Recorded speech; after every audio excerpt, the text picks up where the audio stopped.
I'm excited to share that we have our second edition of the Refrigerant Charging and Service Procedures for Air Conditioning book. And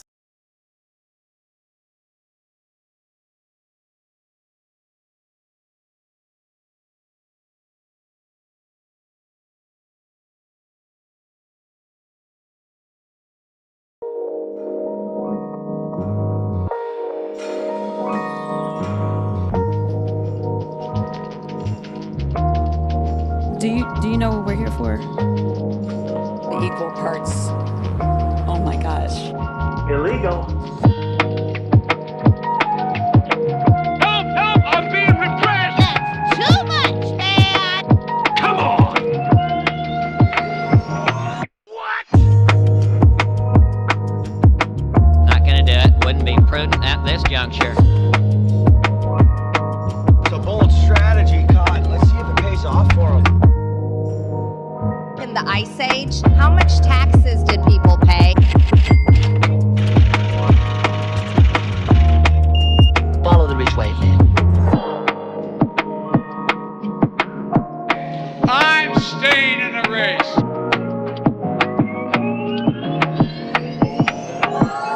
Would you jump up?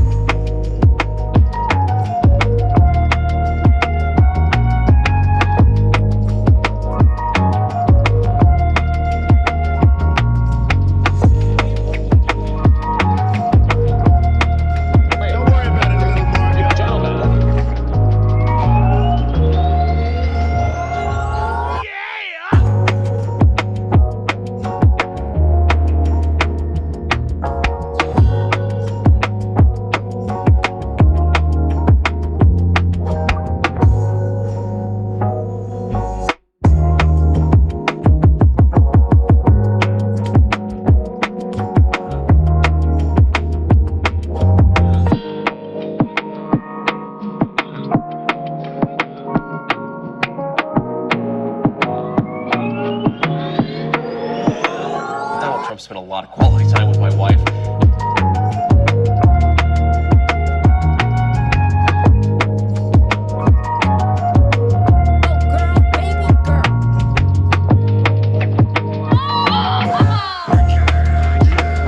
Read the Second Amendment? I mean, this woman is dangerous, ladies and gentlemen. Don't be creepy.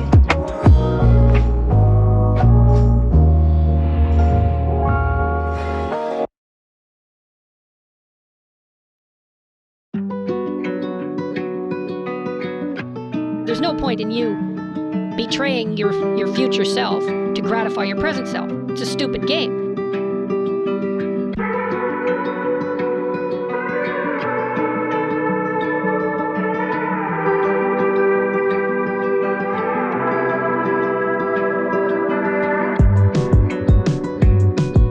There's no point in you betraying your future self to gratify your present self.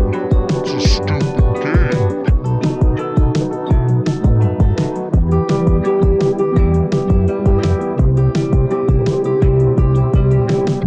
When I go into the dry cleaner, that dry cleaning place becomes holy. A what now? Jesus, I say that.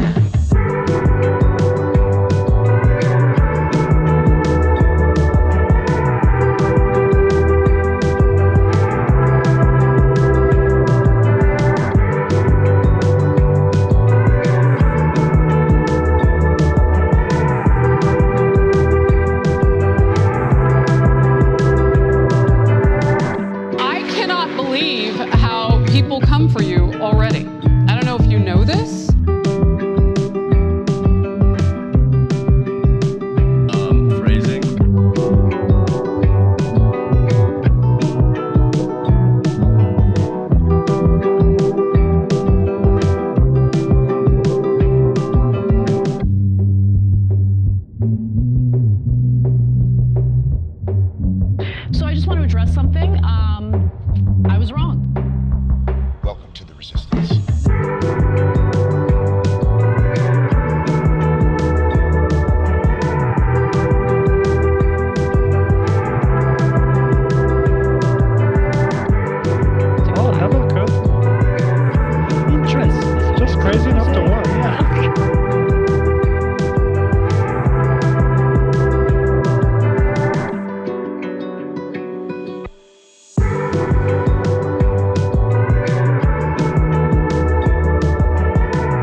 great day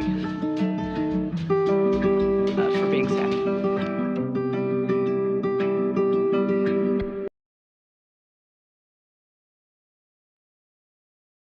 That's hot. This is from 12 Rules for Life. I don't want reality.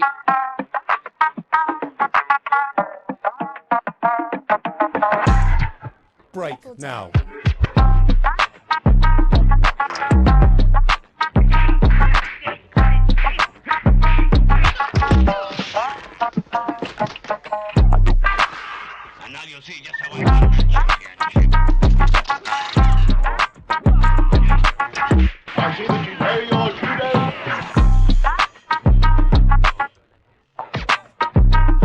It's science.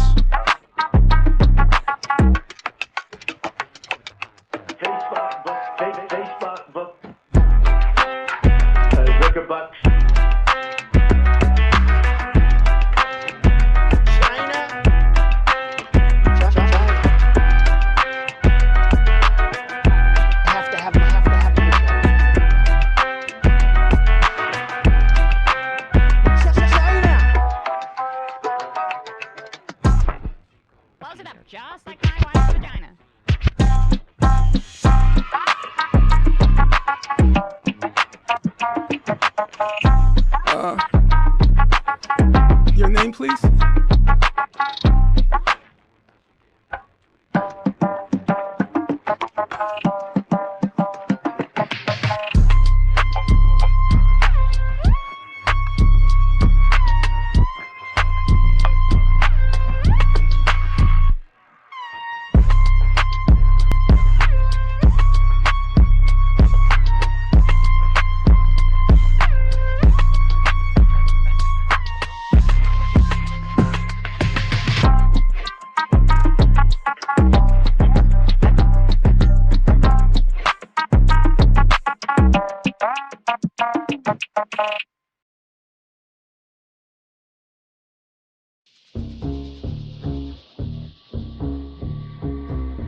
Here we are once again, floating somewhere between Earth and space, wondering what it's all about.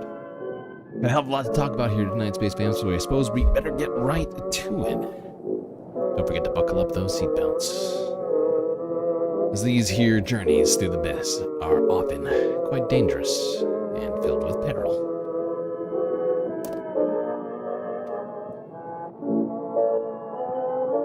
Good to see you, Space Fams, on this hump day.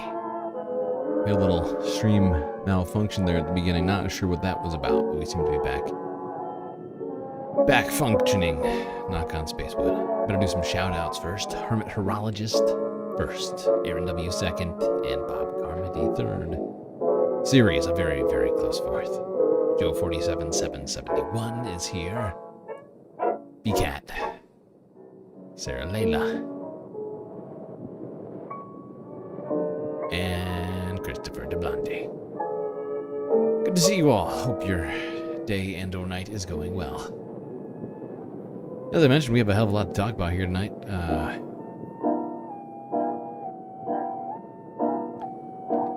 One problem is hold on, I don't have my list in front of me. But the big beautiful bill has of course passed the Senate since we last spoke,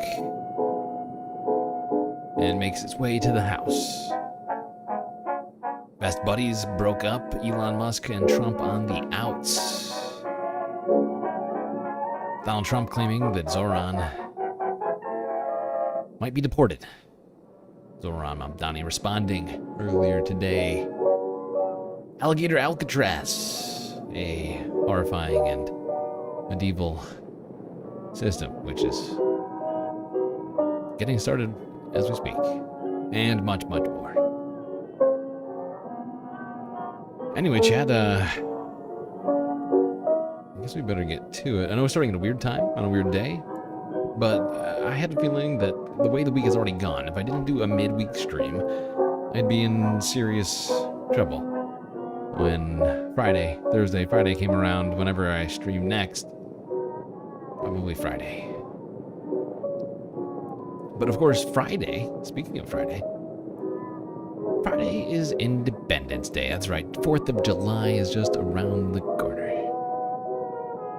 And let's hope that this is not at all representative. This next video we're going to start this show off with is not going to be at all representative of how this 4th of July is going to go.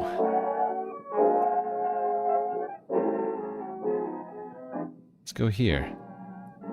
Donald Trump spent a lot of quality time with my wife. Fuck yeah! By the way, everyone make sure you click live on the vid, because I just noticed that I got sent way, way back. I was like a minute behind. All right, here we go. America. Whoa, what is that? Here we go. America time. This happened in California yesterday.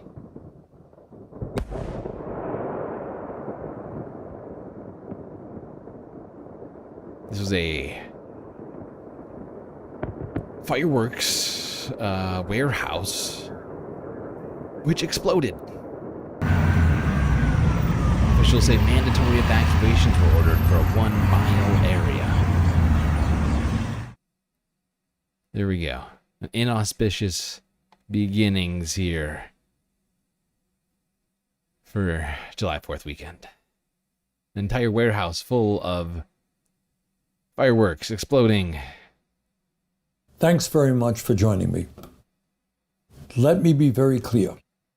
Trump's so-called big, beautiful bill, now on the floor of the Senate, is one of the most dangerous pieces of legislation ever brought forth in the modern history of our country. It is a gift to the billionaire class while causing massive pain for working families. Actually, I'm wrong. I shouldn't use the word gift because the billionaires paid for it. This bill is an absolute reflection of a corrupt campaign finance system. The billionaires invest hundreds of millions of dollars in candidates and in elections. And in this bill, this piece of legislation, their investment is paying off. So, what are they getting? Well, the top 1% is receiving $975 billion in tax breaks. Further, and this is really quite unbelievable, the wealthiest 0.2% receive a $211 billion estate tax break. Come on! $211 billion for the top 0.2%. In that division, 99.8% of Americans get zero. Further, large corporations in this bill get a $918 billion tax break. That is what the 1% and the wealthy campaign contributors get. So here's what you get, assuming you're not a billionaire. This bill throws over 16 million people off of the health insurance they have by slashing Medicaid and the Affordable Care Act by over $1.1 trillion. So immediately, if not sooner. $1 trillion in tax breaks for the 1%, $1 trillion in cuts in Medicaid and the Affordable Care Act. Further, it forces millions of Medicaid recipients to pay a $35 copayment every time they visit a doctor. So what is the impact of all this? What happens when you throw 16 million people off health care, you impose a $35 copayment? I assume good things? What the Yale School of Public Health and the University of Pennsylvania estimate is that if this reconciliation bill is enacted, and it's unbelievable for me to say this, but this is what they are telling us, this is what they have studied. If this bill goes through and all these healthcare cuts take place, over 50,000 Americans will die unnecessarily each and every year. 50,000 Americans. In other words, this bill is a horrific death sentence, for low and working class, low income and working class Americans. Further, if this legislation is enacted, rural hospitals all over the country that are already struggling would be forced to shut down. It would also make massive cuts to community health centers and nursing homes. In other words, this legislation is the most significant attack on the healthcare needs of the American people in the modern history of our country. So, our healthcare system is broken, it's dysfunctional, and they make it even worse. And that's not all. This bill wipes out nutrition assistance for millions of hungry kids at a time when we have the highest rate of childhood poverty of nearly any major nation on earth. This bill will also make it much harder for working class kids to receive the higher education they need by cutting education by some $350 billion. At a time when the planet is struggling with climate change, heat waves now all over the world. Climate and this bill decimates investment in energy efficiency and sustainable energies like wind and solar. If you are concerned about how the United States keeps getting into never-ending wars, this bill makes a bad situation even worse by handing out another $150 billion to the Pentagon, a 15% increase in an already bloated Pentagon budget. Now, I want to applaud all of the Democrats, every single one of them, who strongly oppose this bill. And I want to congratulate two Republicans, Senators Paul and Senator Tillis, for voting with the Democrats in opposition to proceeding on this bill. But here is something really interesting and quite telling about where the Republican Party is today. When Senator Tillis of North Carolina indicated that he would vote against the bill, he was lambasted on social media by Trump, and he was threatened with a primary. He actually did not do what Trump wanted him to do. Is there anything in this world that is worse than that? Today, Senator Tillis announced that he would not seek re-election. So it is pretty clear to me, and I would hope to every American, that the Republican Party of today does not tolerate any independent thought. One might have believed that members of Congress were elected to represent their constituents. to do what they thought right for their constituents. But that's not what it is in the Republican Party right now. The sole function of Republican members of Congress is just to tell Donald Trump how brilliant he is, how infallible he is, how great he is, put up a statue of him on Mount Rushmore. Oh my God. And if any Republican, like Senator Tillis, suggests otherwise, they will be politically destroyed. This is pathetic, and it has all of the hallmarks of the kind of authoritarian society that Trump wants to take us into. Well, there we go. One Bernard Sanders coming out, spitting the truth here yesterday. I think this actually might have been 2 days ago. I don't have my list in front of me. I'm like running multiple desktops right now, and it's complicated. Point is, I can't. I'm struggling to. Okay, 3 days ago. Sorry, 3 days ago. To I figured that was a good way for us to get started on this big billionaire beneficiary budget. Let's where do we go next? Some people in chat blaming Hillary Clinton. I'm not sure if that's a 2016 comment, I assume. But the Senate, the weak, the awful Senate. Awful. Weak. On almost partisan lines, aside from the two aforementioned senators, Tom Tillis, Rand Paul, voted for this behemoth of a billionaire benefit. Here's CNN from yesterday.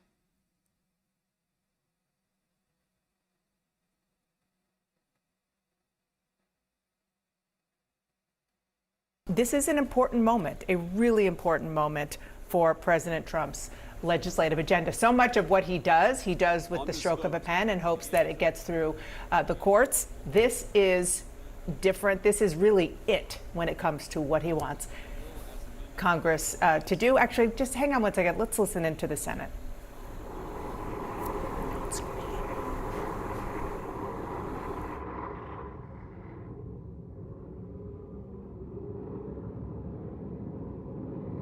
I forgot nothing happens for like a minute. I could have, yeah, hold on. Great editing, CNN. Really good job. Thank you.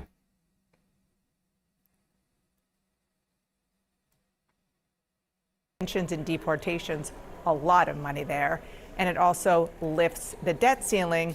Can we just talk a little bit about, as we look at all of the components to this, the no's weren't that many no's, considering the concerns that we heard from a lot of Republican senators about a lot of what's in this when it comes to the Medicaid reform or cuts, when it comes to the fact that the CBO says it adds like $3 trillion to the deficit.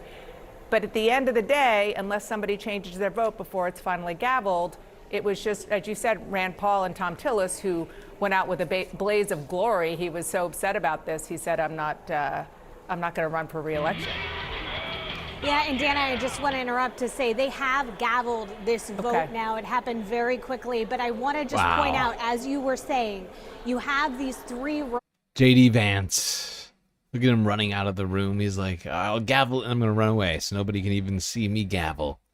Pathetic. Awful. Weak.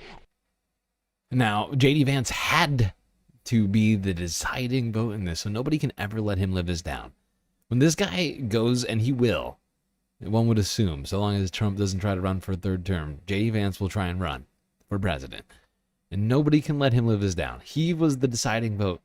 Republicans weren't even capable of, and they did everything that they possibly could to try and avoid the regular process this would usually take, rather than the reconciliation which they decided to do, which would have required 60 votes. They bent themselves out of shape in every possible way to try and pass this disgusting piece of legislation And they needed J.D. Vance to do it, and he did. He got in there. He gavelled that thing all up.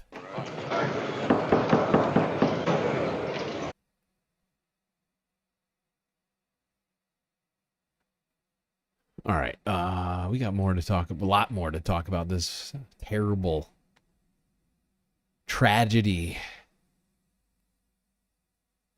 that is this bill. Let's talk about some of the people who did vote for this thing.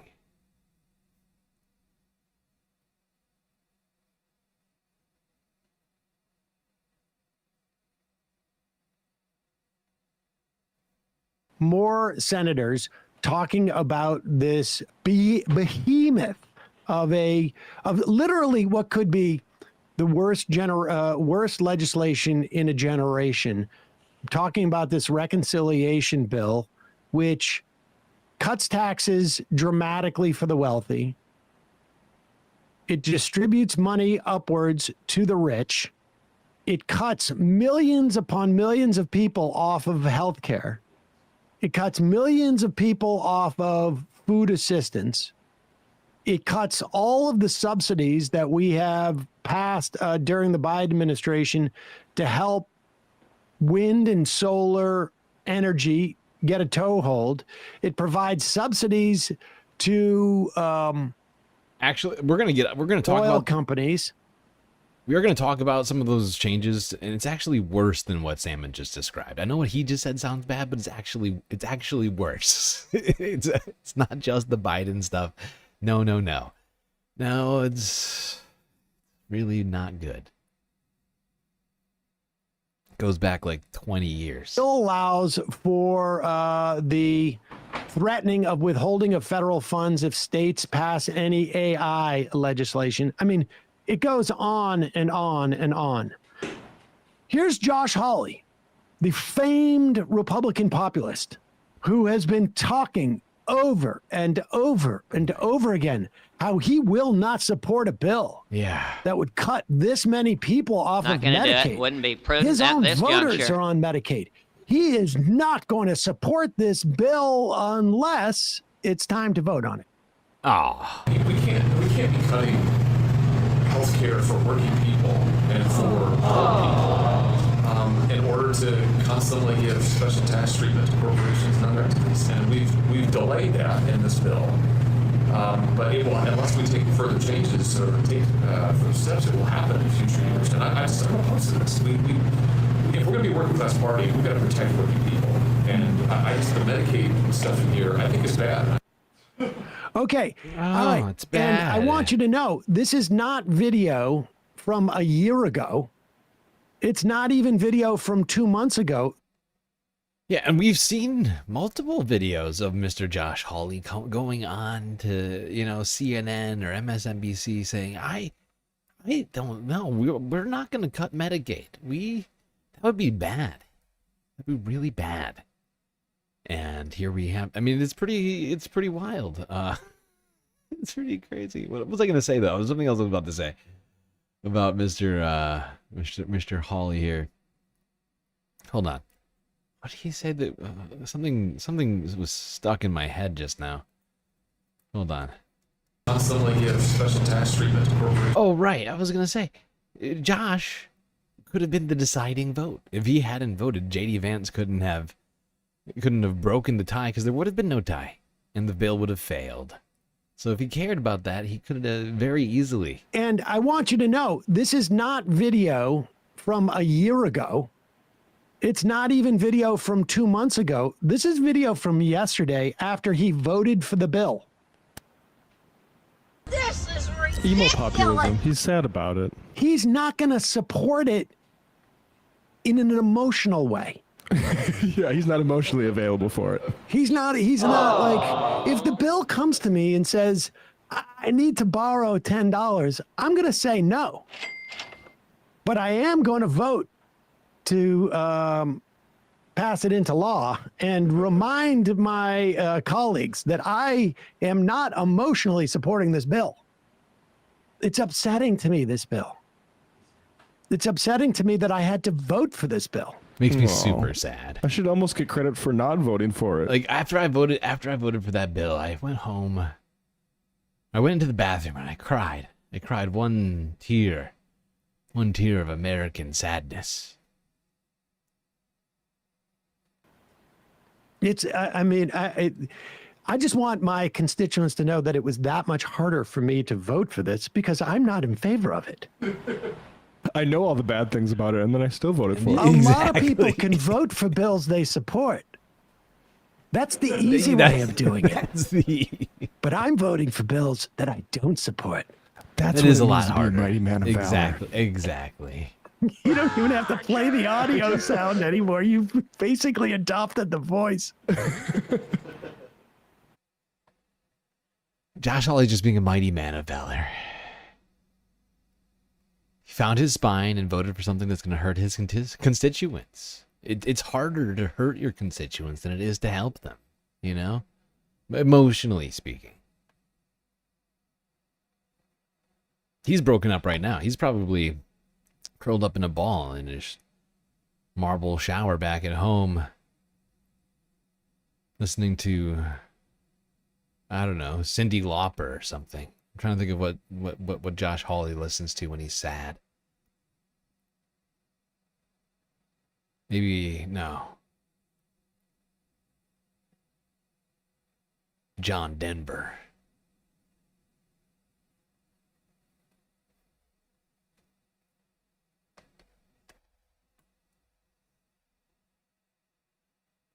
Now, Donald Trump was asked questions about people in America losing their health coverage from this nasty, nasty piece of legislation.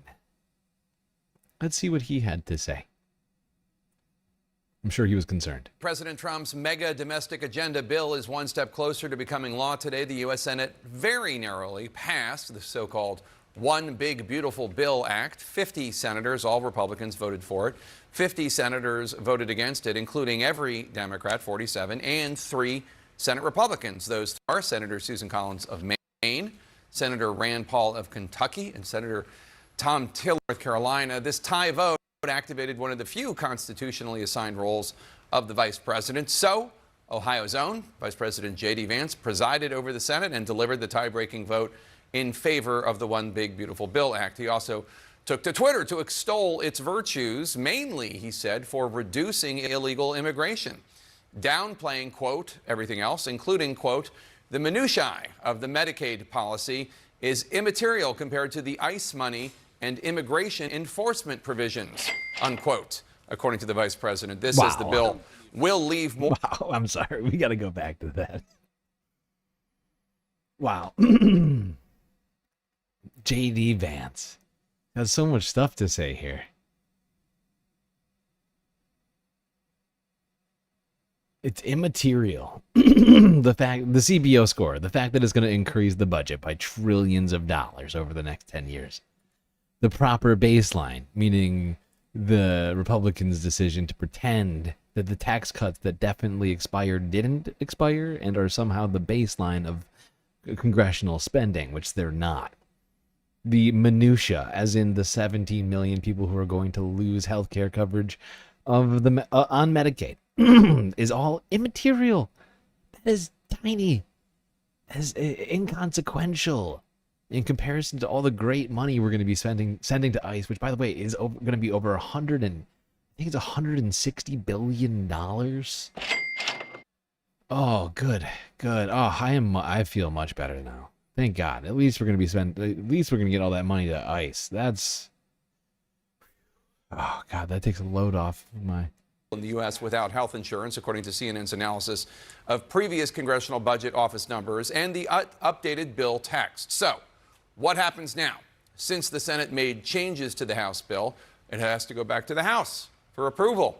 That vote is expected tomorrow morning, but Senate Republicans acknowledge passing it could be complicated, and in the current 220 Republicans to 212 Democrats makeup of the House, Republicans cannot afford to lose more than 3 votes. Some House Republicans say they can't get on board with the significant changes the Senate made to Medicaid. Historical mandate. Can't lose 3 votes. Awful, awful, awful. Weak. Low-income families and rural healthcare providers. Why are we at 2x? Stop that. Did Stop this nonsense. seem worried earlier today about this bill getting through the House and onto his resolute desk. It's a great bill. There is something for everyone, and I think it's going to go very nicely in the House. Very Actually, nicely. I think it will be easier in the House than it was in the Senate. Let's discuss with our panel, T.W. Arrighi, Republican strategist. Trump today downplayed the concerns of Americans losing health insurance. All right. So yeah, Donald Trump not concerned about this bill at all. Not going to. It's not going to hurt him. He's not going to. No Americans in the White House are going to be losing health insurance. So that's probably fine. That's representative of America.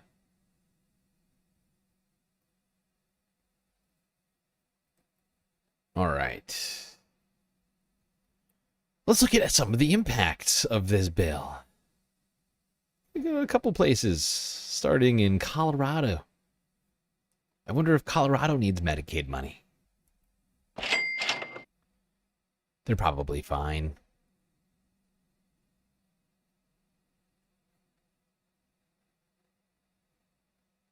Today, Vice President J.D. Vance had to cast a tie-breaking vote to pass President Trump's giant tax and spending cuts package, his so-called Big Beautiful Bill. This follows weeks of back and forth arguing, forcing the president to step in to convince key Republican holdouts to back his plan. The multi-trillion-dollar bill would extend tax cuts and increase funding for defense and immigration enforcement while cutting funding for Medicaid, food stamps, and green energy programs. The Congressional Budget Office estimates it would increase the deficit by nearly $3.3 trillion over 10 years. The GOP still has to get the bill through the narrowly divided House of Representatives, which is expected to return to Washington Wednesday to vote. Now, they must pass this in its exact version of the bill. Republicans want to get it to Trump's desk by Friday. Your political specialist, Sean Boyd, has been tracking this bill, of course, for us from the start. And Sean, the Senate bill makes deeper cuts to Medicaid than the House bill. The Congressional Budget Office says it would reduce spending on Medicaid by nearly $1 trillion over the next decade. Colorado alone is expected to lose up to $2.5 billion a year in federal funds for Medicaid. And maybe nowhere will those cuts be felt more than in rural Colorado, where half of all... Which really means it's $25 billion, right? Because this is all these numbers are times 10 when you're talking about per year. Because this budget is a 10-year time frame that it. This is insane. $25 billion less in healthcare for Colorado. That's great.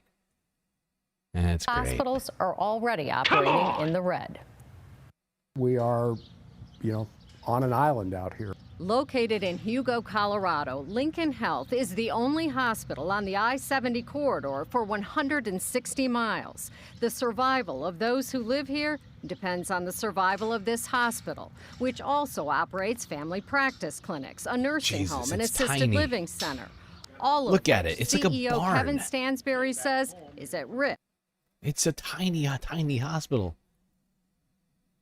If that's the hospital, I mean, that is, they're already underserved. This community, wow. Living center, all of which CEO Kevin Stansberry says is at risk under a bill that passed the U.S. Senate. We will have to close down some services, and the challenge will be immediately, if not sooner. What services are not essential.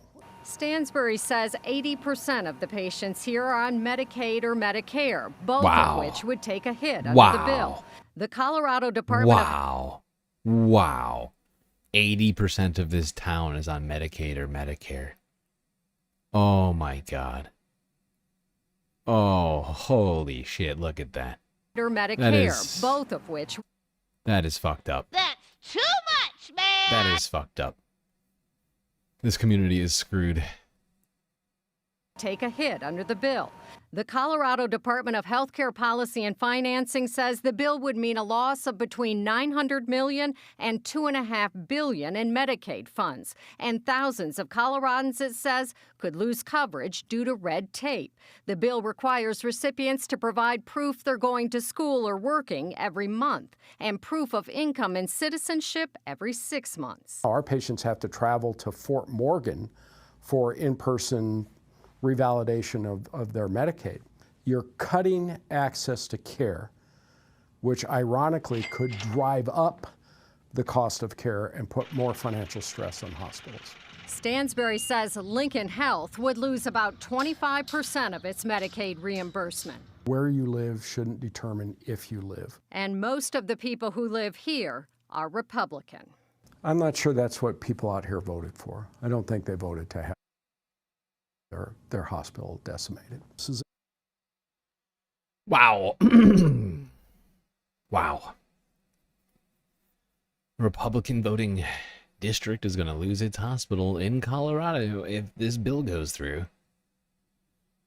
I wonder if Lauren Boebert is going to be able to vote for this thing. Because I'm just looking to the future right now. If if she wants to stay in office, I can just imagine right now in her next congressional campaign, you got, ad after ad after ad. Lauren Boebert voted to get rid of the healthcare of the hospital in this town.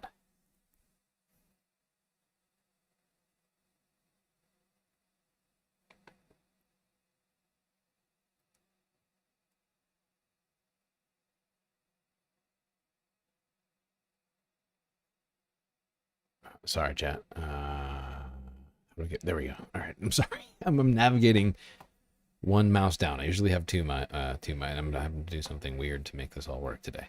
Okay. I am charging my batteries for the other one, so at some point this won't be a problem. All right. Let's go from Colorado to not that far away, a little east to Tennessee. See, I'm sure Tennessee doesn't need Medicaid dollars, right? I don't want reality.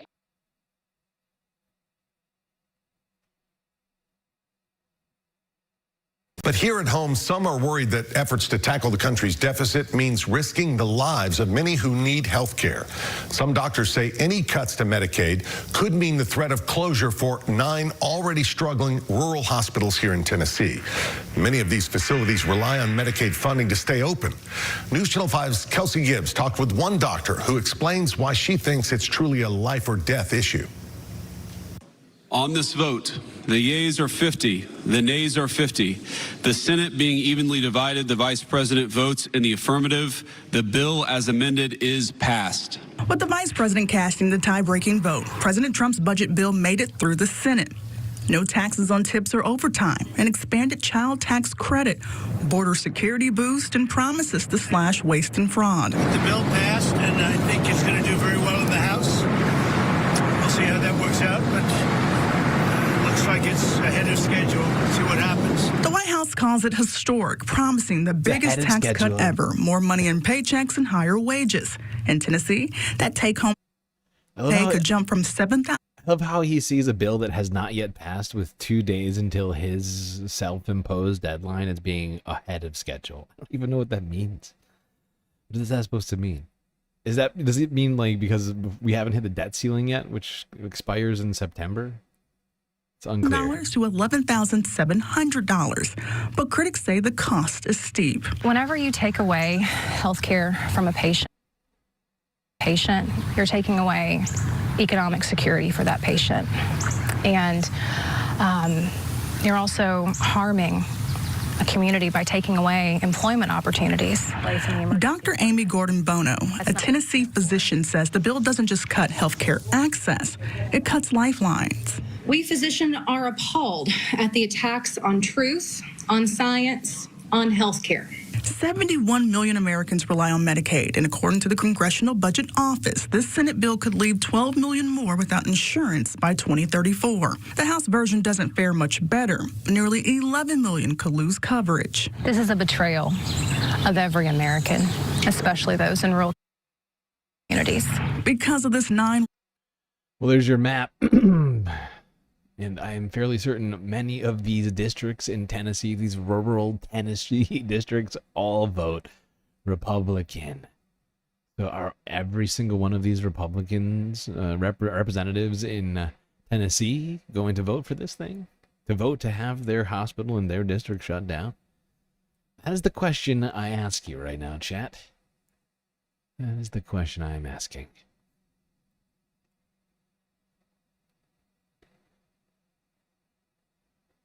All right, let's keep this moving. Let's go to CBS New York.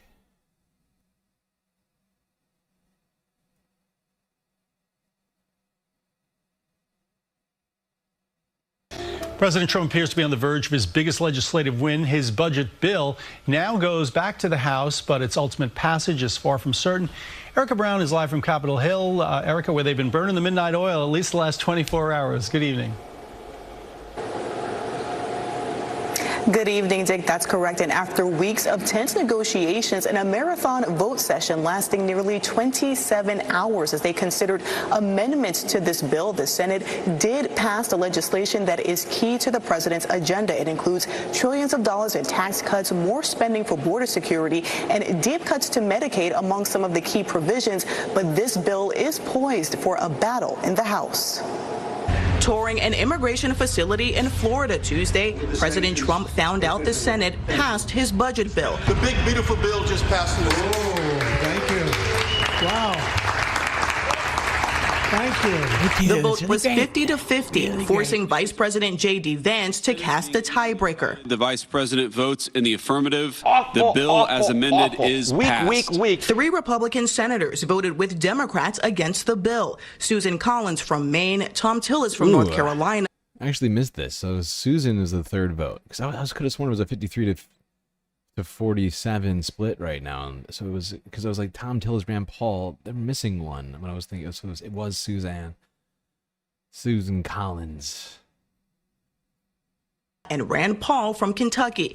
Lisa Murkowski from Alaska was undecided, but switched to a yes vote Tuesday morning. Okay. Oh, shit. Or Broomer with a completely blank super chat.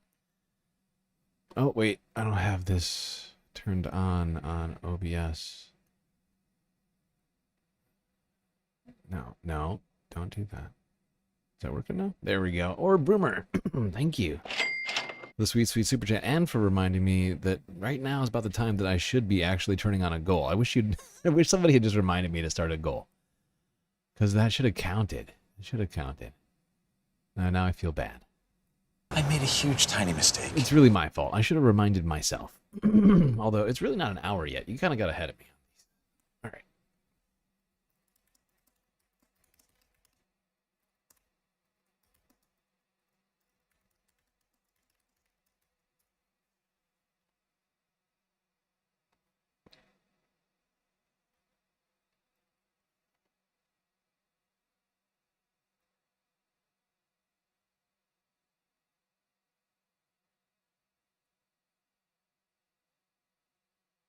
Okay, goals started. Once again, thank you, Orb Rumor, for the completely blank super chat. I appreciate you. Where were we? Ah, yes. Talking about this horrible, horrendous piece of legislation. Let's go to CNN for more of this nonsense.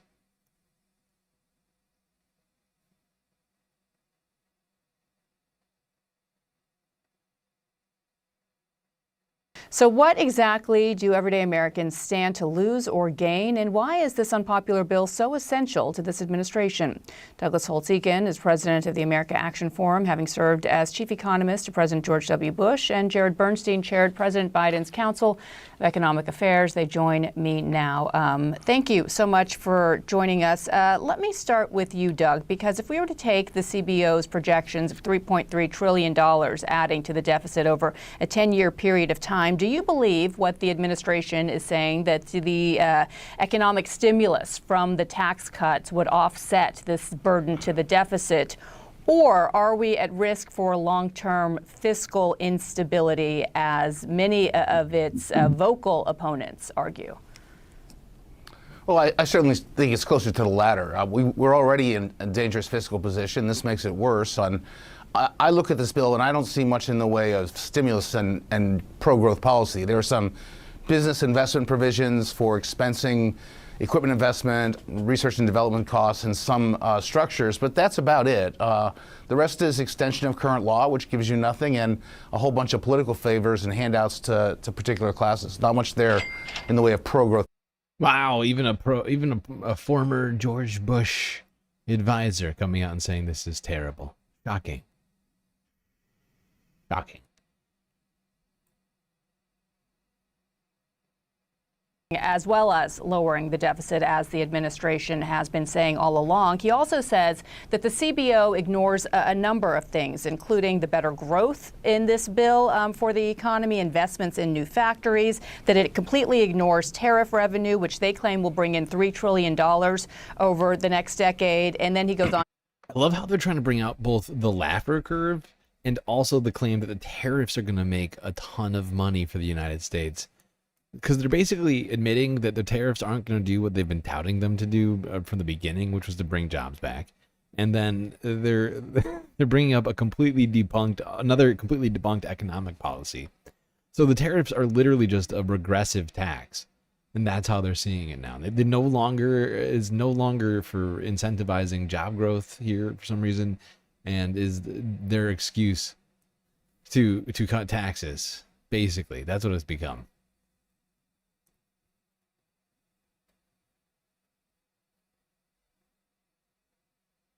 All right.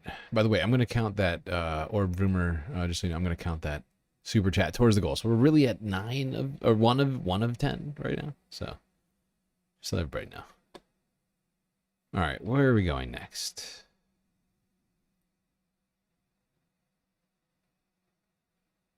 I wonder if that thing's charged. I should check it. Hold on, I'll be right back.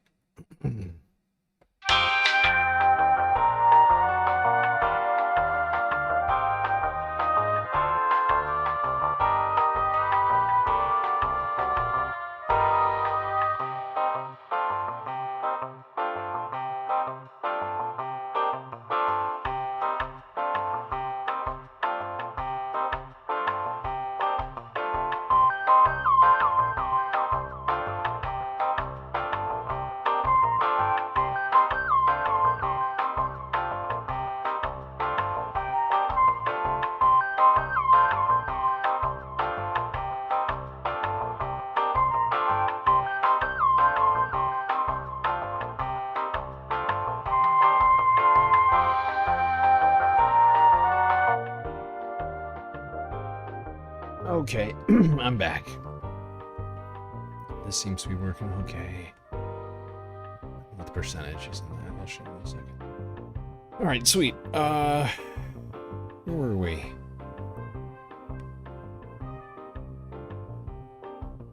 Okay, so yesterday, the Trump-Elon Musk feud sort of reignited over this bill.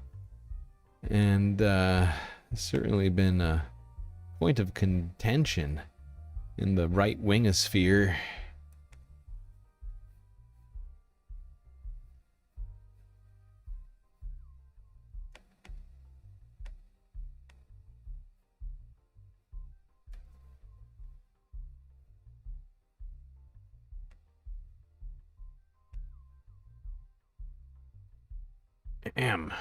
Please go. Which one went first, Elon or Trump? I don't know. I think it was Elon, right?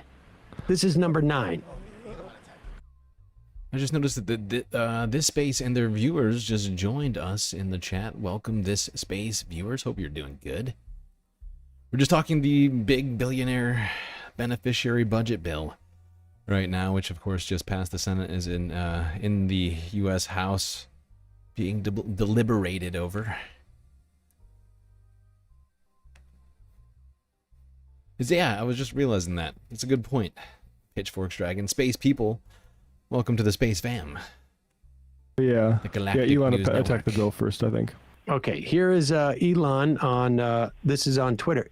Can you believe that we are now in this position where we're seeing like these two guys have their own social media sites where they put these messages out? We are so effed as a country and maybe a world, but this is where we are. Here's Elon Musk threatening to primary everyone who campaigned to reduce government spending, which incidentally is every single Republican always pretend like they're going to do this. Every member of Congress who campaigned on reducing government spending and then immediately voted for the biggest debt increase in history should hang their head in shame. And they will lose their primary next year if it is the last thing I do on this earth. Now, next year, and then it's the last thing I do on this. Okay. I mean, there's a lot of hope in that. A little bit of naivety too. Both that they will all lose their primaries and we'll have weaker candidates on the ballot. And then also, if Elon doesn't do it, here's Donald Trump. Now, I think if in my estimation, if Elon hadn't done the Wisconsin judge thing and lost so spectacularly there, this would have even more weight to it, right? Although that was in a blue state, like Wisconsin, but still, I think it will carry more weight in red states. Right, even though there's probably a little bit less concern about what his money. It's still a completely moneyed politics out there, and it's this will absolutely at least a threat. I mean, it was functioning as a cudgel, basically, from the Trump administration for the entire first 5 months of the administration. So I think the threat of it still looms over this situation. Exactly. He made a promise just like he's mad that those candidates broke the promise. Here is Donald Trump's response on his social media site. Elon Musk knew long before he so strongly, capital E, endorsed me for president. Here it is. Yeah, go ahead. Yeah, sorry. Endorsed me for president that I was strongly against the EV mandate. It is ridiculous and was always a major part of my campaign. Electric cars are fine, but not everyone should be forced to own one. Elon may get more subsidy than any human being in history. Well, I mean, yeah, by far, and without subsidies, Elon will probably have to close up shop and head back home to South Africa. No more rocket launches, satellites, or electric car production, and our country would save a fortune. Perhaps we should have Doge take a good hard look at this. Big money to be saved. Oh my God. And here is Trump this morning. I mean, at one point, he's like sort of implying that maybe we deport Elon Musk. I knew it was going to get here. Illegal. We got a lot of hostages back, but we're going to talk about that. The question there from the person was, if you think about deporting Elon Musk, for folks who can't hear it over the... Might have to deport him. I think I have better audio of this down the road, because we're going to keep talking about this Elon Trump fallout here. Might have to deport Elon. Even though he's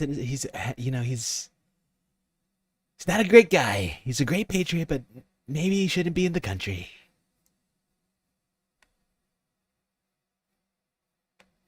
Defund and deport. Those are two things President Trump say may happen to his former ally Elon Musk after Musk, the richest person in the world, threatened to fund primary campaigns against any member of Congress who votes for Trump's so-called big, beautiful bill.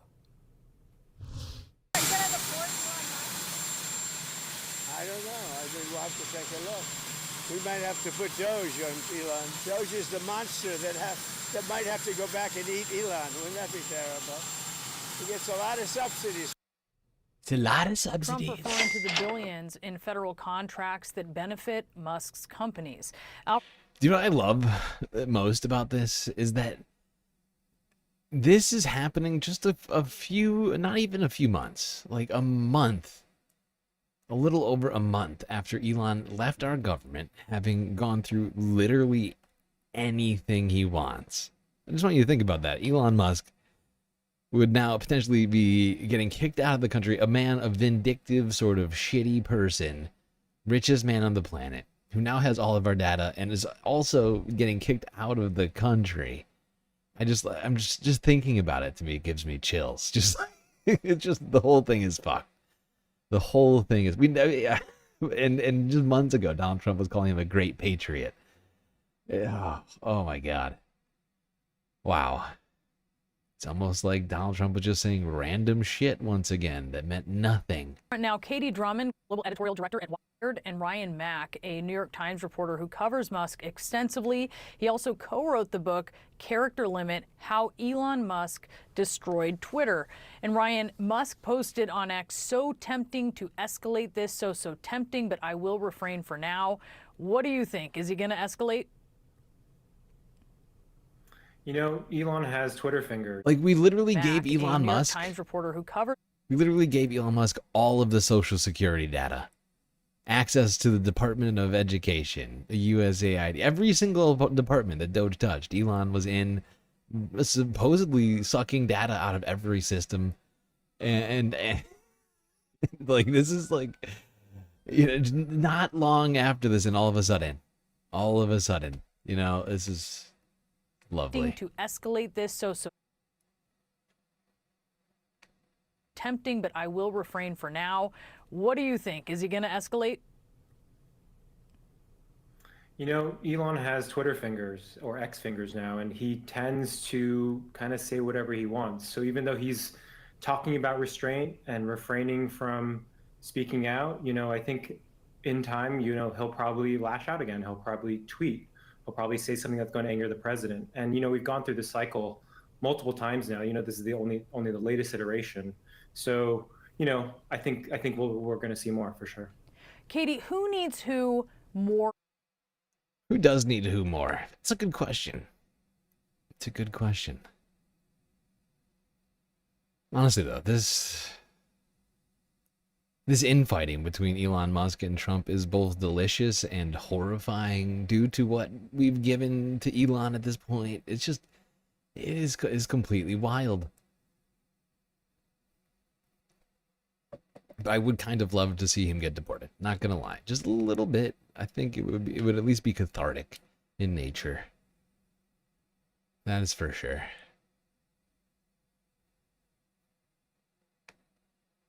Let's keep this going.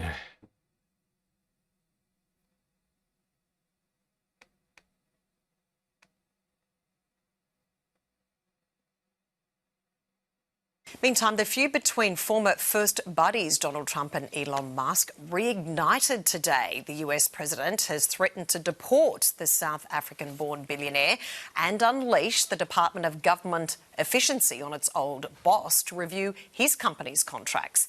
In response, the Tesla founder said, quote, "So tempting to escalate this, but I will refrain for now." He's like, all right, so here's what I'm thinking, all right? And this is the only time you'll ever hear me suggest anything like this, probably. But since ICE is already, you know, real busy over there, I say we take some ICE people and we go and seize all of Elon's assets before we deport him, okay? You know, in the middle of the night, bunch of masked dudes show up, throw him to the ground, pepper spray him in the eyes, and then take all of his assets, shut down all of his bank accounts, rescind all of his US-based stocks, and then we deport him. Maybe send him to Alligator Alcatraz too while we're at it. This is the only time I'll ever suggest an ICE raid in my life, I'm pretty sure. Respondent Miley Hogan.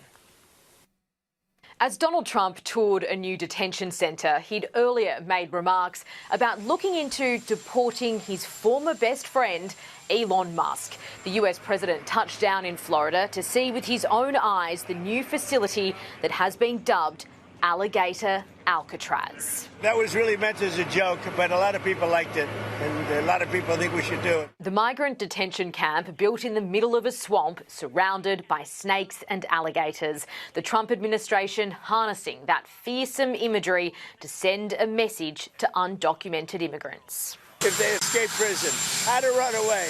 Don't run in a straight line. Run like this. And you know what? Your chances go up about 1%. It's been Jesus Christ. Okay, Jesus, it's getting hot in the space station right now. I need to turn on some air in here. It is hot. Hot, hot, hot. All right, let's go back to talking. I mean, we really never stopped talking about the bill. The whole feud between Elon Musk and Trump is over this bill.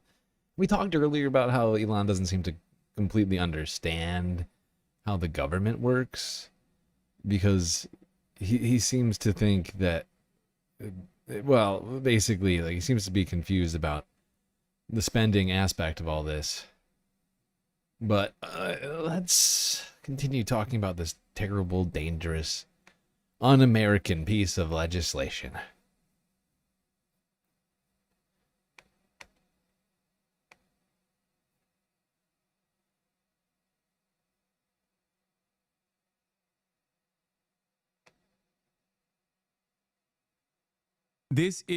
I need you to understand something, okay? Once this is implemented, it's over, okay? Like, every single step being taken in this direction is not because there is a real need or a necessity for this kind of step being taken.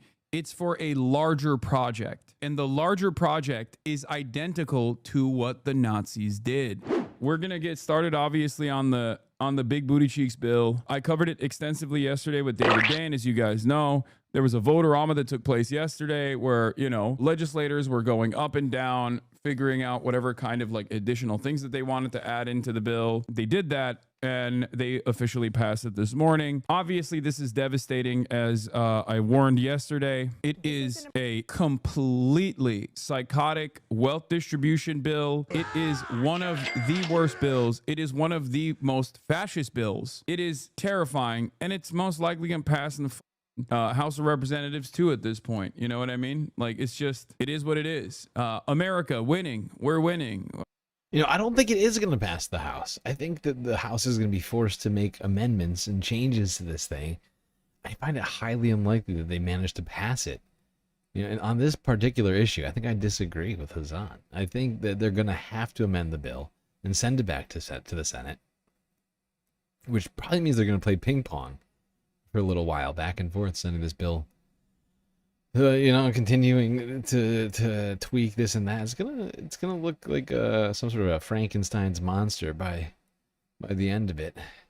Pitchfork Dragon with a sweet super chat, correcting me that it's not Alligator Alcatraz, it's Alligator Auschwitz. It's a concentration camp, not a prison.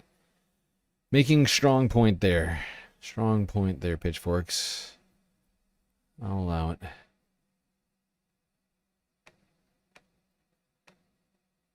We're winning so hard. I can't wait. 17 million people kicked out of health insurance as a consequence of the underfunding of Medicaid. 17 million Americans. And we don't even know the full extent of the bill yet, because they basically were adding stuff. They were writing the bill up until the last moment where they voted on it. So we don't even know the full extent of it yet. But as we parse through, there are obviously a lot of the high-level things that we've discussed. Medicaid cuts, work requirements for SNAP and Medicaid in general, but then also simultaneously a ton of funding for the American military, but for ICE in particular. That's a really terrifying amount of money. Why do they want to overfund ICE like this? Well, because ICE's major hurdle at this point in order to do these, like... That is insane.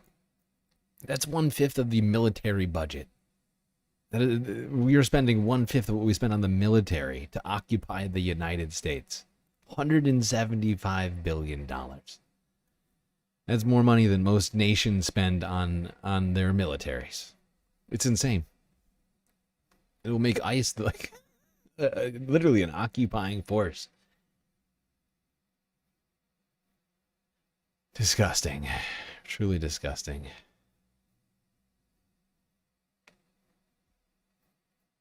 But this has already happened twice, right? This bill, if I'm not mistaken, it started in the Senate, went to the House, then went back to the Senate, and it was changed, and now it's been sent back to the House. And I think, like I said, I think it's going to probably go back and forth. It's probably going to go back and forth. I could be wrong. I could be wrong. We will see. Maybe I'm just being naively optimistic. But the other thing is that they were trying to rush this thing through the first time so that it could get to the Senate and pass immediately. But now that it's taken as long as it has, and as much about it has come out, like immediately after it got past the House, Marjorie Taylor Greene was out there saying, I didn't read the bill. She literally came out and said, I didn't actually read this bill. Oh, girl, baby girl. And at this point, I'm sure plenty of people's aides have now, and whatever else, have managed to read through some of this thing. We just went over it. Multiple states that voted for Donald Trump in Trump districts, which you would assume also come with Republican representatives in the House. They're probably finding out, hey, this hospital in your district's about to get closed. If you vote for this thing, you're gonna get primaried next year. I don't know how many, but it's gotta be at least. If you extrapolate like those maps that we saw of Colorado and Tennessee across the United States, you're talking about probably 50, 70 plus Republican representatives that might have a hospital closing in their district, on top of all the other benefits that are being lost in this thing and jobs that are being lost in this thing, because there are jobs that are going to be lost to this thing as well. I can promise you that.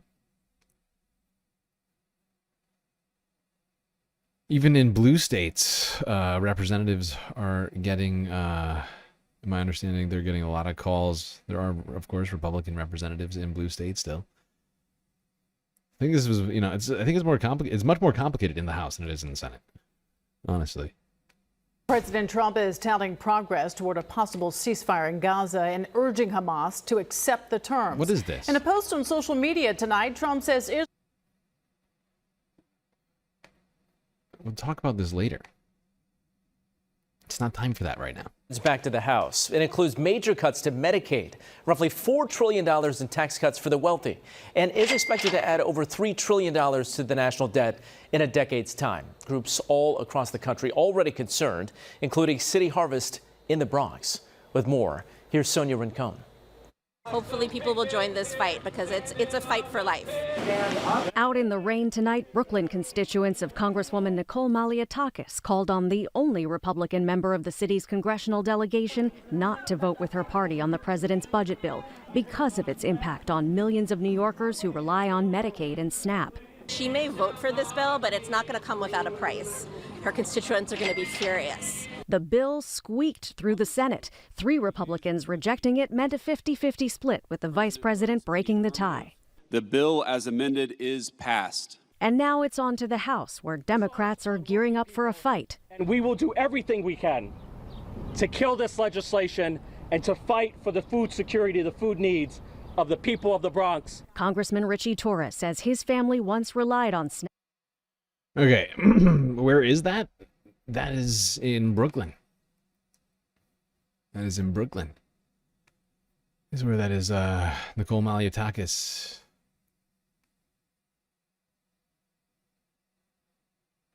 And voters are calling for her to vote against Trump's mega bill.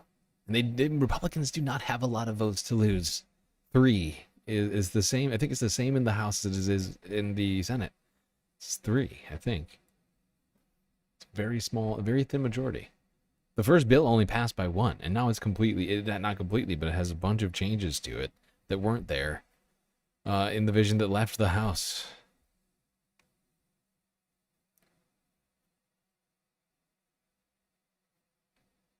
Let's talk more about the harms that are going to be caused by the cuts to Medicaid. Here's CNN. One of the biggest battle lines when it comes to the president's tax cut and spending bill are the cuts to Medicaid and the very real impact those cuts will have on millions of Americans, especially in rural communities. Nearly 12 million Americans are expected to lose health insurance with this bill. That includes almost 2 million in rural areas. And one report estimates nearly 400 rural hospitals would be at risk of closing if the proposed cuts go into effect. I want to play for you what one Democratic congressman just told Sarah, just said what this will mean for his community. So 35 rural hospitals in my state are going to close, and we know what's going to happen. People are going to get hurt. Children are going to have accidents. People are going to have heart attacks. When minutes matter, they are going to have to drive an extra 30, 45 minutes. That is the difference between life and death. And he represents Kentucky. Louisiana is another state that could face the worst of it. Louisiana ranks second in Medicaid enrollment in the country at nearly 32%, a reflection of the state's higher poverty rate. And there are 33 rural hospitals there flagged as financially vulnerable. One of those hospitals. You know, we're seeing it in all these different states. And one thing that I need to see more of right now, because I don't think there's a lot of this going on right now, but Democrats with, you know, and specifically like leftist, like PACs and 501c3s, right, that represent Democrats or whatever else, right? They got to reach into the campaign fund coffers. They're not, you know, like, they're sure the primaries haven't started yet, but now is the time. Now, especially if you want to make an actual difference, what you do is you go out and you start messaging on this, right? We should have already been messaging, buying ads all over the place, explaining, you know, district going, you know, getting micro targeted with those ads. I mean, like, this is how far you're going to have to drive to get to a hospital now when this goes through, right? Hopefully they wake up over there before it's too late and they do something about that.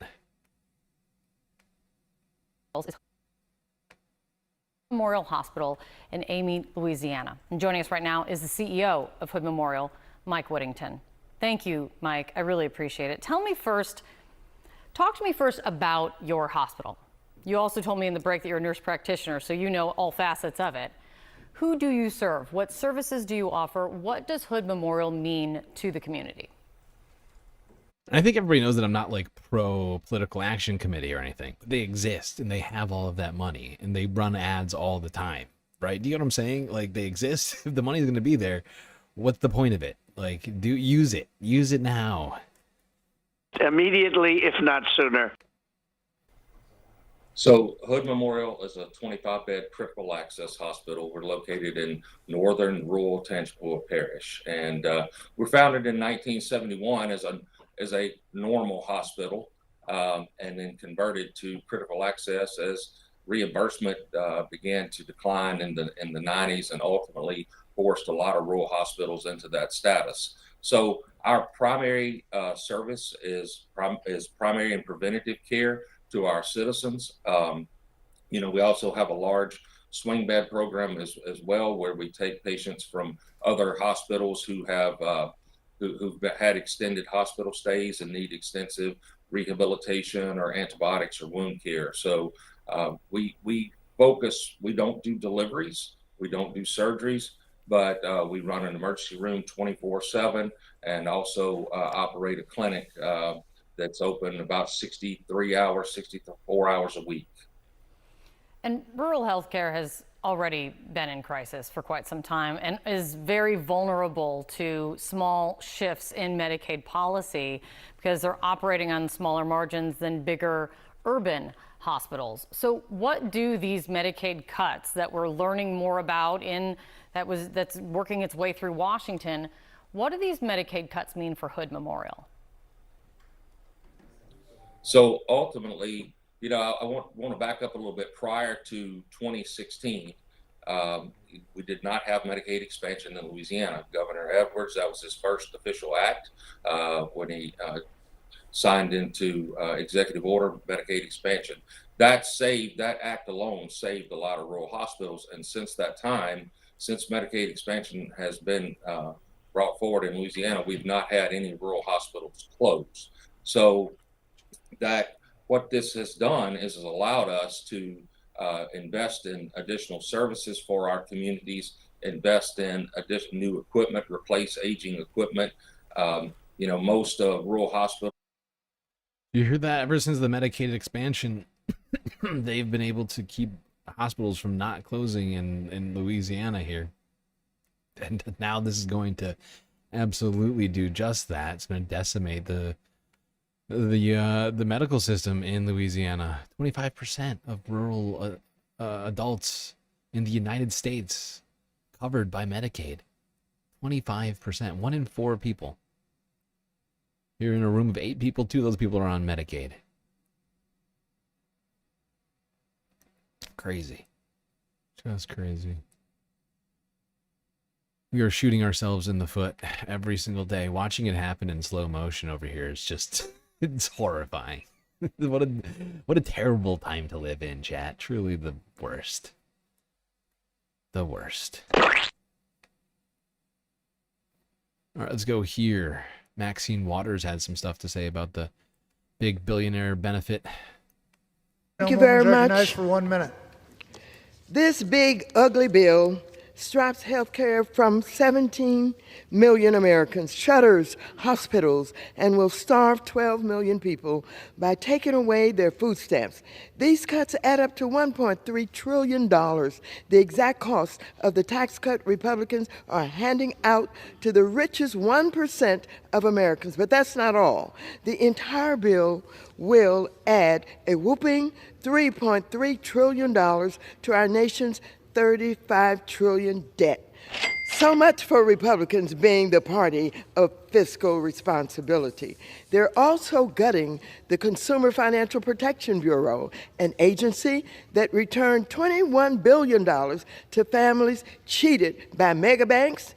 They're cutting housing funds during an affordability crisis and weakening oversight of Wall Street. Maybe they're forgotten that the people elected them, not Trump, or the billionaire class. And, Mr. Speaker and members, it'll be a cold day in hell before we let Republicans get away with this. I yield. Okay, there was Congresswoman Maxine Waters speaking on the House floor, vowing to hold Republicans responsible for this if they pass this bill in its form, ripping healthcare away from millions. By the way, we're at 2 of 10, even though the goal says 1 of 10. Pretty good start, I think. Pretty good start. We've only been going for like a half hour on that goal. All right. Now, oh God, what's this guy's name? Tim Burchett? Mr. Congressman Burchett was outside of the Capitol building speaking to reporters yesterday about the timing, the speed with which the House is going to pass this legislation. Procedural wonks. They'll break it down 1,000 times on how to do it. If it's vote against the rule and then send it back to rules and fix it, and then send it back to the Senate, or if it's vote the bill down and then start over again. I prefer not to do that because it could be a lot worse. Any reason to do this besides the president saying July 4th? Yeah, I don't care if it's July 40th. Honestly, those arbitrary dates. Honestly, Tim Burchett is probably one of my least favorite people on the planet, but that was kind of funny. I'll give it to him. I don't care if it's July 40th. Well, there we go. See, it's kind of what I'm referring. One of the things that I'm thinking of when I'm talking about this, maybe not passing immediately. Because Tim Burchett was out here saying, July 4th, July 40th, same thing. By the way, July 40th, not a real date. Not a real date. I'll wait till July 40th. Never. That sounds good to me. Let's go here to CBS News from 7 hours ago. According to them, it is unclear if the House even has the votes to pass through the Trump budget bill after those Senate changes.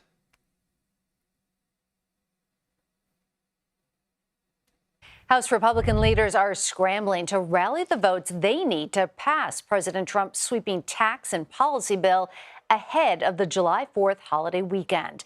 Gentleman from Massachusetts. The measure cleared a major procedural hurdle early this morning after the House Rules Committee voted to advance it, sending the legislation back to the floor for debate ahead of a final vote. But the bill faces new challenges, with a handful of hardline conservatives vowing to oppose the effort. CBS News congressional correspondent Nicole Killian joins us now from Capitol Hill. Nicole, a handful of House Republicans were called to the White House today to meet with President Trump. What are you hearing about those meetings?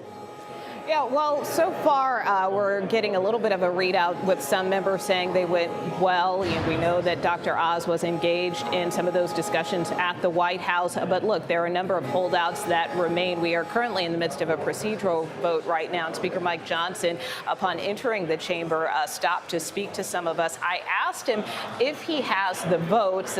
He didn't precisely say. He only would tell me that conversations continue. Take a listen to what he told us just moments ago. The thing about it is, when you have a piece of legislation that is this comprehensive and with so many agenda items involved, you're going to have lots of different priorities and preferences among people because they represent different districts and they have different interests. But we can't make everyone 100% happy. It's impossible. This is a deliberative body. So again. There's Mike Johnson, not sounding super confident about passing this bill, and was, trying to rally the troops, saying, hey, look, everybody's gonna die at some point. It's fine. Don't worry. I know that everybody's got different interests, but not everybody can be 100% happy and also vote for the bill. Huh. Weird. A what now? Yeah, it's true. It's true. But one thing I think we need to take from all this, right, while this is still in motion, is that we have to take this with as much seriousness as possible, right? As if it's going, we need to go move forward as if it is going to pass, whether or not it is going to pass in this current form. Speculate on it all you want, but what we need to do is just continue to put pressure, right? Continue to call representatives if you happen to have a Republican representative in the House in your district. You should give them a call. Just say. Can't give up now.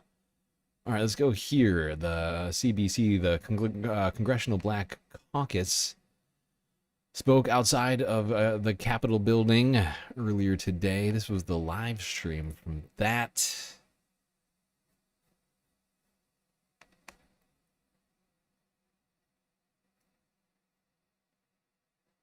District located in central and southwest Brooklyn. I want to say thank you to First Vice Chair Carter, Congresswoman Hayes, Congresswoman Moore, and Congresswoman Kelly, as well as all of the members of the Congressional Black Caucus here present, for joining me at this critical and pivotal moment for our nation. We all know why we're here today. We all know that it is to stand in opposition to Donald Trump's one big, ugly bill. As it turns out, we're not the only ones who have problems with it. Only moments ago, Republicans failed to pass the vote they needed to get the big, ugly bill to the House floor. They failed because House Republicans are ceaselessly paralyzed by their internal chaos and addiction to dysfunction. It's an embarrassment, but I digress. Awful. So let's discuss the facts. Weak. If this bill passes through our chamber, then we will see Medicaid ripped from more than 15 million Americans.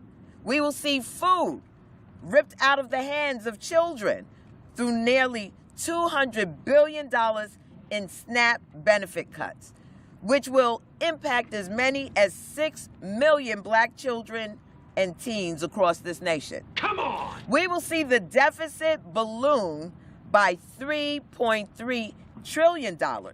That's trillion with a T over the next decade. Hospital and healthcare centers in diverse and rural communities will close. 5 million children, 51% of all black children, will lose eligibility for the full child tax credit, and so many other atrocities that have been hidden within the 1,000-page mega bill will rise out of the woodwork and strike American lives.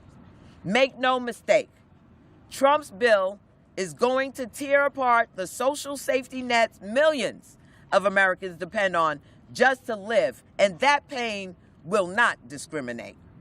Black or white, Republican or Democrat, this bill is coming for you and your family. Immediately, and if it's not a sooner. simple truth that contempt for working families is hardwired into the administration's DNA. And their budget reflects that with stunning clarity. But I assure you, the conscience of the Congress is clear. We recognize the villainous budget for what it is, just as we recognize those who support it for the villains they are. So do the American people. Wait, hold on. I'm going to hit up a few spots in this. It's like a 40 minute long press briefing. So we can't watch the whole thing. I already did for you, so.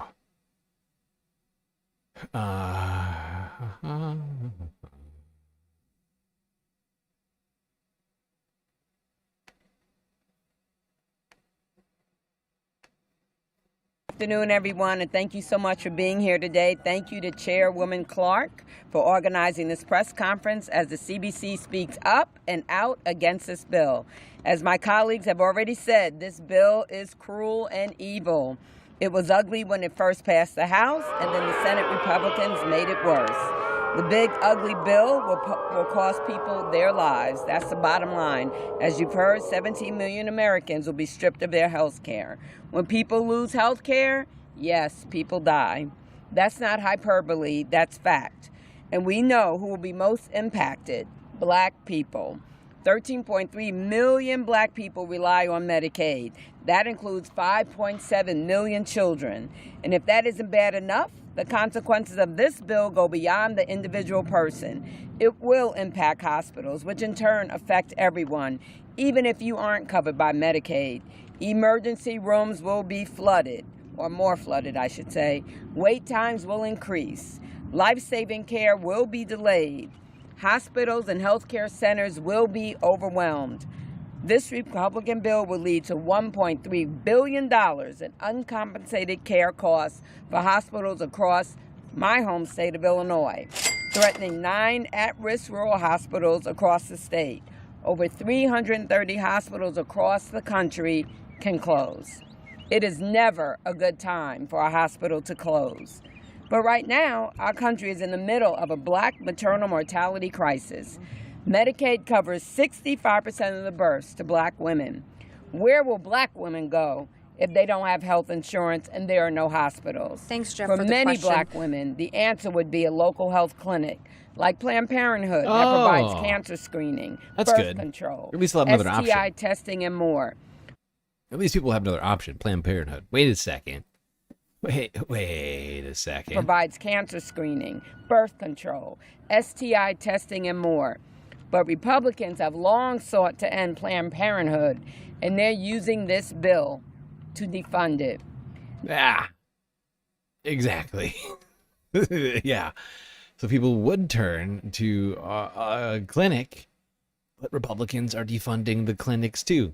So people will have no choices but to leave where they are for a place where they can, or they'll be left with no options. Because some people, of course, can't just pick up and move on a dime or at all.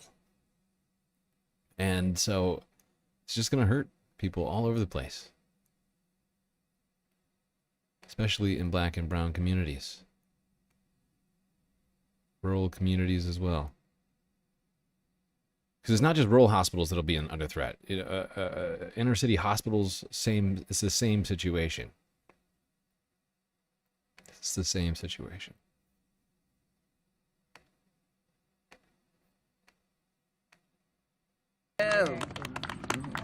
Miss Kamlager Dab.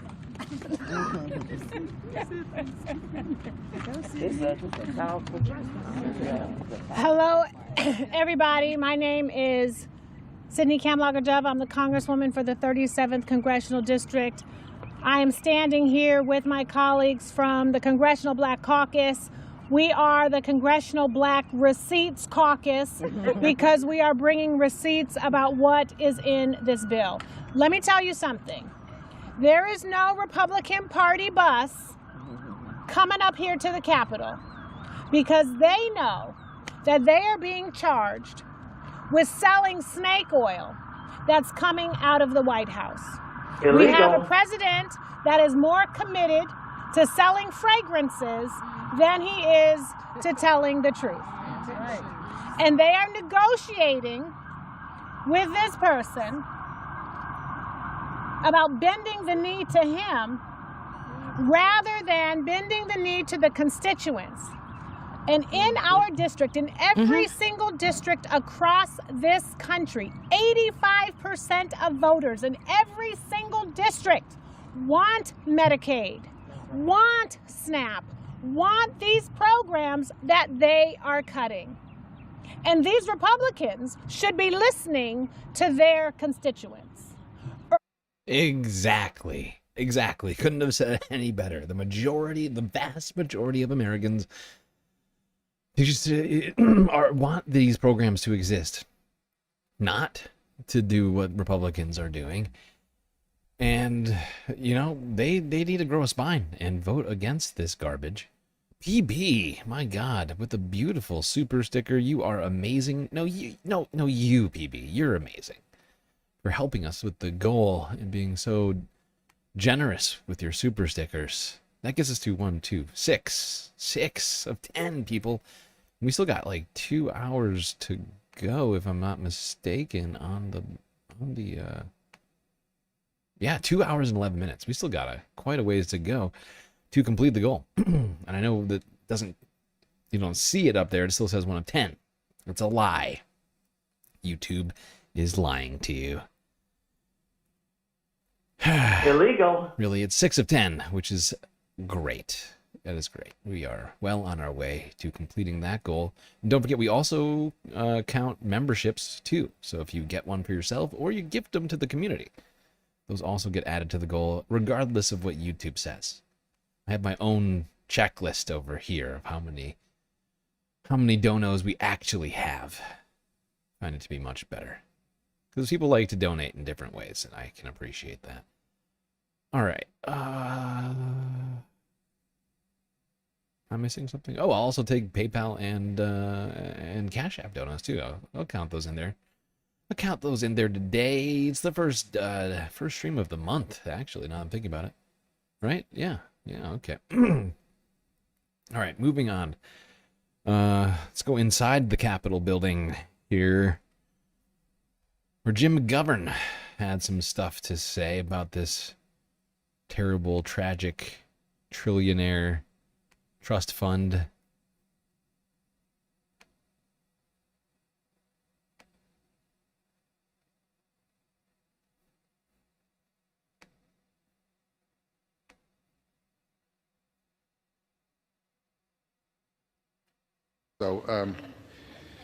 Mr. Speaker, this bill is a moral failure. It rips health care away from millions. It pushes more families into hunger. It leaves seniors stranded. Also, billionaires can keep more of what they'll never spend. Republicans say, lose your job? Too bad.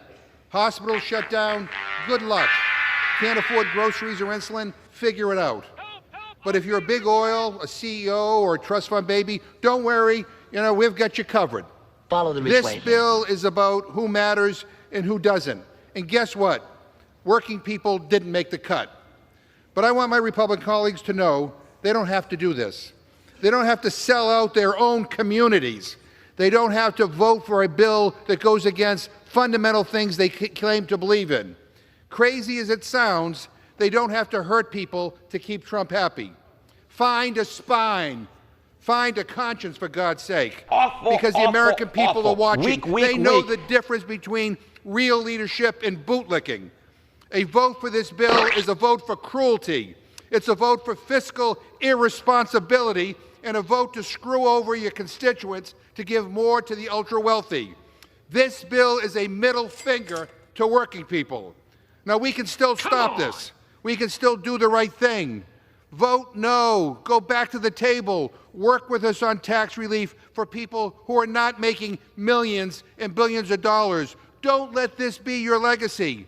That so many of you are blindly going along with this just to please the guy in the White House is shameful. You have a responsibility to care for the people in your districts. And you're voting for a bill that's going to throw millions off of health care and rip food off kitchen tables all across the country. It's shameful. It is shameful. I'm disgusted that we are here debating this trash. And with that, I urge a no vote on the rule and a no vote on the bill. I yield back. Here we go. That was Jim McGovern of, if I recall correctly, Massachusetts, making a very impassioned speech to his Republican colleagues in the House to vote no on this piece of trash bill. Don't even think about voting for this. You should be ashamed of yourself for having that thought. Republicans should be ashamed of the garbage. Now, let's go here, because this is, this here, let's take a look, people. This is the live stream right now. Time remaining has hit 0. This was the vote count on agreeing to the resolution as amended. This is exactly what I was saying before, and I'm honestly, this is the tiniest light in a dark, dark room. At least this thing will continue to stay in the news once again and will not pass as it currently is. Because that's what all of this was. This was not a vote, actual vote on it. This was just a vote. This was a vote to basically proceed on voting as the bill stands. But what this does is that it sends it back. It sends it back, not to the Senate, but it sends it to the back rooms for people to now debate over, to make more changes, to make more amendments to the resolution, which will force it to go back to the Senate and will force senators to once again vote for this thing.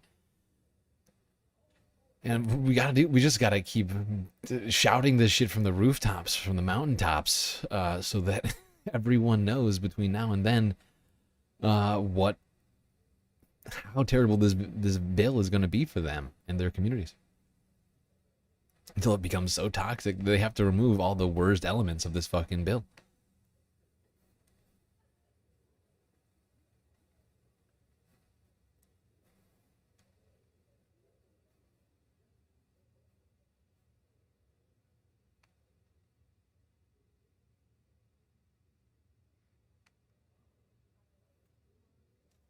Now, it's possible that, I suppose, in the meantime, Mike Johnson will manage to get those votes whipped up, but I just want to go back here. They're short 10 votes. They're short 10 votes, right? I just want to make this clear to you. 207 to 217. 5 no votes from Republicans and 8 no votes. Even if the no votes had voted yes, this would not have passed. Would have been 217 to, it would have been 217 to 213 to 215, sorry. And so it would have still been short too. This is important stuff right here.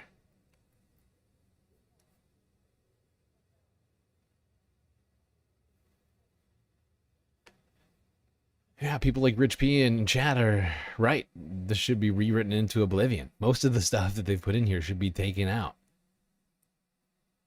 Pass a clean funding bill. Just do that. Just continue funding levels as is. Even, you know, like, wouldn't be that bad. Remove the tax cuts too while we're at it.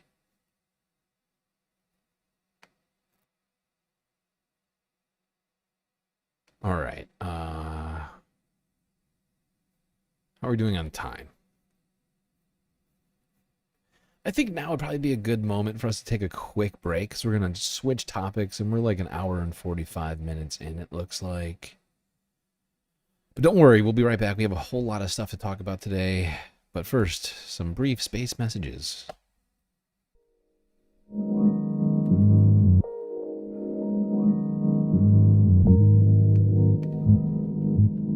All right. right, I hope everybody's been enjoying the show so far. If you haven't already, hit the like button and don't forget to subscribe. While you're at it, do also consider contributing to the Galactic News Network, as we are completely funded by individuals such as yourself. So many great ways, of course, that we have here for you to show your support. YouTube, super chats, super stickers, memberships, both gifted and started for yourself. All good ways to support the stream. But if that's not your style, you could also donate on Cash App or PayPal. Two great ways to donate to this here Galactic News Network. YouTube doesn't take a 30% cut, and instead almost every single dollar and penny goes directly to supporting the stream. But of course, the best way to get the most space benefits for your earned dollars is to go on to Patreon and become a Galactic patron. Only $3 a month will get you access to a bunch of sweet, sweet space benefits unseen by the rest of the goddamn Milky Way galaxy. Get an avatar on this stream. You ever watching one of these break screens wishing that you could be dancing here at the beach, the pool? Well, you could be. And all you have to do is become a patron. A bunch of other benefits too, but I won't bore you with the details. Enjoy the break. Grab yourselves a drink, maybe a snack. I will be right back.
right. I think everybody here knows what that sound means. Of course, it means it's time for us to get back to the stream.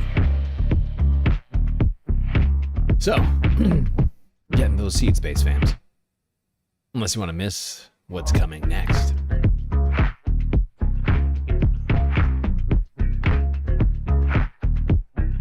Immediately, if not sooner.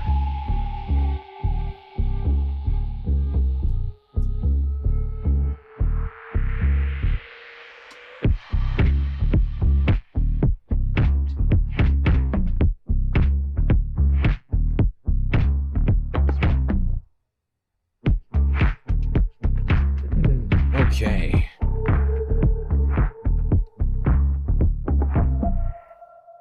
Well, we left off looking at the House. I'll just remind everybody of what that looked like, what that picture was. The House had voted on a resolution to vote on the bill as it stands. That vote did not pass, which means it will go to, I think, like committee and be debated over, and will probably get amended and sent back to the Senate once again. But things could change, so we must remain vigilant on that. We're gonna now move along on to talking about one Zoran Mandani. Zoran Mandani. Zoran Mandani.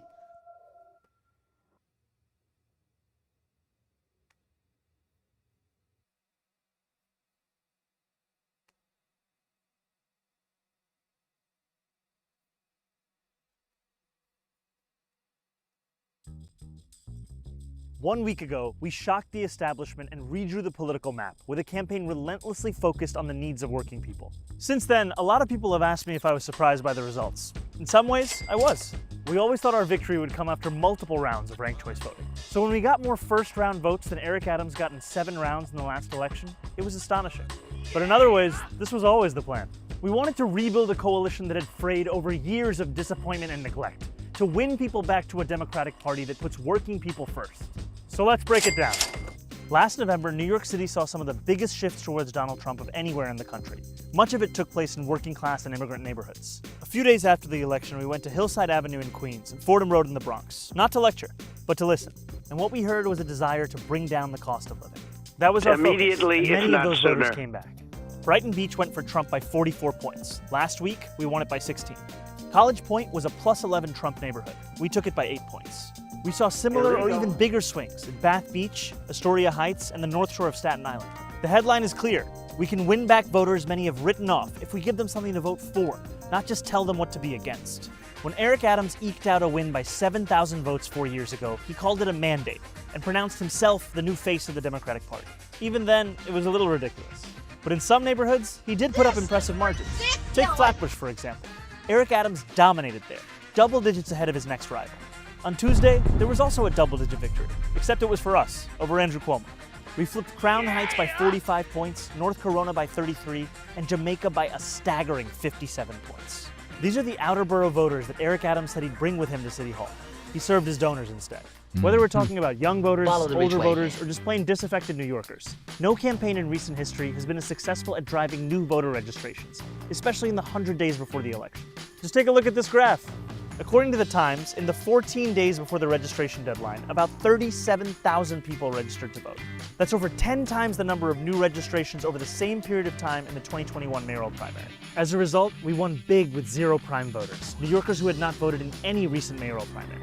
For instance, in Gravesend, at least 32% of all voters were first-time primary voters. Most campaigns focus on triple primes, New Yorkers who voted in the last 3 primaries. But this strategy ignores most of our city, yet we knew that we could turn them out if they saw themselves in our policies. We ran a campaign that tried to talk to every New Yorker. Whether I could speak their language, आपकी वजह से हमने $8 million raise किया है, 6 लाख से ज़्यादा दरवाजे खटखटाए हैं, or just tried. que se comprometa al bienestar. All the words are new! And the coalition that came out on Tuesday reflected the mosaic of these 5 boroughs. We won South Asian neighborhoods by huge margins in places like City Line, Ozone Park, Jamaica Hills. We won Latino neighborhoods like Corona, Washington Heights, Pelham Bay, and Woodhaven. We won many of the same Chinese voters that turned out for Trump in Flushing, Chinatown, and Bensonhurst. And in the final months of the campaign, we narrowed Andrew Cuomo's once sizable lead with black voters, outright winning young black New Yorkers in neighborhoods like Harlem and Flatbush. Andrew Cuomo and his super PAC spent more than $31 million. That's about $87 per vote. We were focused on affordability, and it cost us only $19 per vote. But what you did for us was worth so much more than what money could buy. The result? We shattered everyone's expectations, including our own. A Cuomo spokesperson put it best, saying they had not foreseen our ability to, quote, expand the electorate in such a way that no turnout model or poll was able to. I love this headline. This is a great video from Zoran, by the way, but I fucking love this headline. Cuomo doesn't blame himself for losing the primary. Others do. It's not my fault that I lost the primary, okay? Look, sometimes you gotta serve the donors rather than telling people a coherent message. There we go. Zoran sort of doing a quick summary of how he's feeling right now after having won the election, how they had won the election, what it was specifically, and it was speaking to people's economic needs. You know, it was true populist message, and it won the day in New York. Morbius, you're irritated right now because your battery died and no one will jump your car. Come on, people. Help Morbius get his car started. How is he to get anywhere without a functional vehicle? It's very rude. How rude. Help him now. Immediately, if not sooner. Now, in the wake, and actually before we go to that, like I'd like to point out that that is, I mean, when he started talking about the districts and all these, places that have voted for Donald Trump that they managed to turn out, that's huge, right? The fact that, this message was coherent in places that had gone red, right? That is big. But also the fact that there was a massive number of disengaged, disenfranchised voters, right? Or just generally new voters who decided to come out and vote, people who did not regularly vote in primaries. That's huge, right? Those are two big factors. The 10, at least especially the first one, getting out new voters, young voters, that's supposed to be Democrats' bread and butter. And in a way, Zoran proved that it can be. Whether or not Democrats, centrist Democrats want to realize it or do anything about that, we will only see. Time will tell. But for now, something that I'm thinking about a lot. I'm like, hey, look, Democrats can win on the right messages, and you get those people back that you lost. Just saying. Now, in the wake of all of this, Donald Trump had some stuff to say about Zoran's win. Let's go here.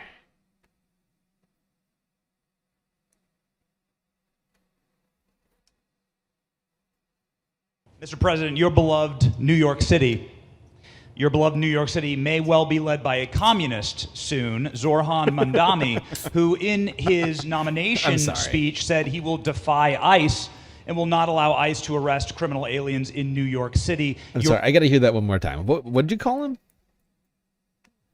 Mr. President, your beloved New York City may well be led by a communist soon, Zoran Mandani, who in his nomination speech said he will defy ICE and will not allow ICE to arrest criminal aliens. It's like nobody can read. It's like none of these guys can read. It's Zoran Mandani. Exactly. New York City, your message to communist Zoran Mandani. Well, then we'll have to arrest him. Look, we don't need a communist in this country, but if we have one, I'm going to be watching over him very carefully on behalf of the nation. We send him money. We send him all the things that he needs to run a government. Really? And by the way, they get already... Really, the federal government sends New York City all of its tax money. I love that from Donald Trump. I don't know if you know this, but New Yorkers don't pay any taxes. And all of the money they get is from the federal government, even though it's definitely not. New York City contributes a shitload of taxes to the federal government. Let's be really, really real. And it's this spurious claim from Donald Trump. But I love how I don't know who this reporter was with, but I just love how he's like, he says communist twice. Zoran Mandani. Zohran Mandani. Communist Zoran Mandani, communist. Over him very carefully on behalf of the nation. We send him money. We send him all the things that he needs to run a government. And by the way, they get about 3 times what you get, Ron. If you look at the per capita, Florida gets 1/3 of what New York gets in terms of the numbers. Why don't you give us those numbers? Yeah, well, because that's what we should send him. Yeah, well, like sometimes people say Florida gets more because they count Social Security recipients, but that's not money to the state. Those are seniors that live here. If they moved to North Carolina, you could count it there. So it has no interaction with the state government. They get more in the city and state governments than we get. Right. Substantially. We're going to be watching that very carefully. Substantially. A lot of people are saying he's here illegally. We're going to be watching it very carefully. Very carefully. What was that again? Say that again. What's the word? They get more in the city and state governments than we get. Right, substantially. We're going to be watching that very carefully, and a lot of people are saying he's here illegally. We're going to look at everything, but ideally, he's going to turn out to be much less than a communist. But right now, he's a communist. That's not a socialist. He's a communist. You know, I've always said we will not have socialism. Increasing in this taxes country, makes you a communist.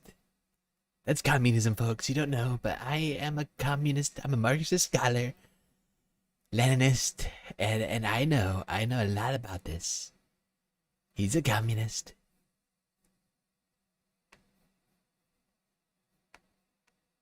Said, well, what? They skipped socialism, and you got a lot of them. Skip like socialism that. Straight to communism. And you see AOC, she's out there with her, bad IQ. Her she's bad out IQ, there her very bad ranting IQ. and raving about how wonderful he is. And look, so far he's winning. Donald Trump can't even put a sentence together. He's making claims about other people's IQ. There's AOC out there with her bad IQ. That's how the English language works. Has a race to win, but so far he's winning, and he has an advantage as a Democrat in New York City. I was there a long time ago, and it was a long time since a Republican won the city. He still has buildings in New York City. It's like he almost forgets that he owns at least I think 2 buildings, more than that, I think, in New York City. It's ridiculous. And there we go. Donald Trump coming after communist Zoran Mandani, communist. Zohran Mandani. Skipped right over the socialism. These people, they don't get it. Thankfully, you have me, Donald Trump. Marxist scholar. He's seizing the means of production.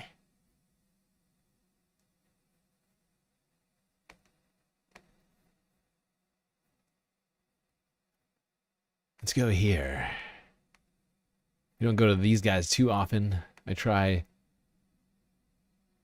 But this one... Portable again. And it was an amazing video of him just eating at We can't do this. We got to start at the beginning. different halal carts around. The Vanguard boys had a take York City on Matt Taibbi's take on Zoran Mandani. I'm staying in the race. Zohran Mandani. Zohran Mandani. Let's take a look at Matt Taibbi's article about Zoran Mandani, because this inspired quite a crash out as Matt Taibbi desperately, pathetically tried to defend himself, not just from us. Zach was absolutely destroying Matt on Twitter, but also Zed Jelani, someone who's occupies, or at least has occupied, a somewhat similar kind of like, I'm an independent kind of journalist lane as Matt. I think they've expressed mutual respect for each other. But either way, let's take a look at this. This is an article from Matt Taibbi's Substack, Racket News. Socialism wins its American Normandy. Zoran's victory in the New York City mayoral primary opens a new era in American crazy. So let's take a look at this real quick. We're not going to read the whole thing, but there's some pretty funny stuff in here that, again, inspired quite a backlash. He says, in a comet-like ascent, Mamdani has become a bête noire for conservatives, many Jewish New Yorkers, and moderates, thanks to a list of controversial statements, including a quasi-defense of the phrase globalize the intifada. In fairness, after a gotcha question, not signing a state assembly resolution recognizing the Holocaust, I gotta say, and this leading feels efforts to boycott Israel and this feels a little racist from Matt Taibbi. Bête noire, not even loosely translated. It just means black beast, and it feels seems like a very racist phrase to use when talking about the Zoran Mandani. I'm sorry, I said it wrong. Zoran Mandani. Israeli charities. If it's your thing, feel free to flip out over those. But the true red flag is Mamdani's economic platform. It's a yummy poo-poo platter of rent freezes, free bus rides, free bus rides, free childcare, and subsidized city-owned grocery stores that will quote-unquote buy and sell at wholesale prices, and centralized warehousing and distribution, clamping down on those evil bodega owners and private supermarkets that force overpriced Fritos and soda on the poor. And this is a specifically funny line. We're going to read a little bit more, but I have to react to that real quick. Zoran has literally done like a million videos with like bodega owners and, food truck guys. Clearly he doesn't view them as like some evil, nefarious capitalist force. If anything, he's trying to make it easier for them to do business as well. Oh, 100%. One of his first viral videos that he had I think back in January, he's wearing a coat. It's freezing cold outside. And he's like, make halal cheaper in New York again.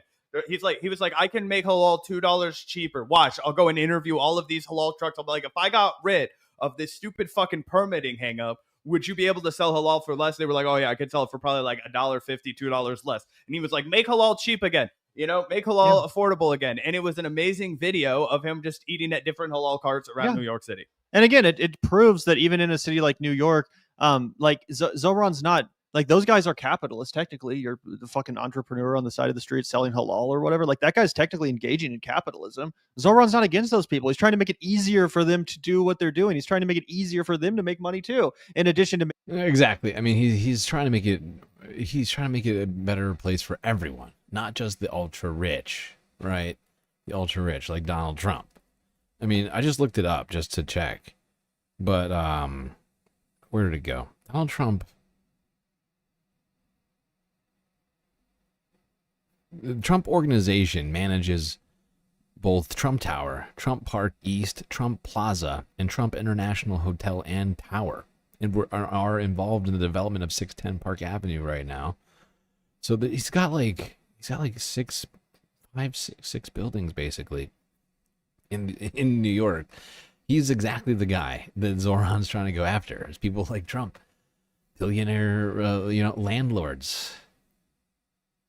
Make them pay a tiny bit more in taxes. And suddenly, Matt Taibbi's very upset about this.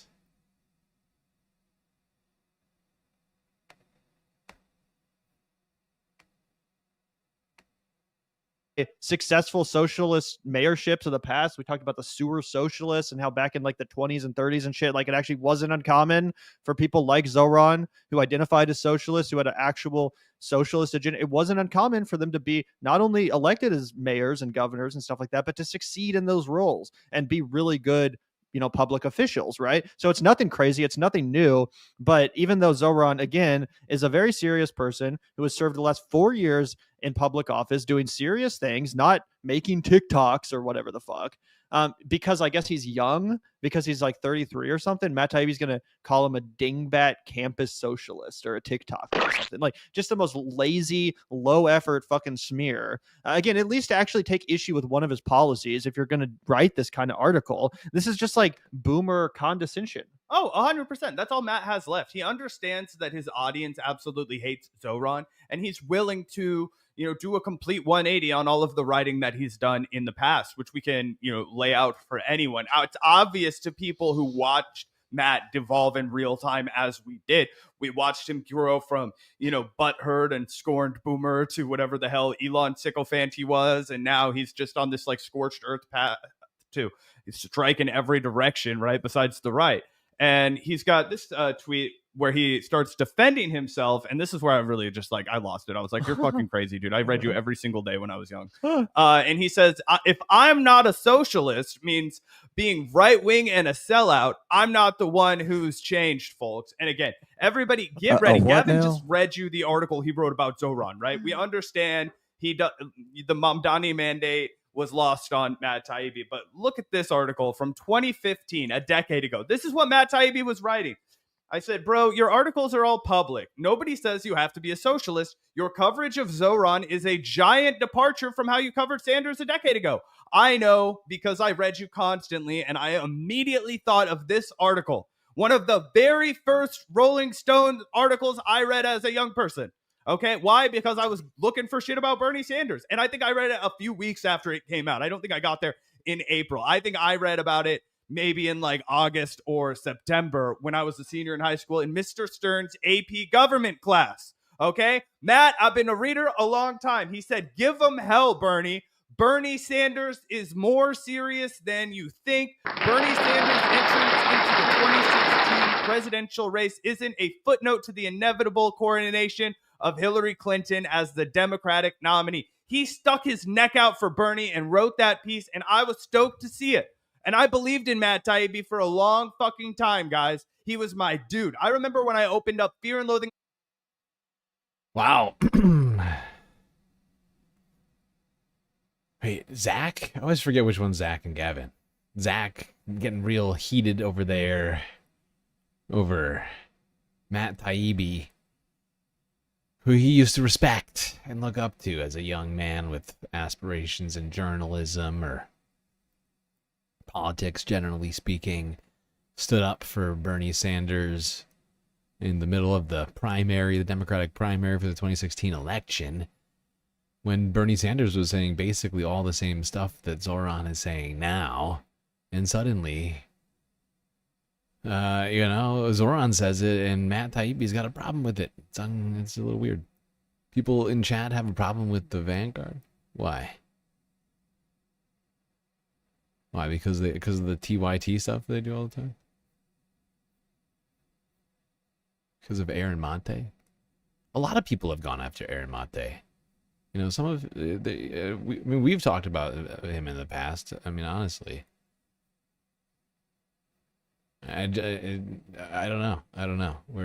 I think that he's, there's been times where he's been on the wrong side of things. Honestly, nobody's perfect in this game. There's been times where I think I've had disagreements with most creators. That doesn't mean we can't all still continue to, try and do what we do, and work together where we can.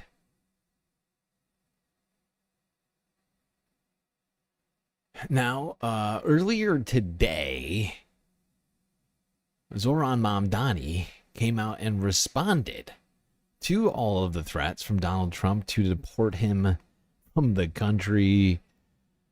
When I heard Donald Trump was thinking about doing that, all I could think of was like the House un-American. We're gonna have an un-American.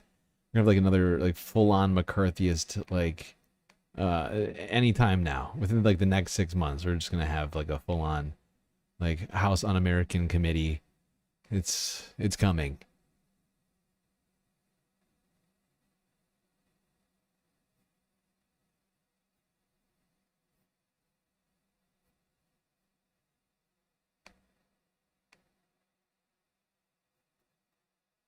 And developing this morning, President Trump wasting no time taking aim at the now official Democratic nominee for New York City mayor. Day one of Zoran Mandani's campaign met with threats of arrest and deportation. Pix 11's Kirsten Cole joining us live here in the studio with more on this. Kirsten, good morning. And good morning to you guys. And we've heard similar threats from President Trump previously. Now they're leveled at him. Mamdani is not shy about taunting the president in response in this moment, releasing his very first campaign video.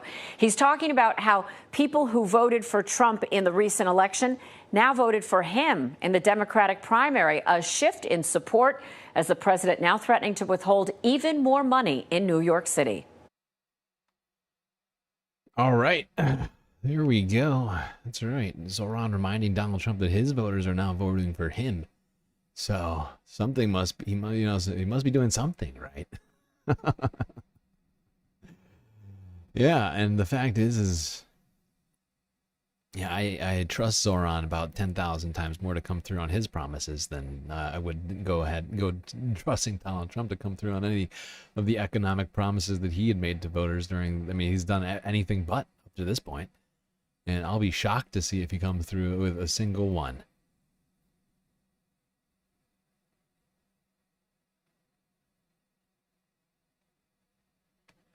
Now, let's go here, MSNBC, talk about more of this. Donald threatening all sorts of different people with deportation, including U.S. citizens, which Zoran Mandani is, I would point out. The disastrous decision by the Supreme Court 4 days ago that allows the Trump administration to begin implementing a flatly odious and unconstitutional order on birthright citizenship. Well, today, the administration announced it will begin deporting people subject to that order as soon as July 27th. It's madness, but it is madness with a method, which is to deconstruct the foundational concept of what it is to be an American, a concept created in this country's second founding by the 14th Amendment and the victory of the Union, the Civil War. A belief that we are all Americans across all lines of difference, from race to religion to creed. They hate that. They're trying to destroy it.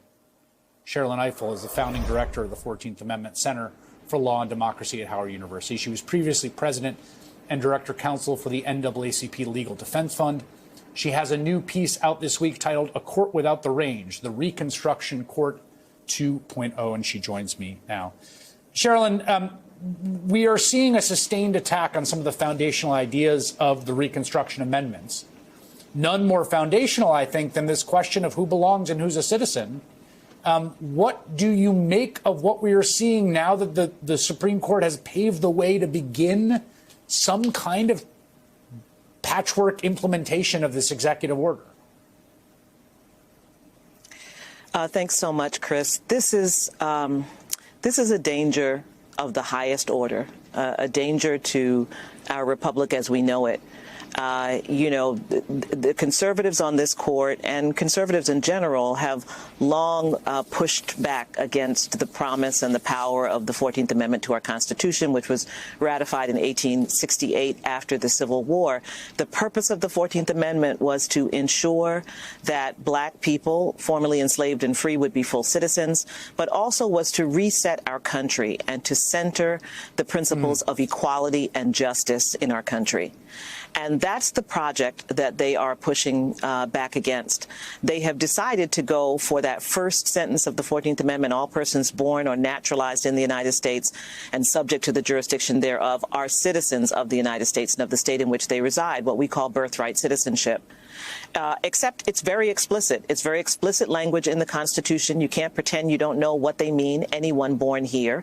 And the framers of that amendment were very well aware that it would mean that the children of migrants, the children of non-citizen workers who were born here, would also be citizens. Nevertheless, over the course of the last 15 years, we have heard many Republicans talk about ending birthright citizenship.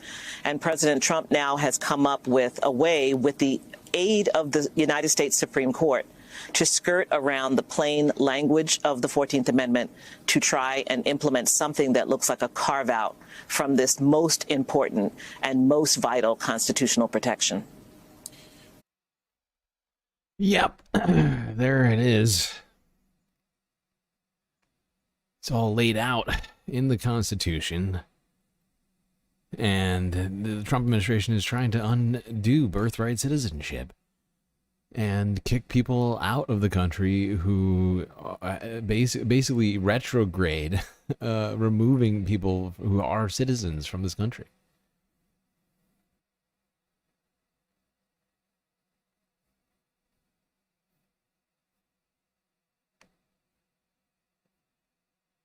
And you see MSNBC, you get you think it's gonna be raining bullshit. I mean, sometimes it is bullshit, and we call it out when we see it. But we have to find stories to cover around here, so we go through everybody. Honestly, I'm subscribed to so many news sources, it's out of control.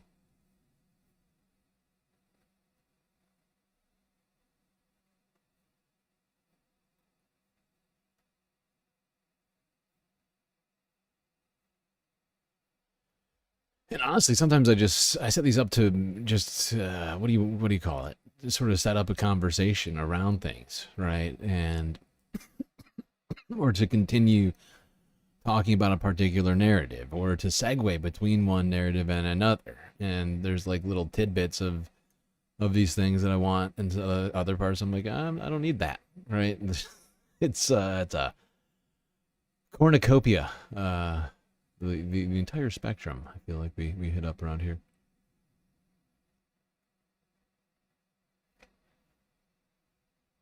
Are we Democrats? I mean, here's the thing about that. Like, in, I think, almost all states, you have to be a Democrat to vote in the primaries, right? And so, I mean, me personally, I am registered as a Democrat. Right? I mean, I see myself as being to the left of the majority of the Democrat Party establishment.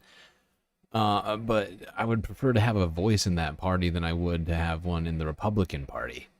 Right? And you can still vote you could still vote independent if that's what you wanted, right? But for me, like, it just makes, it's just in terms of just, what's the word?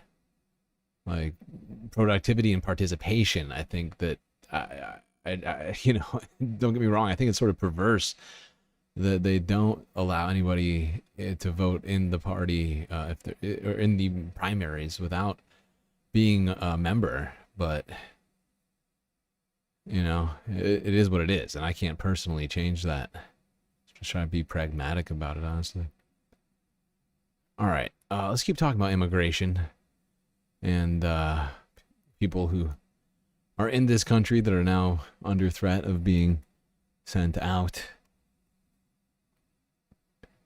And what's been in the news for the last 24 hours is Alligator Alcatraz, something that we picked up on, I think, like over a week and a half, 2 weeks ago, when we first heard about it. We talked about it multiple times now, and it is actually happening, I'm afraid to say. I mean, it sounded like a joke, like a twisted joke initially when the mayor was it the mayor who suggested? I can't remember who suggested this. I think it was the mayor of Miami who suggested this idea. I could be wrong about who it was that first brought this up, but it just sounded like a joke. This archaic, sort of medieval prison camp. This ICE detention center that is now going to be smack dab in the middle of the Florida Everglades is in fact coming to fruition. Donald Trump made a visit there yesterday. President Trump, you can see right there, a short time ago, left the White House. He's now on his way to the Florida Everglades to tour the site dubbed Alligator Alcatraz. This is Florida's new migrant detention center. It is opening today. This controversial facility is expected to hold thousands of undocumented migrants. State officials say it is cost effective. They call it a one-stop shop. Opponents say it is engineered to enact suffering. With us now, Jose Javier Rodriguez, former Florida state senator and now a candidate to be Attorney General of Florida. Senator, thanks so much for being with us. What's your feeling about this facility? Well, thank you for having me. You know, listen, if I were Attorney General, I'd be focused on the affordability crisis and the opioid crisis. And I think for a lot of us here in Florida, we see this as a big distraction. It is pretty transparently political theater, cruel political theater designed to get attention in Washington. And not just as a candidate for Attorney General, but as a lawyer, as a former state senator, there are a lot of legal questions as to their ability to do this. They're claiming, emergency powers. They've seized land from local government. They've blatantly gone around the checks and balances of the legislature. They're grabbing hundreds of millions of dollars that are supposed to be for hurricane and disaster relief. And they're shelling out no-bid contracts. And I'm sure we're going to see campaign contributors to DeSantis and Attorney General Uthmeier are on the list of those who are getting it. And I think the final point as well is that, law enforcement does not want deaths in their custody. And I think this is a setup for trouble. It's been a deadly year when it comes to deaths in ICE custody. And, half of those have been in Florida just this year. So Ron DeSantis, the governor, says that it's the federal government ultimately who will pay for this, who will reimburse Florida for this facility. And one other thing supporters say is that you called it cruel. They say that will serve as a deterrent. It will serve as a deterrent for people who want to cross the border illegally. And they say it may incentivize people to self-deport rather than end up there. What do you say to that? This is fucking ridiculous, is what I say to that. What a premise. We're just trying to scare people into leaving the country. Wow, that's fascinating. So Donald Trump just wants to give nightmares to immigrant children who may be worried, about their parents or themselves being deported. Now they have to worry that they'll be surrounded by alligators. Great. That's incredibly cruel. Well, first of all, we're a nation of laws. We need a secure border. Communities are entitled to safety, and we need to provide that to them. But we also need to respect the law and treat people with dignity. And I think one of the reasons why those of us in Florida know that this is transparently a political stunt, and the audience is outside of here, is because when it comes to the Everglades, we love the Everglades. We're not afraid of the Everglades. And one of the things that unites a lot of people is the fact that, these are sensitive environmental wetlands. The parts of the Everglades are home to the Miccosukee and Seminole tribe. And so, we look at this as, again, political theater. And, it's expensive, it's reckless, and it's dangerous. And, you mentioned the promise of reimbursement, but state taxpayers here, we're going to be shelling out these dollars. And as I mentioned, they've gone around the legislature, so there's no scrutiny to how they're doing this. You did say, this whole thing is horrifying. This administration is literally just about one thing. Well, actually two things: creating mass hysteria in this country and enriching themselves while everybody lights their hair on fire. That's what the Trump administration seems to be representing. Let's go to some local news. CBS Miami, where ahead of Donald Trump's visit to Alligator Alcatraz, protesters gathered outside of the site where it is being built.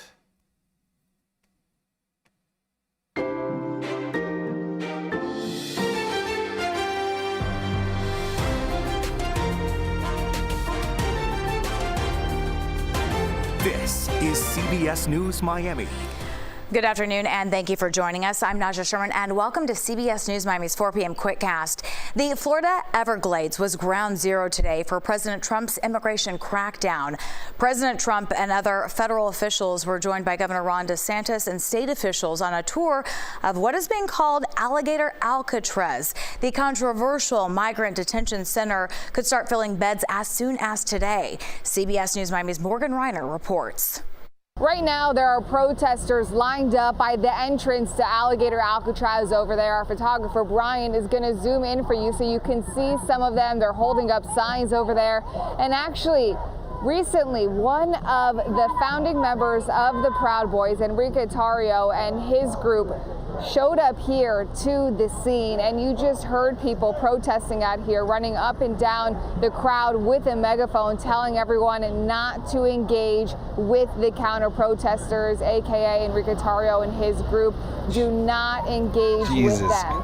As for President Trump, he said that what's happening out here in the Florida Everglades is a model for the nation, that other areas could copy what's being done here. And he is really advocating for people to self-deport. Martin Johnson drove 3 hours from Venice to the Florida Everglades.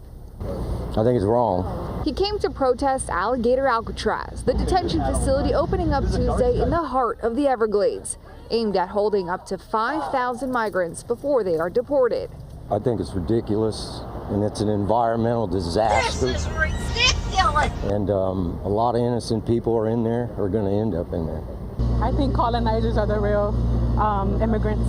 These people have not gotten their due process. Protesters walked along the Tamiami Trail in the Florida heat, chanting, No justice, no peace, no life in our streets. Check this out. Just feet away from the entrance to the facility, an alligator hung out in the water.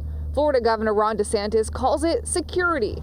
Others say it's disrupting their habitat, along with the Florida Panthers. One of the biggest things that impacts them is getting hit by trucks and cars. Putting in a lot more trucks and cars coming in and out of the facility is going to impact wildlife.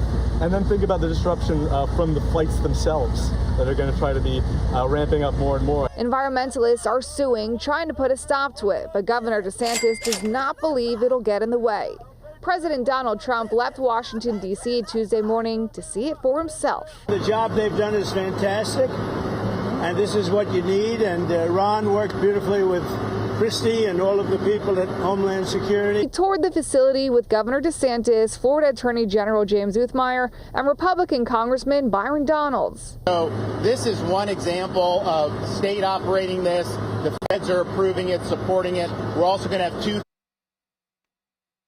more at Camp Blanding, which is our National Guard site, and we're the only state in the country that mandates our state and locals, law enforcement, to cooperate with ICE, and it's made a huge difference. He had supporters waiting to see him too. The public is with him and wants him to succeed, and I want to show my support. So I left from Miami Beach after getting to my home at 6:30 this morning.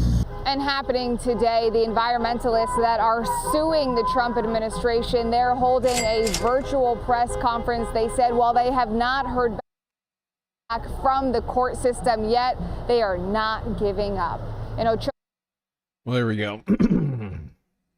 Before Donald Trump arrived, protesters lined the streets leading to this horrifying medieval concentration camp down in the Florida Everglades. If you didn't hear it in there, the Proud Boys and Enrique... Oh, wait, sorry, not the boys known formerly as the Proud Boys, along with Enrique Tarrio, showed up to counter-protest.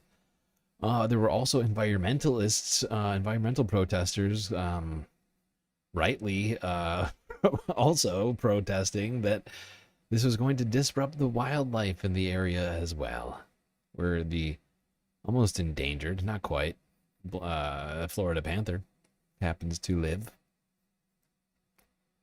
Actually, is it endangered? I can't remember. These things change, they fluctuate. I think at one point it was, though.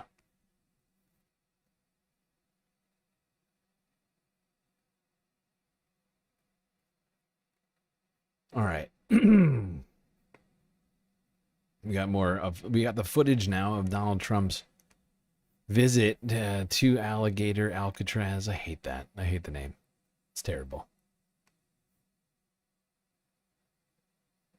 I would say that exactly right. The governor here has been fantastic in forming this partnership with the Department of Homeland Security. Governor Pudding Fingers is doing such a great job. Thank you, Mr. Pudding Fingers. Pudding Fingers, Ron. We're looking at different contracts with different vendors and thought, why not go straight to our governors and ask them to help us solve this problem? Florida was unique in what they presented to us, and I would ask every other governor to do the exact same thing. This is unique because we can hold individuals here, they can have their hearings. The way that she's talking about this, like, Like it's a painting. Like this is unique. We're innovating, don't you see? By surrounding a concentration camp with alligators, we're innovating. It's like a moat. It's never been done before. Are they really doing the Prince thing? No, I'm doing the Prince thing. Because they lost the rights to the name the Proud Boys after they were sued by a church. The church which was attacked by the Proud Boys. So they lost their rights to their own name, which is why I'm now calling them the Boys, formerly known as the Proud Boys. I find it to be a fun distinction to make. I got the time. Get due process and then immediately be flown back home to their home countries. And their home countries are welcoming them. They're setting up homes or houses. They've got food assistance. They're helping to facilitate. Wait, they've got food assistance? Aren't Republicans taking away food assistance from Americans? But we're okay, but we're gonna get food assistance at the deportation centers. I see. Okay, makes sense, Christy. Thank you. Go kill a puppy. R.I.P. Cricket. Okay. Let's go here. The AP back to the street outside of this horrifying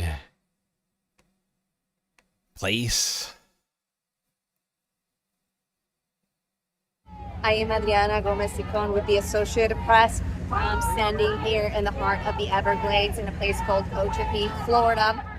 We have crowds of protesters behind me because President Donald Trump is visiting today this remote airstrip where Florida officials have built a detention center for migrants. They're calling it Alligator Alcatraz. This is an area that has alligators, pythons. We've seen some of them swimming in the canal alongside the highway. Protesters are here to denounce what they say is inhumane way to scare migrants from coming into the country. Of course, federal officials are also seeing it as an opportunity to convince or persuade migrants to self-deport. We have some Trump supporters in the area as well, and there's also, it's very hot and humid today. We love Daddy. Keep fighting. Aww. I love these fascism supporters. It's so good. So great. What a time to live in. Fascist Barbie looking extra dumb today. Ah, yes. Christi Noem never ceases to amaze. And we've got some interesting stuff to talk about, Christy. We're not going to get to that quite yet. But in a moment, we're going to really dig into some stuff about Christi Noem's outfits. So don't go anywhere. That one's wild. That one is fucking wild. All right, got a bunch more videos of Trump's visit to the Alligator Auschwitz, as people are now calling it.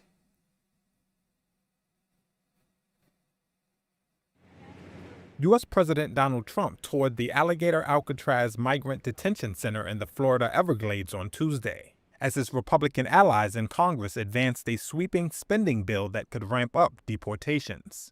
The facility sits some 37 miles from Miami, in a vast subtropical wetland teeming with alligators, crocodiles, and pythons. I looked outside, and that's not a place I want to go hiking anytime soon. Can you imagine Trump highlighted Donald Trump the threatening hiking? conditions surrounding the facility at a round. Can you imagine this man? Did you just hear him? Not a place I'm going to go hiking very soon.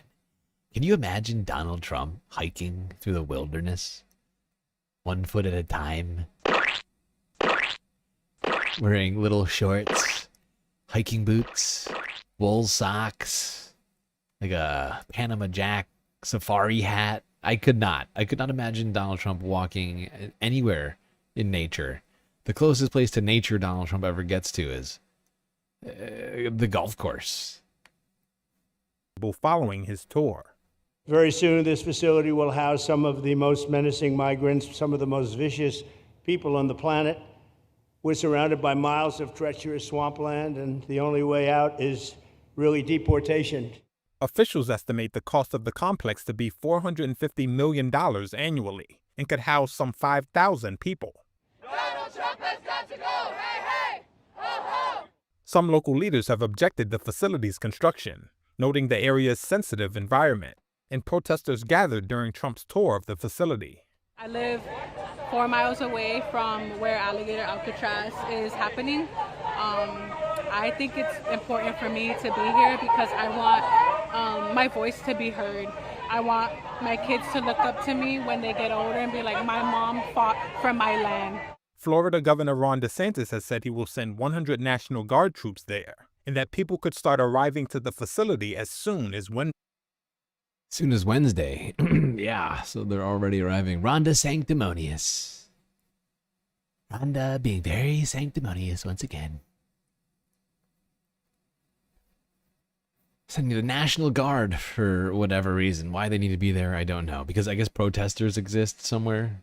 You need the National Guard for protesters. Remember that. Always remember that the existence of Americans utilizing their constitutional rights necessitates the National Guard's presence, of course. This is ridiculous! More comments were made while inside of this horrifying place.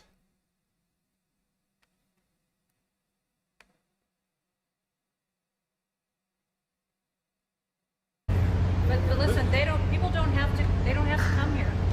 If they self-deport and go home, they can come back legally. We will let them come back. And there's a lot of What's the point of that? But if you wait and This is the dumbest bring you to immigration this policy. facility, That is the dumbest, even if we were to take her at face value, that is the dumbest immigration policy I've ever heard. So people that are already here, this is, I mean, Christi's saying, people who, if you're already here, if you don't want to come to this horrifying concentration camp in the middle of the Florida Everglades, well, you can leave, and then we'll let you back in. The same administration that has touted efficiency and merit are suggesting that people leave the country so they can come back in. Do you know what would be easier than that for everyone involved? Letting people come to immigration courts, letting people do all the things they were already doing, reporting, and applying for asylum status, refugee status, for green cards, visas, and whatever else. Oh my God! Instead of causing a great deal of harm to the lives of everyone, the U.S. economy, and, well, the Constitution, too. And this is just, for fuck's sake. How is that more efficient? How is spending $1 billion to build this thing more efficient than that?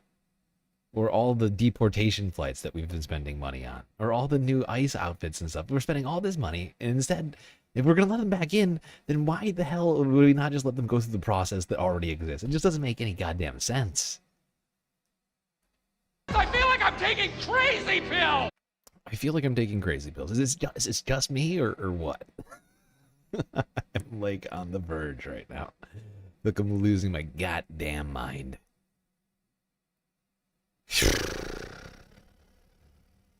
Oh, let's do this.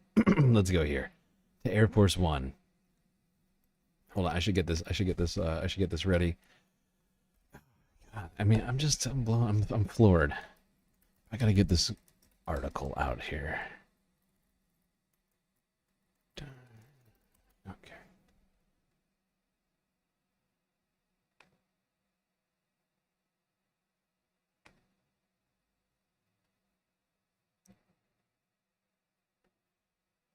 Okay. Okay.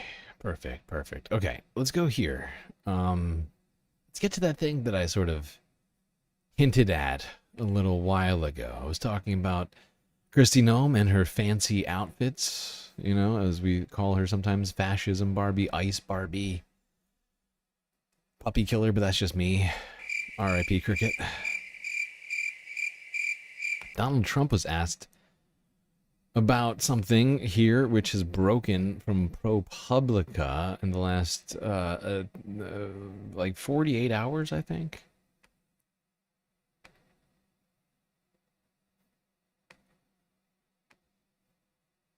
Sir, you spent a lot of time with Secretary Noem today, obviously. Did you discuss with her at all this report about an $80,000 dark money payment she received in 23 and appears to have been kept off her federal disclosure forms. Illegal. You're telling me this for the first time. I've never heard of She's it. done an amazing job. I've never heard of it. She's done a great job. She deserves it. She deserves that money. First time I'm hearing of it, though. I had no idea. Donald Trump had no idea. All right, let's go here. ProPublica released this on, it was like 2 days ago, June 30th. Boom. Christi Noem secretly took a cut of political donations. Look at her. She's in another one of her little Barbie outfits. This one is cowgirl Noem. A dark money group paid $80,000 to Noem's personal company when she was a governor of South Dakota. She did not include this income on her federal disclosure forms. Illegal. A likely violation of ethics requirements, according to experts. In 2023, while Christi Noem was governor of South Dakota, she supplemented her income by secretly accepting a cut of the money she raised for a nonprofit that promotes her political career, tax records showed. In what experts described as a highly unusual arrangement, the nonprofit routed funds to a personal company of Noem's that had recently been established in Delaware. Fascinating. Now, hold on. Right here. While she's among the least wealthy members of Trump's cabinet, her personal spending habits have attracted notice. Noem was photographed wearing a gold Rolex Cosmograph Daytona watch. That cost nearly $50,000. As she toured the Salvadoran prison where her agency is sending immigrants. In April, after her purse was stolen at a Washington, D.C. restaurant, it emerged that she was carrying over $3,000 in cash, which an official said was for dinner activities and Easter gifts. Aww. Easter gifts. What a thoughtful lady. So, yeah, while Christi Noem has been running around playing dress up, she's apparently been misappropriating donations to buy fancy Rolex Cosmonaut $50,000 watches for herself. Well, you gotta look good. You can't not have a nice timepiece when you're, doing fascist dress up every day. People are gonna be like looking down on you and stuff, allegedly. Oh boy. Oh geez, Christi. Illegal.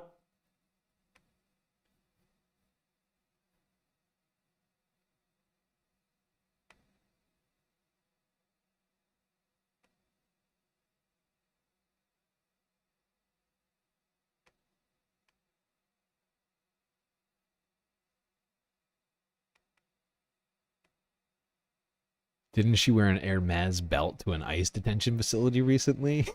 She may have, honestly. I wouldn't know. But if she did, now we're starting to get a picture of where all that money went. That $80,000.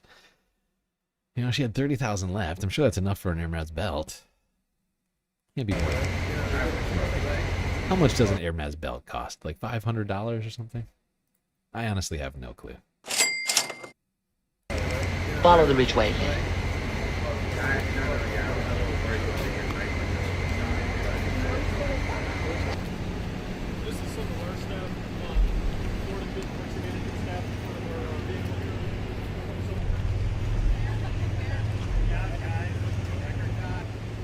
Fun little photo op. Hi everyone. Get everybody to line up.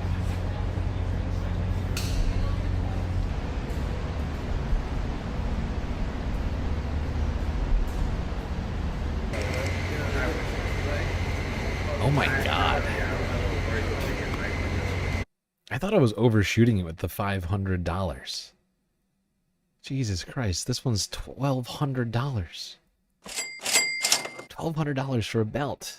That's too much, man! That's too much. That's on the low end. Women's belts, Hermes, $1,250 to $5,295. Is that possible? Can you spend $5,000 on a belt? Can you spend $5,000 on a belt? That seems wrong. Oh my God, $3,100. $2,100. No.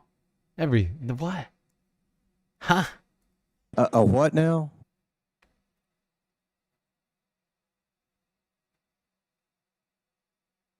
Is it Hermes? I honestly have no idea. I've always heard Hermes, but I could be wrong.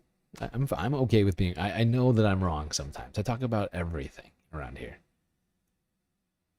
There's at least like a 1% chance that I'm wrong about something on a daily basis. You know, we talk about 100 things a day. 8 hours. I could be pronouncing something wrong. Oh no.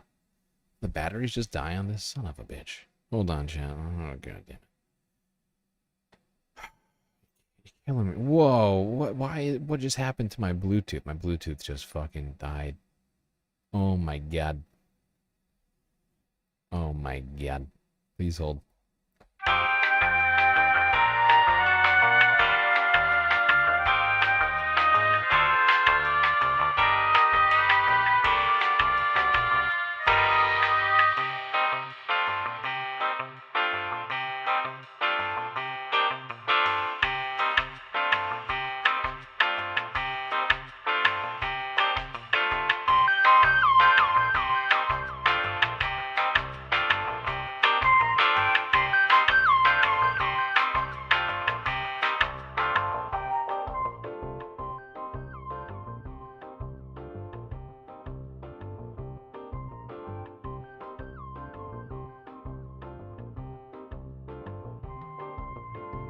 Okay, I guess it's solved for now. That's good.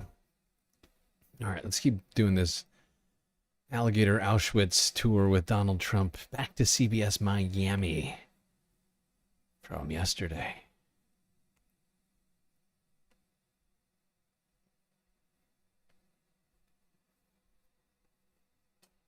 Well, tonight, Florida's new immigration detention center in the Everglades is earning praise from President Trump. A White House post on X shows Trump next to 3 alligators wearing ice hats. Below them it reads, "Alligator Alcatraz, make America safe again." And this video shows bunk beds set up in cages inside of the facility. Critics still hope to keep detained migrants from being housed there. All this in the wake of the president's visit to the facility this morning.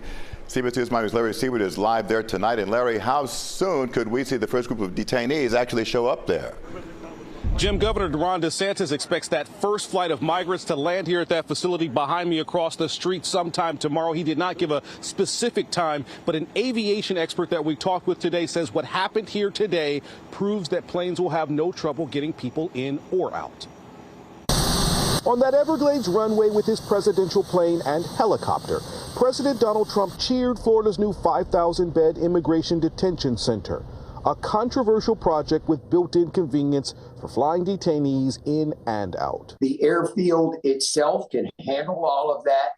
It can handle it in bad weather. And also you have some infrastructure that's out there in terms of the traditional things. Willard Shepard is an aviation attorney and former Air Force fighter pilot with experience landing here during training.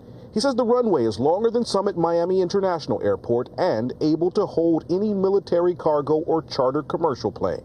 I thought this was... This shit is ridiculous. This is ridiculous! Hold on, make sure I get this number right.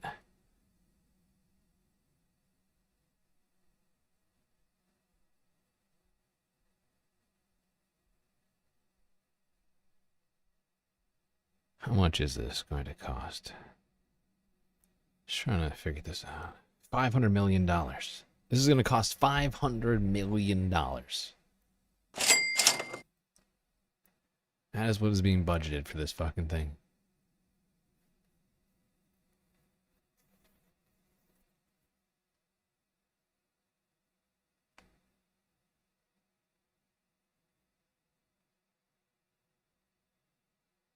$500 million.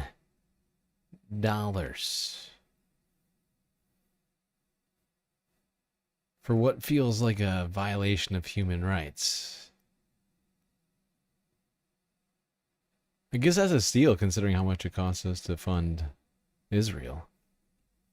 President Donald Trump landing in Florida to open what has been called Alligator Alcatraz. This controversial new migrant detention facility on the site of an abandoned swampland airfield, surrounded by pythons and alligators, which officials say will stop escapes.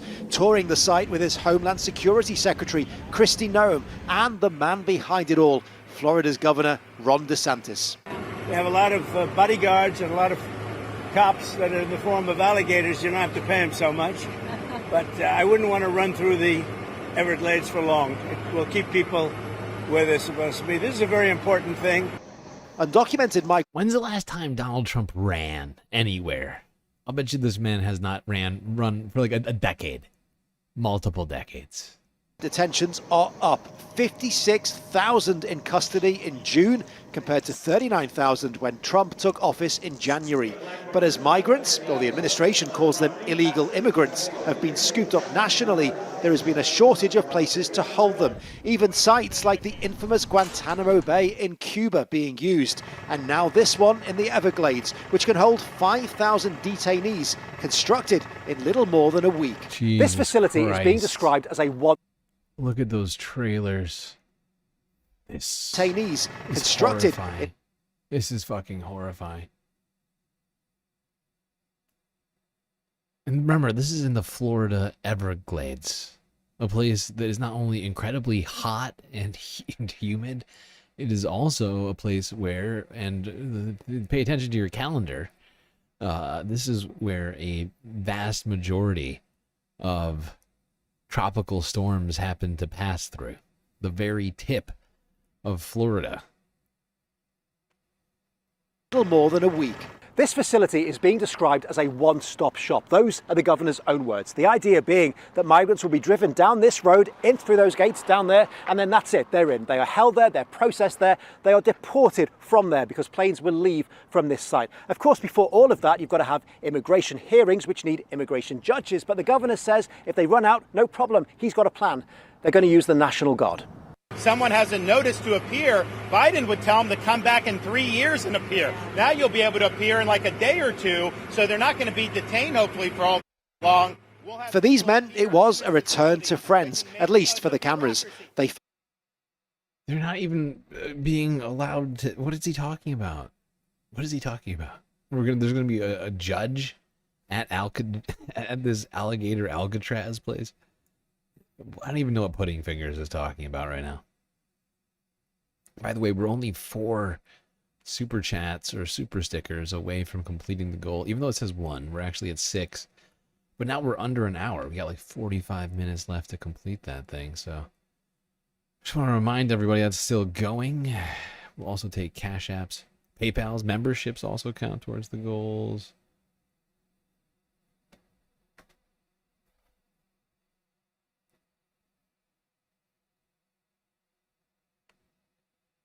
Now, this is from 2 hours ago, CBS Miami, where Alligator Alcatraz is going to be receiving its first immigrants, detainees.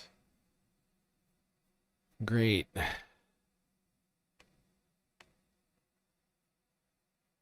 As President Trump tours the new detainment center that he's calling Alligator Alcatraz, we're learning more. Whoa, what just happened? This is the one. Sorry.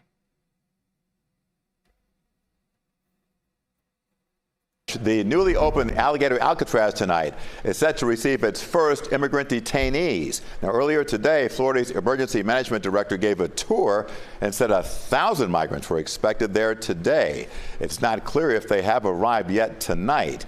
CBS News' Larry Seawood is live outside the detention center in the Everglades. And Larry, bring us up to speed on what's happening right now.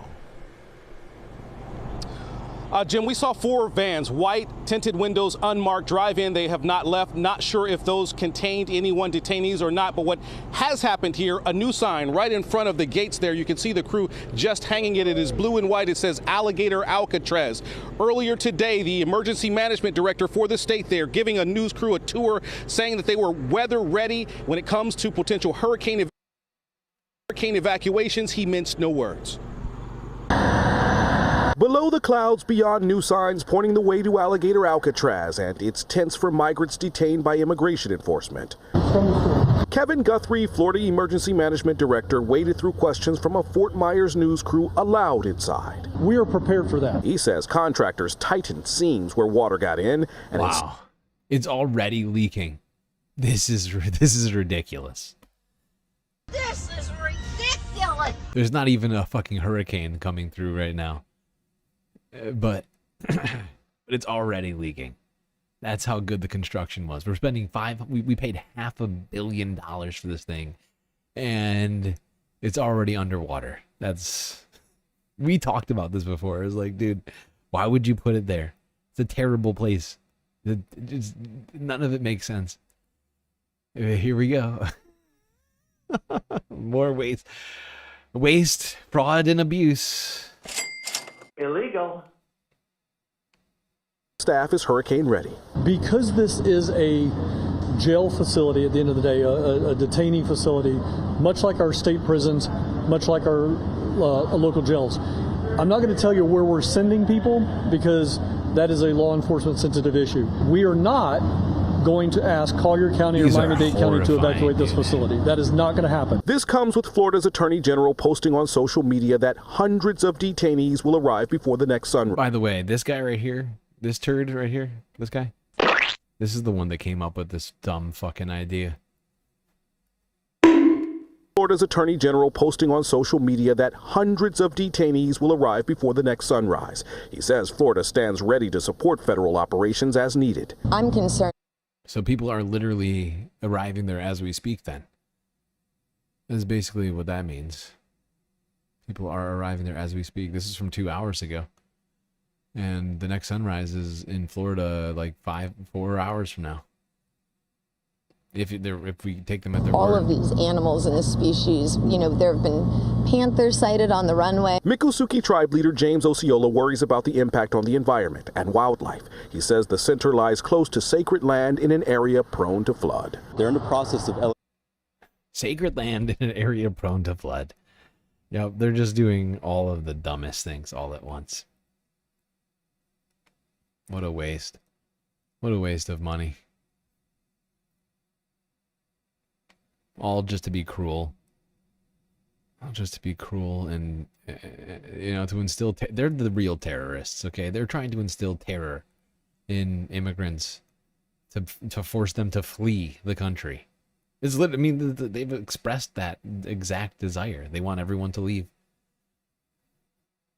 If you're not one of their people, they want you out.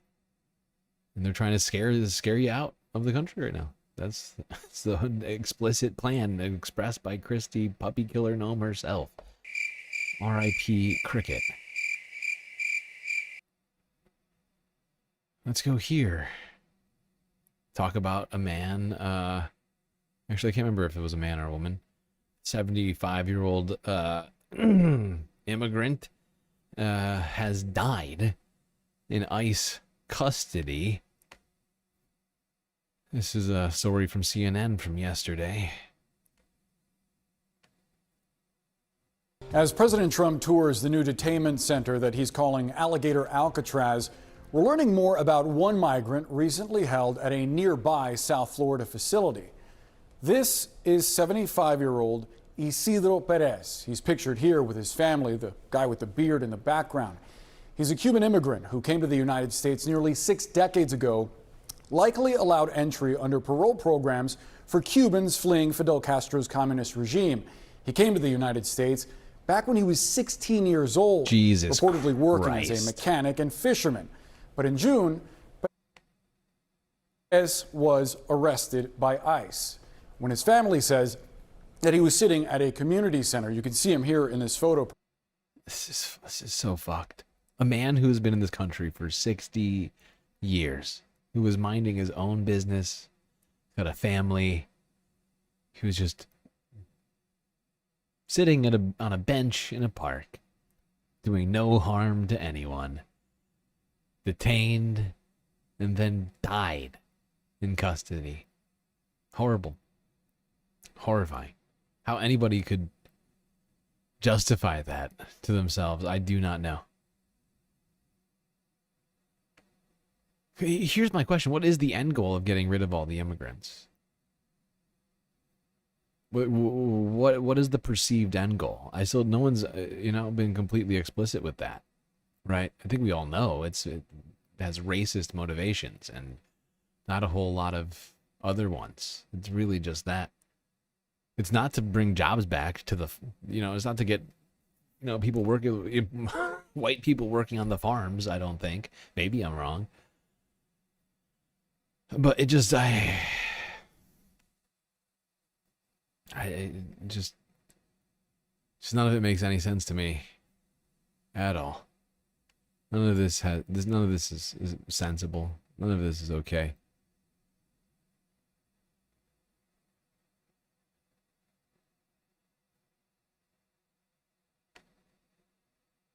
All right, let's go to SoCal.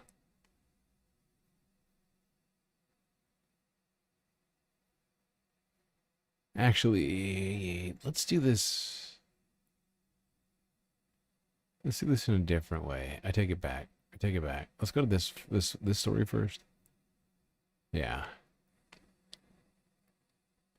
This is Associated Press from yesterday, where they got a bunch of, I guess like we would call on the ground testimonials from families of people who are currently sitting in ICE detention.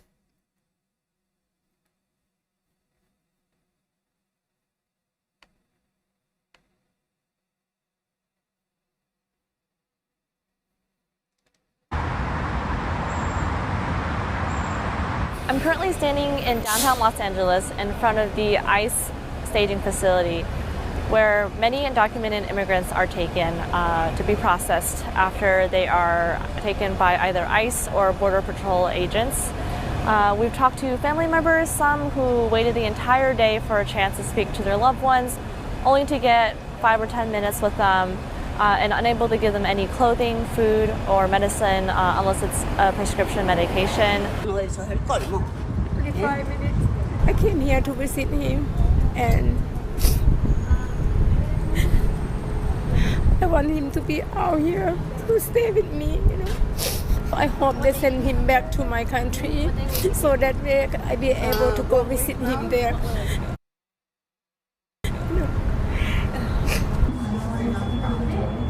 Overall, there's a lot of confusion and frustration amongst families who feel like they're not getting enough information from officials about where their loved ones are taken or what will happen to them. He was on his break around like 2:30. Like, I think it was 4 bounty hunters that just came and they just took him without asking anything. It's heartbreaking, Like, what if they take your family and they just take him like that, without any information or contact of them and how they treat them. This is inhumane. What we're doing to these people and their families. Do you remember when they were saying they weren't going to split up families and now people are clearly split up? I remember that. It was a few months ago. Not that long ago. Thankfully, many Trump voters have the memory of a goldfish. It's fucking horrifying. These poor people, not knowing what your family member is going through. Vast majority of these people did not commit any crimes. Even smaller percentage committed actual violent crimes, like the Trump administration was claiming from the very beginning.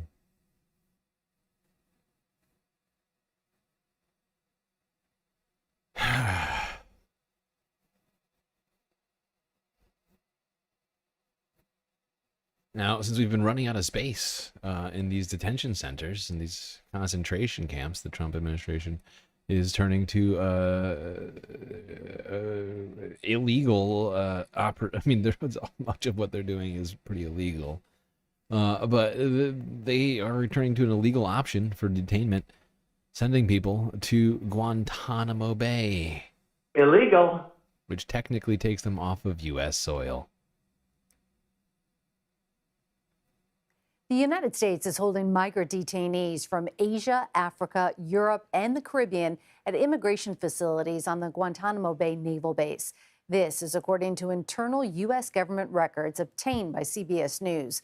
Guantanamo Bay, which is located on Cuban land, also houses terrorism suspects, though they are away from immigration detainees. CBS News immigration and politics reporter Camilo Montoya Galvez joins us now with his exclusive reporting. Thank you for being here. How are U.S. officials describing the detainees that are held there? Well, after President Trump ordered his administration to convert the military facilities at Guantanamo Bay, Cuba, into a massive immigration detention center, his administration has mainly used that base to predominantly house migrants from Spanish-speaking countries in Latin America, such as Nicaragua and Venezuela, before they are deported to their countries of origin. But now that population has been expanded dramatically in terms of nationalities, according to the internal documents that we obtained at CBS News. Among the detainees are now migrants from Africa, Asia, Europe, and the Caribbean, including from countries like China, Liberia, Jamaica, and the United Kingdom. This shows that the administration's aggressive crackdown on immigration is extending to many migrants, irrespective of their nationality. Yep. Starting to get some diversity in the immigrations right now. Oh, God. Now, we're not supposed to be able to put migrants in Guantanamo for the reason that it's not on U.S. soil, and that removing them basically circumvents their ability to speak to lawyers, go to immigration proceedings. It's the same thing as what's happening in El Salvador. We're just exporting it to Cuba instead.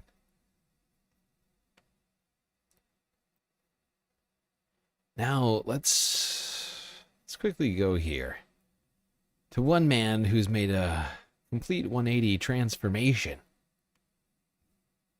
Rational Nationals has got the story on Bill Kristol.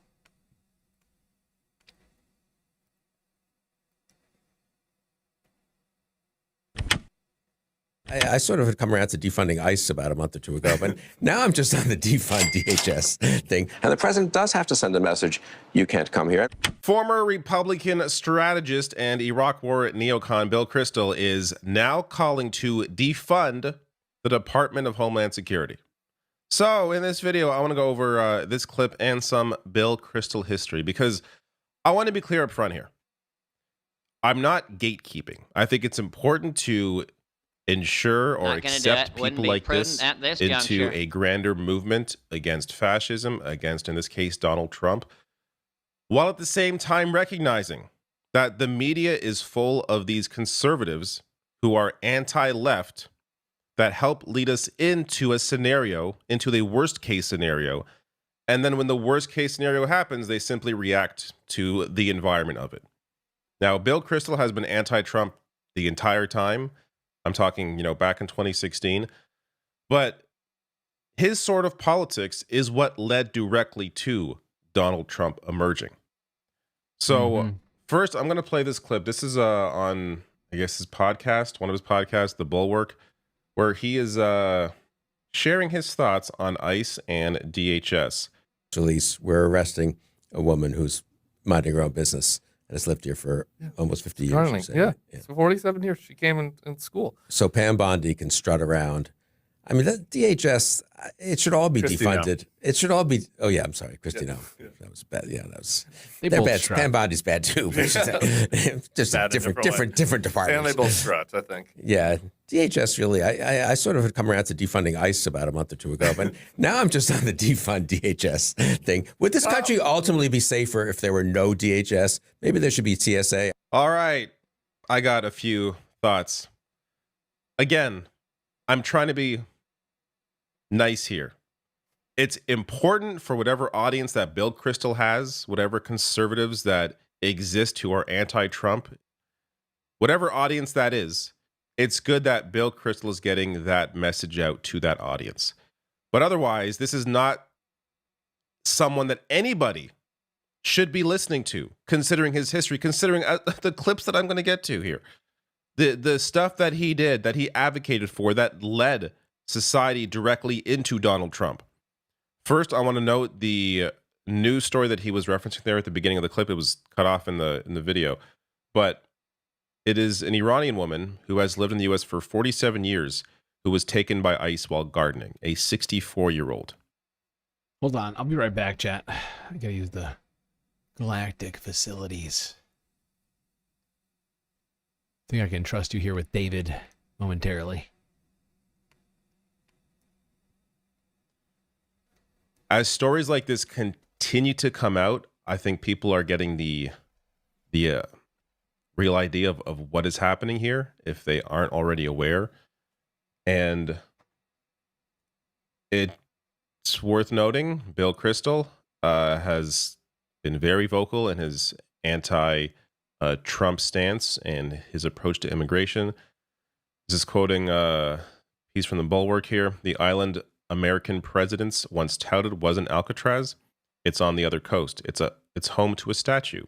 Liberty enlightening the world. Liberty enlightening the world. Do we still believe in that? After yesterday, let's not kid ourselves. I just have to play this clip from, saw this shared by Brian Kennedy, but this is during the Obama administration. Watch what Bill Kristol was saying at the time. There you see President Obama in Denver this week. White House even has a hashtag for these outings. They call it the bear is loose. With the president taking some heat for shooting pool, but not going to the border to see that crisis firsthand. We send children back to Mexico. We send children back all over the world. But they're not in those situations. Well, they are in those situations, and things in Central America have been tough for a long time. But the idea that you're going to let unaccompanied minors just come into the U.S. because of a loophole in the 2008 law that allows you to send the Mexican kid back and the Honduran kid gets to stay. And that's not sensible. And so that the Republicans are going to propose this week on the Hill amending the 2008 law to have even treatment for everyone. And the president does have to send a message, you can't come here. And why is this happening? David talks about this has been a problem for decades. Why are these kids suddenly flooding this place? Because the president amnestied all the kids who were already here in 2012, and people in Central America decided... All right, I had to pause the clip there. I will get to the rest of it and discuss what the point of this video is, which is really Bill Kristol and the impact, but I have to just interject to show you how much propaganda was being spewed by Bill Kristol at the time as this insane neocon. No, people were not fleeing Honduras because of the potential for amnesty. They were fleeing because of the conditions created on the ground in Central America by the U.S. and their neocon interventions. Yes, David is right. America, fuck yeah! Operation Condor. Yeah. American foreign policy in Latin America has created much of the conditions that have led to people fleeing their home country to come here. Sanctions, interventions, coups, funding of dictators, and fun stuff like that. Now, there's a couple of things that people are doing to try and help immigrants avoid being seized by ICE without due process. And Southern California has created a hotline to help people attend immigration hearings online, so they don't have to go into immigration court where they've been getting seized in mass by ICE. Here's NBCLA from yesterday.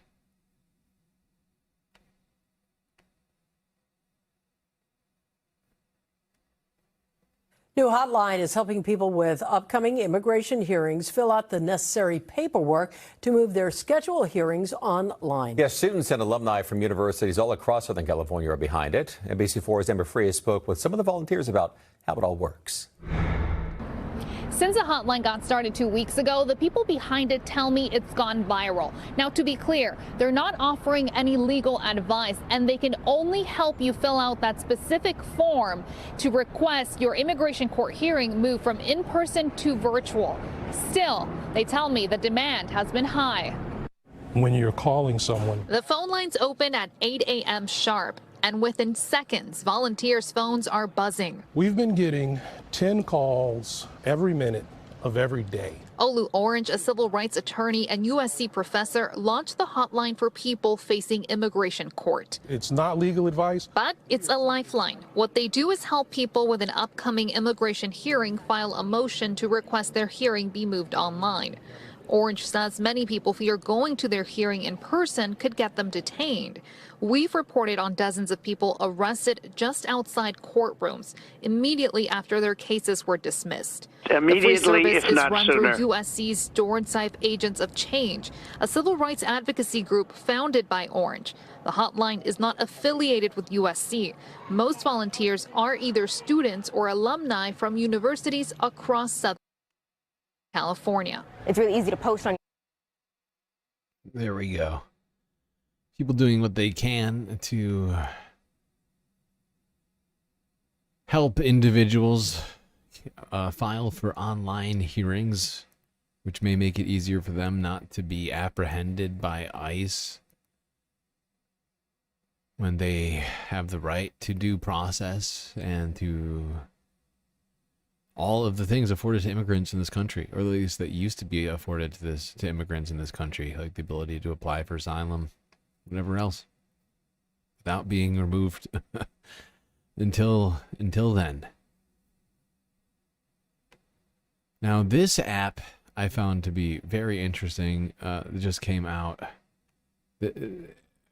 One thing I'm worried about, I do have some concerns about this next app that we're about to talk about, but at least for now, I would like to think slightly optimistic about it. Although I do, well, let's get to this first. I won't tarry on. I'll get to my opinion on this in a second. Now at 10:30, a new app called Ice Block allows users to report immigration and customs enforcement activity with just 2 taps on a smartphone. The app is completely anonymous and controversial, of course, but it is also gaining popularity across the country and right here in Los Angeles, where immigration raids continue to impact communities. KTLA's Lindsay Pena joins us live in Hollywood with more on how the Ice Block app works. Hi, Lindsay. Hi, Cher and John. Yeah, federal agents were actually spotted at the Hollywood Home Depot just yesterday, taking several people into custody. It's exactly the kind of thing designed to be reported on the new Ice Block app. Today, I had a chance to talk to the creator about how it is growing in popularity and the controversy it's generating. As immigration operations continue across the country and here in Southern California, a new app called Ice Block is quickly gaining users. Winter is it allows coming. anyone to report and be notified of ICE sightings in their area. That's what this whole thing is about. Get it into as many people's hands as possible so that everybody can protect themselves and their communities from what is going on in this country. The app's creator, Joshua Aaron, says it's designed to be simple to use and 100% anonymous. Now, one thing I do see as possibly happening with this app is that people start making false claims, right? Specifically ICE and or right-wingers will perhaps try and use this in one way or another to run, what do you call it? Like campaigns to flood it with spurious fake claims. But I do think that this could be very useful. If that doesn't happen, it'll be very useful. And hopefully that doesn't happen. But I'm just saying, that's one thing that I thought of when I saw this. And I'm just honestly glad that someone's trying to do something like this to help people, make it easier. Honestly, somebody needs to come up with one of these things that we don't do a news story on, right? And make it like an off App Store app. What do you call it? The ones that are embedded in web pages. I can't think of the name for it. And then just have it spread through the community. Because I do think that would be more, in terms of operational security, would be better. But I do like it. I do like the effort.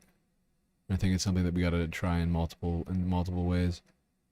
to help protect people. All right. We're going to move on from talking about immigration. Talk about a few other things, like how the Trump administration is attempting to reshape how American history is taught by taking all the things that make white people feel sad about the things their ancestors did. In the last decade, at least 20 states have passed laws or policies that restrict how history can be taught in schools. Since taking office in January, President Trump has pushed even further, with executive orders that aim to reshape how U.S. history is presented, not only in classrooms, but in some of the nation's most famous museums. Paul Salman reports for our series, Art in Action. The graduating classes remained almost 100% white until 1969. For 8th grader Julia Jones, U.S. history. I'm like, well, wasn't Brown v. Board 1954? That doesn't seem right. Classes at her own Richmond, Virginia middle school. When the 1970 school year started, there were about 5,000 white students who never came back.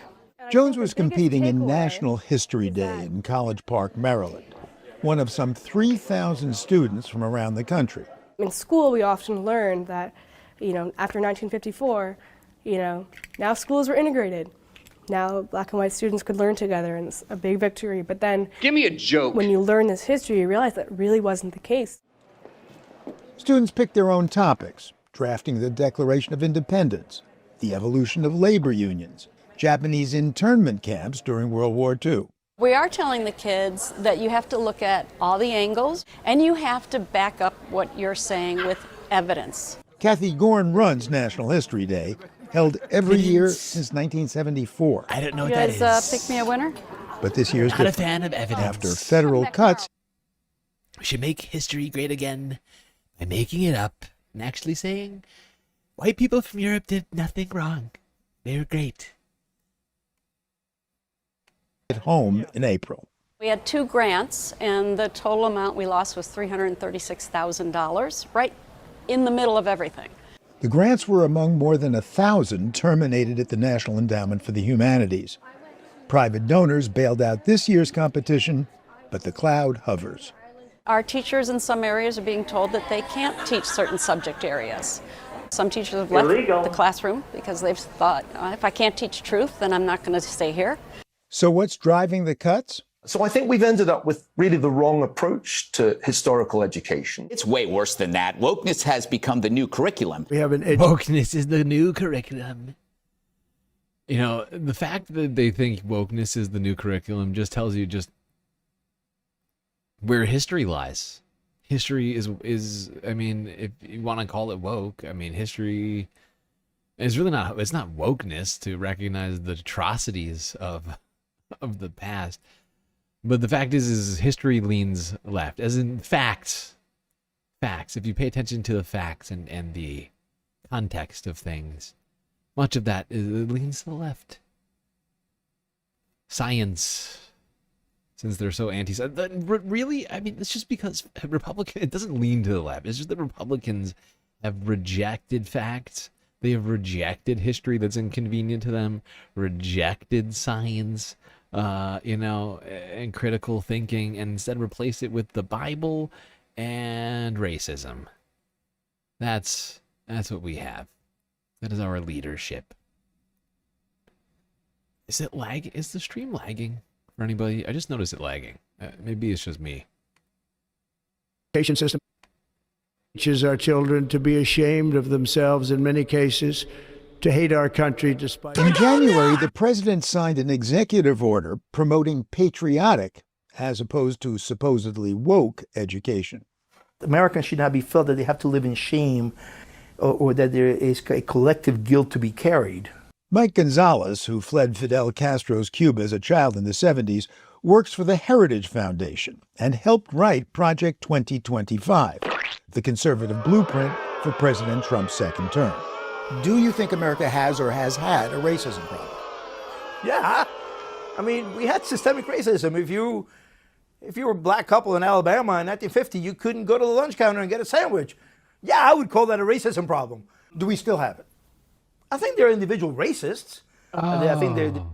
Oh, so it's done. No more. Racism's over. There's racists, but there's no more there's no racism problem as he sees it in society. I get it. An ideology from Smithsonian galleries in Washington and New York. It's now in effect. Lonnie Bunch, who is today the secretary of the Smithsonian, he was the head of the African American History Museum, and he ordered the curators to start collecting and curating materials from the Ferguson riots and from the Black Lives Matter demonstrations and riots from that point on. There is some of that today still in the museum, but it's being cut back severely. The Smithsonian had no comment about those specific cuts, but the board has stated that museums, quote, must be a welcoming place of knowledge and discovery for all Americans. I mean, what does that mean? What does the word welcoming mean in this specific instance, right? Is it if your ancestors did something bad, we can't talk about it? I mean, does that mean we should remove all Nazi reference to Nazis? You know, should we remove all reference to British history? Just go down the line. What parts of history are welcoming and what parts aren't? That's one thing I'd love to know. And to whom? And to whom is it welcoming? And why should we go out of our way to make history well? History is just history. Right? Those who forget history are doomed to repeat it, right? And now we're literally rewriting history. Seems like it couldn't possibly go wrong. Jesus Christ. Speaking of history and learning things, let's go to see what's been going on at Harvard as of late. Donald Trump has been making more threats against them.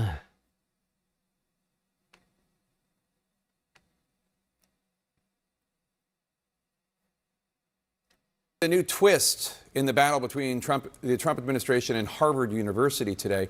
The Trump administration's Joint Task Force to Combat Anti-Semitism released a letter saying that Harvard is in, quote, violent violation of the Civil Rights Act and threatened further loss of its federal funding. The letter goes on to state that Harvard, quote, has been in some cases deliberately indifferent and in others has been a willful participant in anti-Semitic harassment of Jewish students, faculty, and staff, unquote. Harvard responded that they are, quote, far from indifferent, and they strongly disagree with the report's conclusion. The Wall Street Journal was the first to report on the letter. Joining us now is Cornell University law professor and Harvard law grad William Jacobson. Professor, thanks for joining us. So Harvard says that they've made significant strides in combating anti-Semitism on campus, including updating its rules around using campus space for protests, taking steps to review disciplinary processes, and expanding training on combating anti-Semitism. From a legal perspective, how does the Trump administration prove that Harvard has been deliberately indifferent, as they put it? Well, they prove it the way you prove anything, through the facts. And the complaint that was filed, or the letter, was accompanied by an over 50-page report, which had enormous detail on what the government alleges happened and what the government alleges was indifferent in the university's reaction. And boiling it down, the government says Harvard is only now responding because of the pressure, but up until recently had not been taking steps. So the government's going to have to prove it the way you prove anything, through the facts. And you're a law professor who went to Harvard and you teach at Cornell. What's your take on this? What do you think? Well, I think there's a lot to what the government is saying. It's not just at Harvard, it's other places as well. By the way, number one, Jake Tapper does not push back on this claim that Harvard has been, basically this guy is basically saying, oh, there's a lot of volition to this claim that Harvard has been blatantly anti-Semitic and violated the civil rights law. And no, they do not bring on a different law professor or attorney to give a different side of all this. Nope. Jake Tapper accepts all this at face value and they move on. That's what we get from CNN. Great job, CNN. Really, such great reporting. Thank you. And CNN here to tell us, actually, the Trump administration's got a lot of good points. A lot of good points on this anti-Semitism thing. Thank you, CNN. Really, such great reporting. Just wow. What would we do without that kind of Textbook journalism. I'm not going to force you to watch all that. I did, and it was incredibly frustrating. I'll tell you that much. I'll tell you that much. They are fucking useless over there most days. Speaking of the law and attorneys, let's go to one man we don't go to too often, but I was just going to quickly hit this because he's the only one that put out a story on this. Brian Tyler Cohen. According to him, another Trump attorney has been disbarred in the state of New York. Illegal.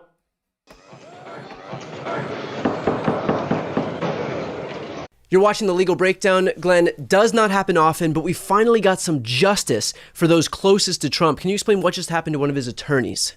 Yeah, better late than never, Brian. So one of Donald Trump's former attorneys, Kenneth Chesebro, who is known as the architect of the fake elector scheme, was just disbarred by the state of New York. He will no longer be permitted to practice law because of the crimes, I use that word advisedly, that he committed in his determination to keep Donald Trump in office, contrary to the vote of the American people in the 2020 presidential election. So the state of New York just finally and permanently disbarred Kenneth Chesebro, and they said his disbarment is, quote, effective immediately. Immediately, if not sooner. There we go. That's all we need. The first minute, first 55 seconds of that video. And yes, I can confirm. I looked it up. Kenneth Chesebro has officially been disbarred in the state of New York for his pushing of the Donald Trump election lies and his generally unlawful behavior. As a lawyer, you can't be doing unlawful stuff.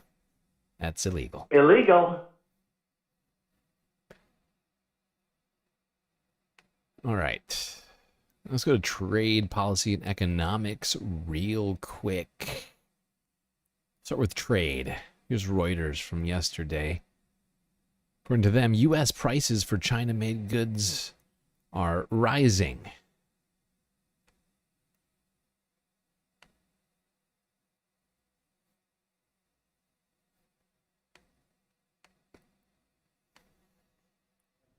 Prices for goods made in China and sold on Amazon in the US are rising faster than inflation.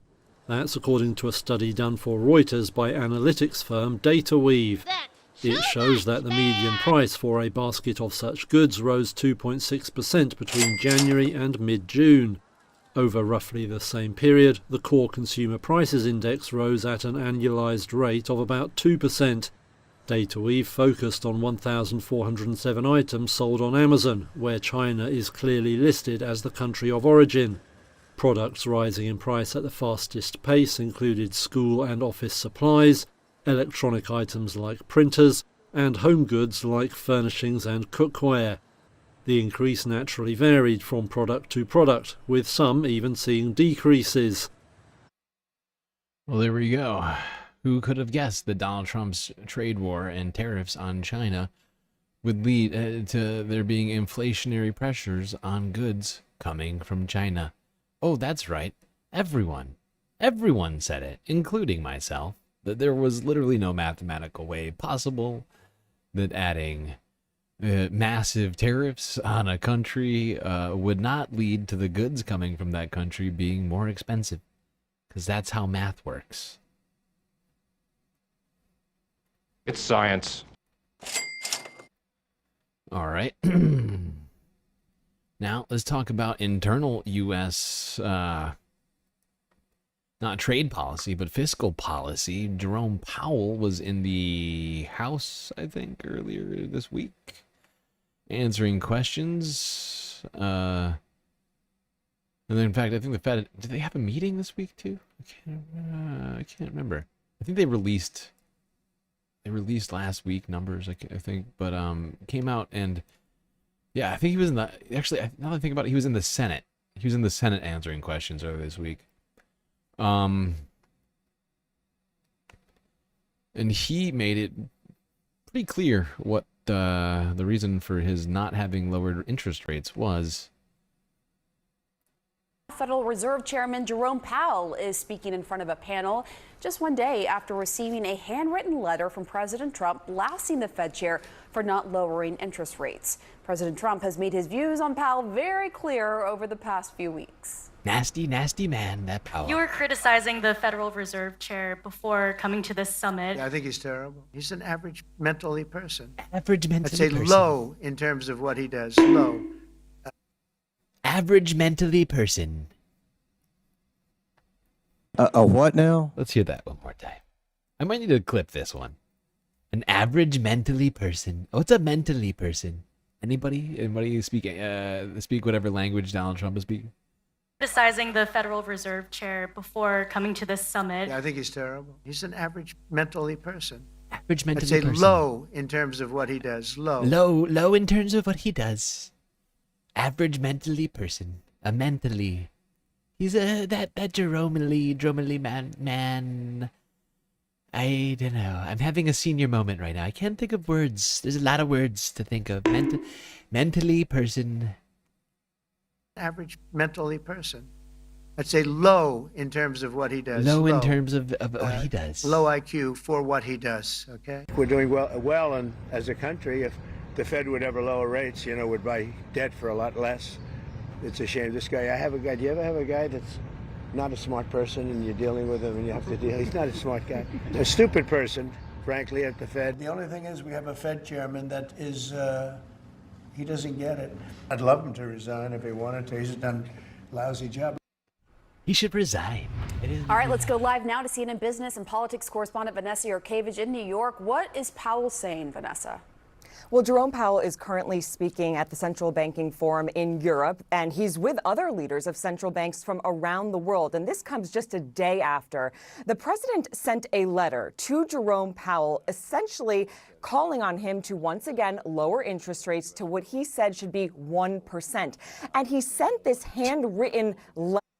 Donald Trump, the economist, has an actual figure that he wants the Federal Reserve to lower interest rates to. The federal lending rate is like 4.5% right now. He wants them to drop it by 3.5 points. That's a lot. I would point that out. They've been lowering rates by 25 to 50 basis points at a time, or a quarter or 0.5%, which is the same, means the same thing. Now he's saying lower it by 3.5%. On top of what was essentially a printout of world central bank rates from around the world. And he notes on this letter that you can see on your screen that there are 34 central banks around the world that have lower interest rates than the United States. Now, currently, Jerome Powell is taking some questions from the moderator, and he was asked essentially about the wait and see mode that the central bank has been in for many, many months now, for now 4 consecutive meetings. And he was asked that if tariffs were taken off the table, would the central bank have gone ahead and cut rates just as President Trump is asking for? Here's that exchange. Chair, would the Fed have cut more by now if it weren't for the tariffs? So I think that's right. In effect, we went on hold when we saw the size of the tariffs and essentially all inflation forecasts for the United States went up materially as a consequence of the tariffs. So we didn't overreact. In fact, we didn't react at all. We're simply taking some time. There we go. Jerome Powell saying it in his own words. This is, I think, one of the first time. I think this might be the first time that he's actually made it explicit. And it was while he was in Europe rather than the United States. But really, truly making it explicit that the reason that the Federal Reserve has not lowered interest rates and is sitting in a holding pattern is due to the fact that the Trump trade war introduces a great deal of inflationary pressures on the U.S. economy, which is one of the Fed's very clear stated mandates that if you knew anything about Fed policy, you would know.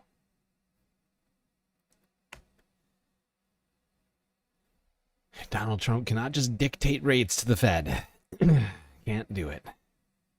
Now, let's go from talking Fed policy to talking Wall Street. And Wall Street has been doing pretty good. Honestly, there's all-time highs once again. but has been somewhat mixed in recent days after the Senate passed the budget, as they are concerned, generally speaking, about the increase in the U.S. deficit.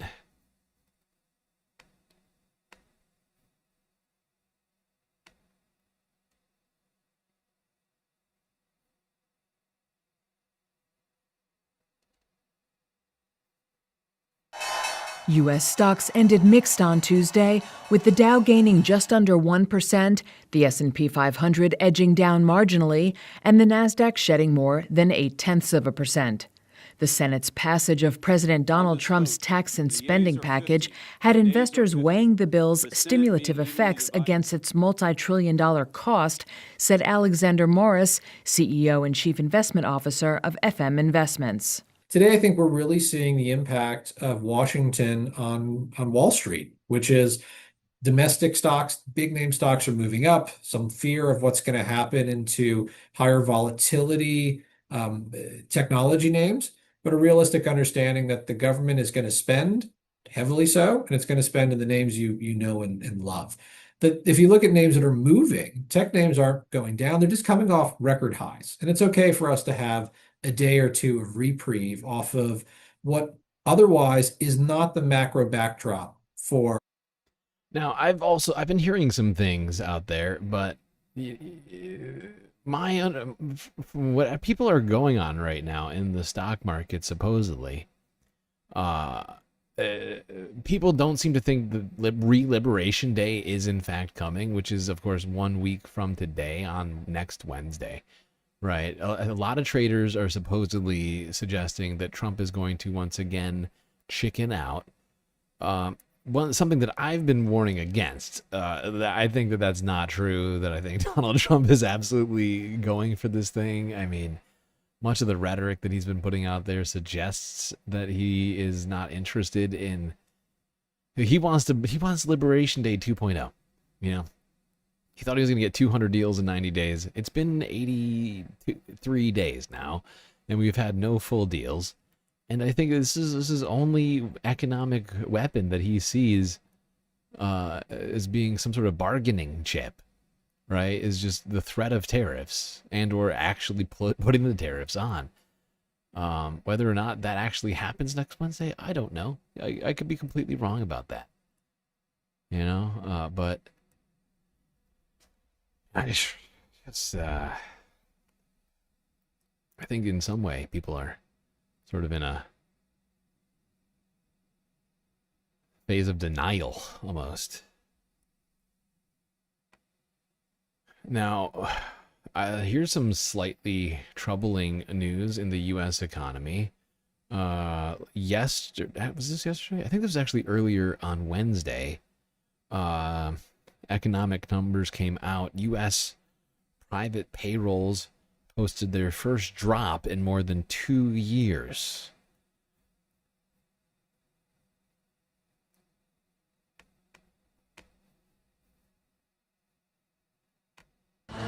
U.S. private payrolls fell for the first time in more than 2 years in June as economic uncertainty hampered hiring.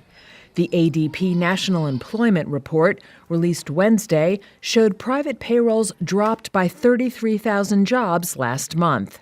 Economists polled by Reuters had forecast a gain of 95,000 jobs. The ADP report marked the first drop in private payrolls since March 2023, signaling an ebb in job growth as businesses grapple with the potential inflationary effects of President Donald Trump's trade policy. But the labor market remains anchored by relatively minimal layoffs, according to a separate report from outplacement firm Challenger Gray and Christmas, which showed that job cuts in June dropped nearly 50% from the month before. And planned layoffs for the second quarter are down 50% from the first quarter. Both reports came ahead of Thursday's more comprehensive jobs report from the Labor Department. So they posted a negative number on Wednesday. In the month before, ADP employment numbers came in And these numbers posted Wednesday, this morning, at 8 o'clock. Last month's numbers were 30,000, and there was an expected 100,000, and instead it was a negative number. It was negative 30,000. That shows serious weakness in the U.S. Economy. So there was an actual contraction in employment, which is bad. That is bad. And it's probably foreshadowing for the future, considering there's a lot of things that are under threat right now. Good God. From every angle, honestly, whether it's layoffs in the federal government or layoffs in the private sector, which is what ADP measures, right?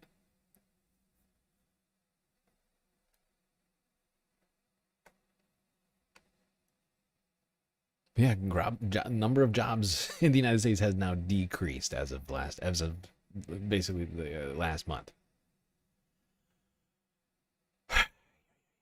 But the tariffs, the layoffs, basically everything Donald Trump is doing is putting U.S. jobs under threat. People don't know what to do. So they're laying people off. They're pausing business activity.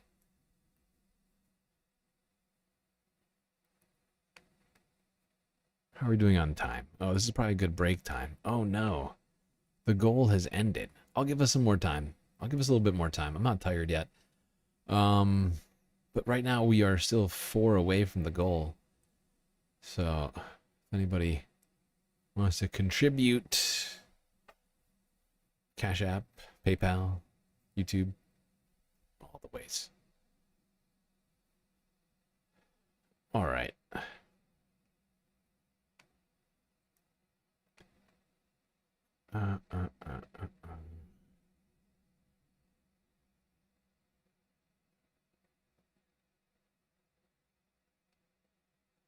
Yeah, I think this is a good time to take a break. Yeah, because once again, we're going to be switching topics here. It looks... Yeah. All right. Don't worry, though. We'll be right back after these brief space messages.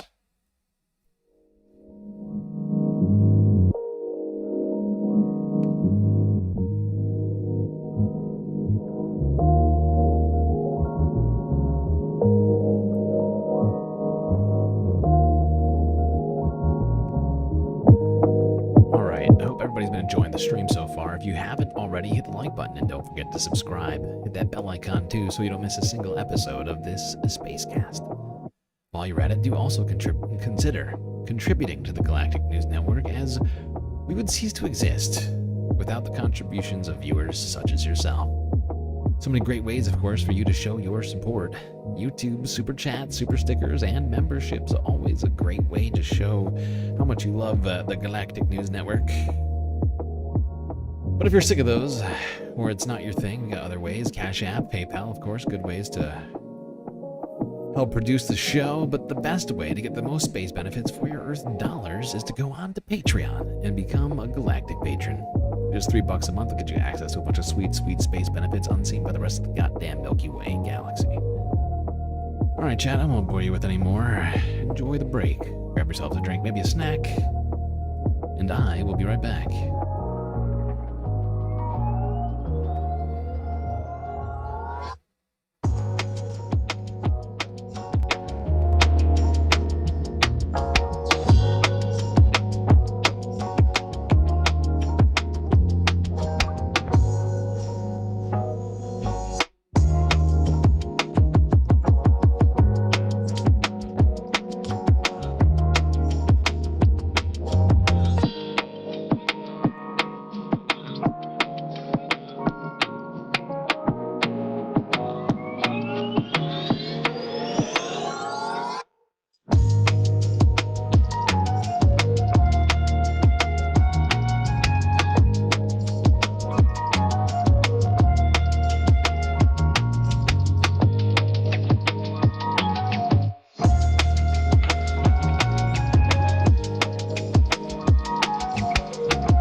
Right.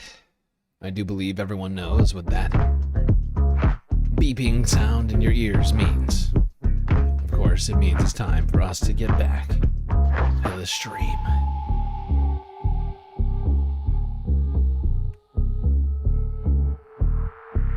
We still got plenty to talk about here tonight. And we are also, I'm just going to point out to everyone, we are still technically 4 short of the goal.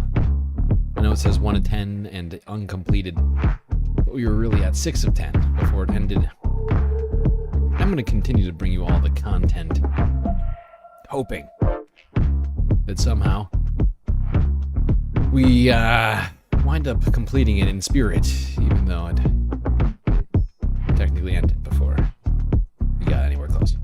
But I believe in us. I believe in us. Still counting Cash Apps, PayPals, YouTube, Super Chat, Super Stickers, and memberships.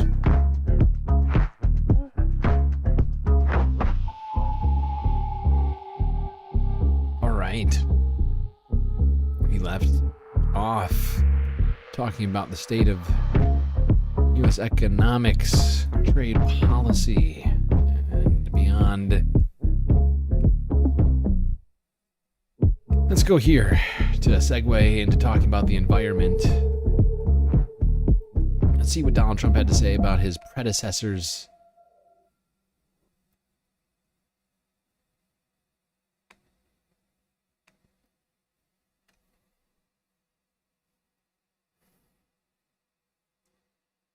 There's a video with Speaker Johnson is telling him about how he stopped the LNG gas and he thought it was something else. How many more examples do you think there are that that President Biden just didn't, in fact, know what he was doing? President Obama was a terrible president. President Biden was the worst president in the history of our country. I love how Donald Trump's answer to the question of how bad was Biden, or like Donald Trump is like, Obama was a terrible president. President Biden was the worst president in the history of our country. Was a terrible president. In fact, know what he was doing. President Obama was a terrible president. President Biden was the worst president in the history of our country. President Bush should not have gone into the Middle East and blown the place up. So I don't give him high marks either. President Bush should not have gone and blown up the Middle East, even though I just got done blowing up parts of the Middle East. All of them are very bad, very nasty, terrible presidents. I am the greatest.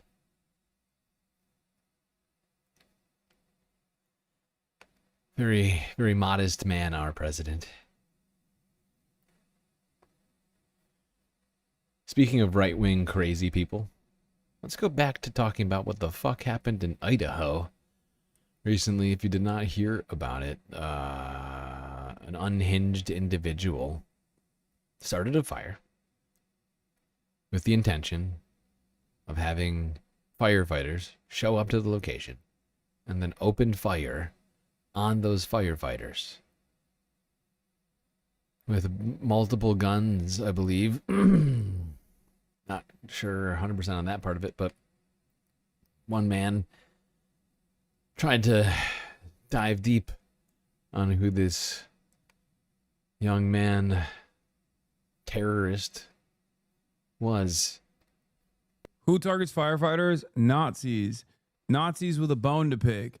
Nazis who still have some smoke for that I suspect they were angry about for destroying their for destroying like the previous, where is it? Or maybe it's, I don't know, sheriff suspected ambush firefighters who asked them to move vehicle.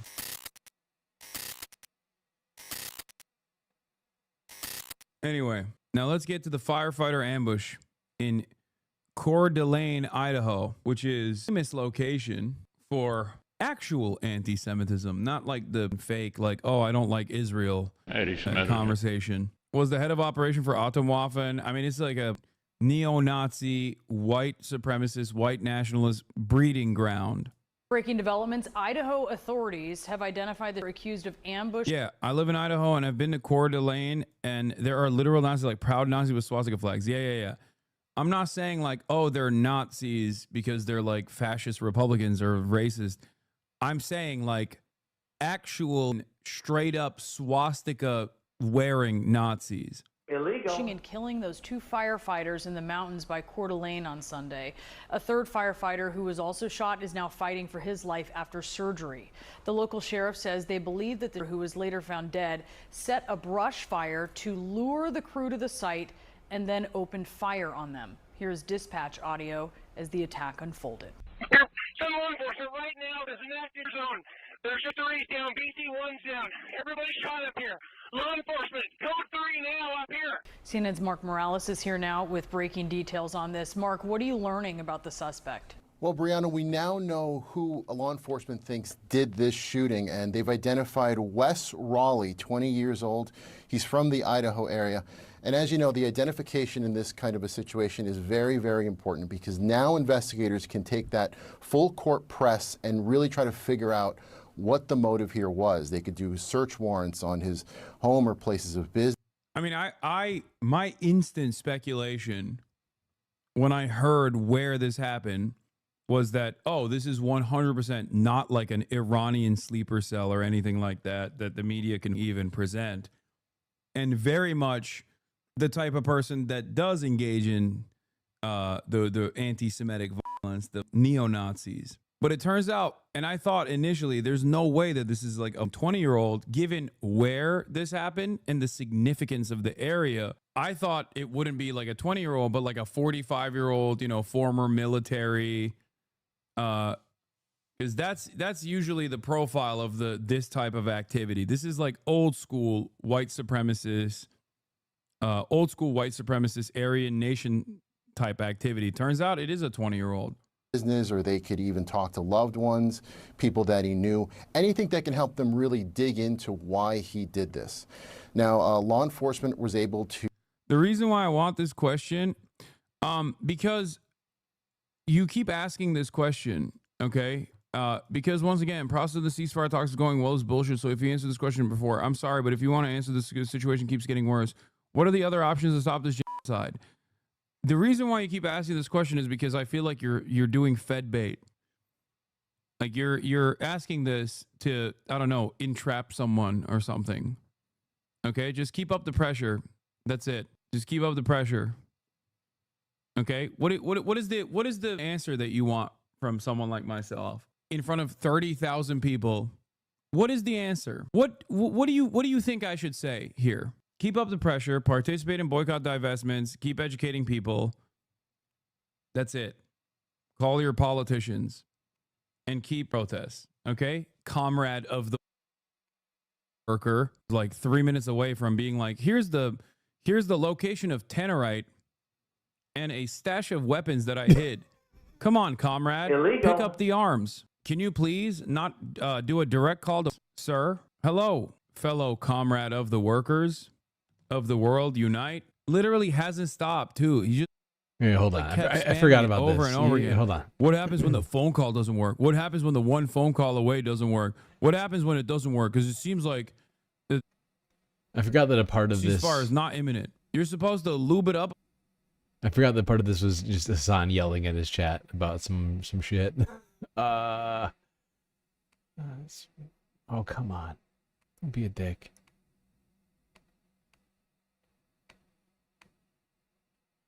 Oh my god, I hate this. This is the most annoying. This is the most annoying thing ever.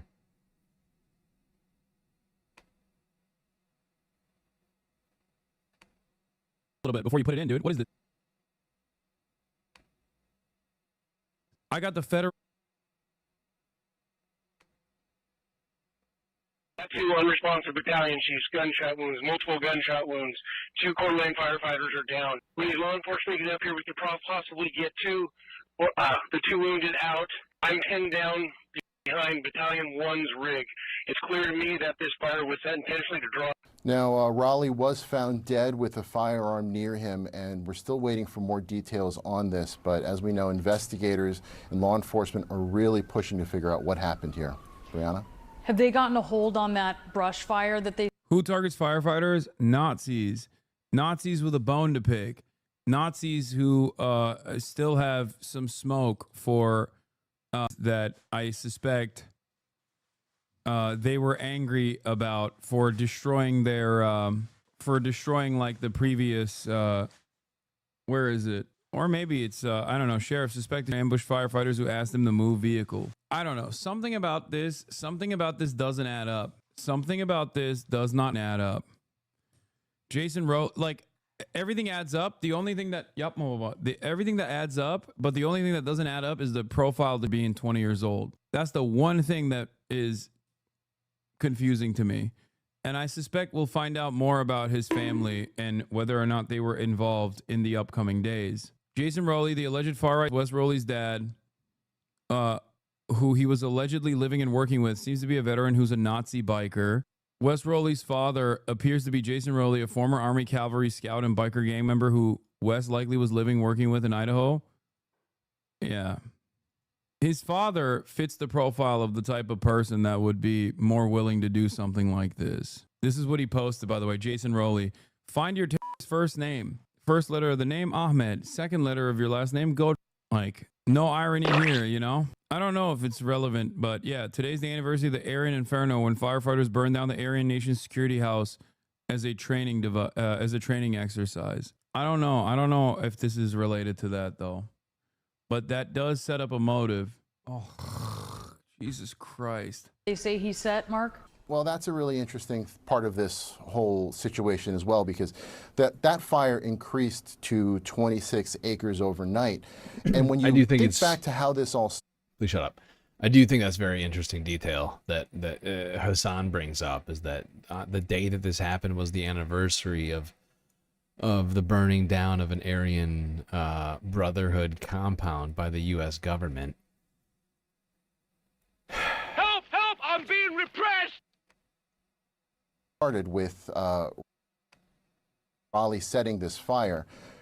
You know, it was like, yeah, I mean, Jerry, you make a good point, and it was 20 years ago, but supposedly, you know, his dad was also like in like an Aryan Nation adjacent biker gang and all this other stuff. So who knows where he could have picked this up from anywhere. I mean, like, you know, these message boards, like these 4chan, BitChute, fucking psychotic breeding grounds for these neo-Nazis. You know, they got plenty of old dudes in there to rile up the young guys. I would not put it past him at all. First responders can't put that fire out because they're being shot at. So it was in those initial moments that this fire probably could have been contained by now, but now at this point has reached and really, as we've seen, gone up to about 26 acres. And that's also an issue because, remember, because of this shooting, it's a crime scene. So investigators were having to pick up evidence as quickly as possible because there was a fire all around them. This fire is a significant issue, and if they weren't being shot at, who knows how quickly they could have put this under control. Brianna? Yeah, certainly. Mark Morales, thank you for the very latest on that. Investigators in Idaho are looking for a motive after a suspect ambushed fire. Why are you streaming someone else's content while being away? Basically just stealing. Dog, did you wait for the literal 10 seconds that I walked away from the camera? Like, while I'm basically still in the room.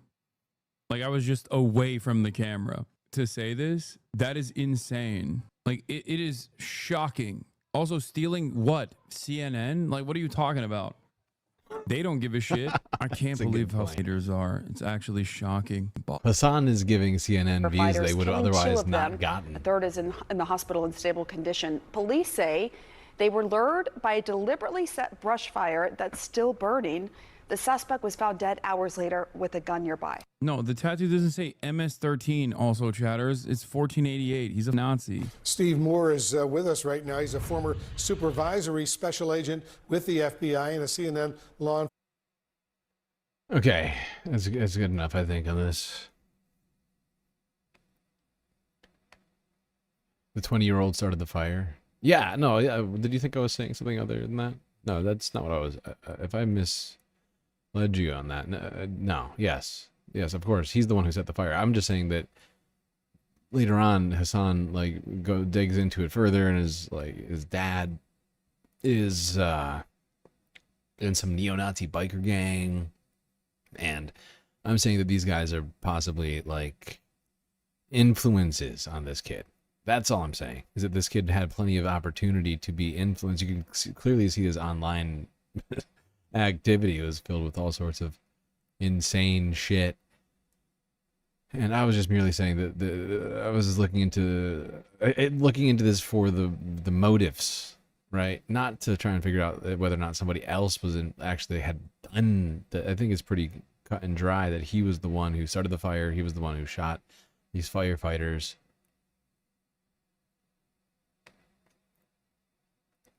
All right. Let's talk climate change and the environment. One man has written a new book exploring how agricultural practices are affecting climate change, something we've talked about on a number of occasions. Here's CBS News from yesterday.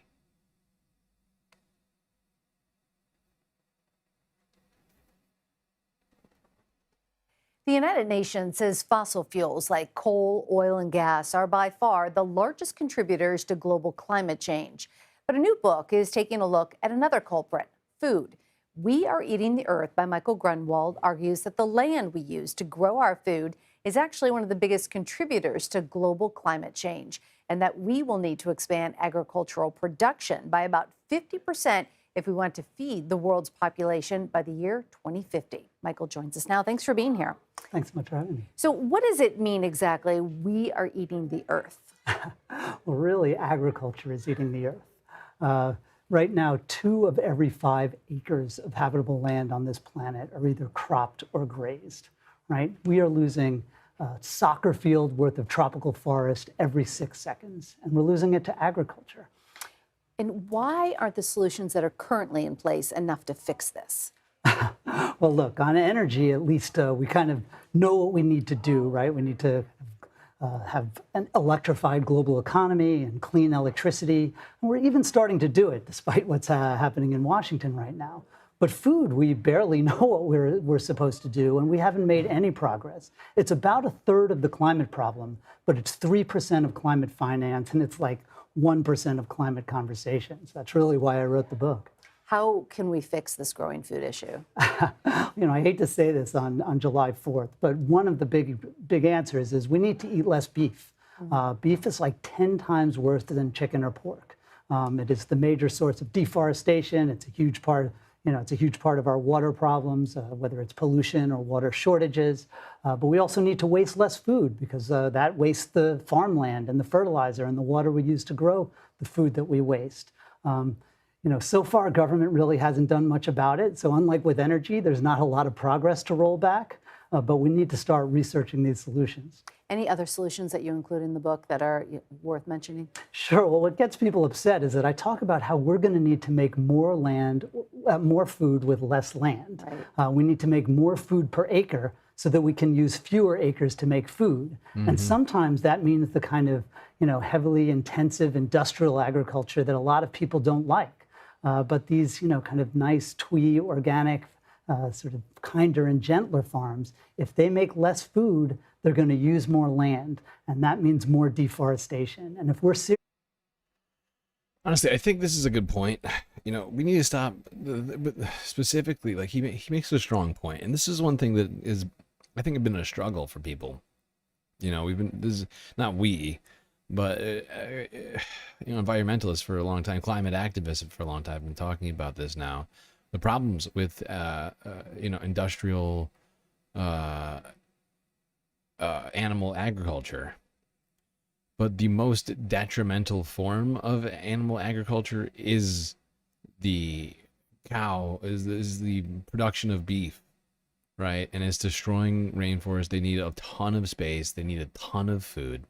You know, all animal agriculture is a secondary food source. We take our food that we could eat, soybeans, corn, whatever, and instead of feeding ourselves, we feed something else that we then slaughter and then eat.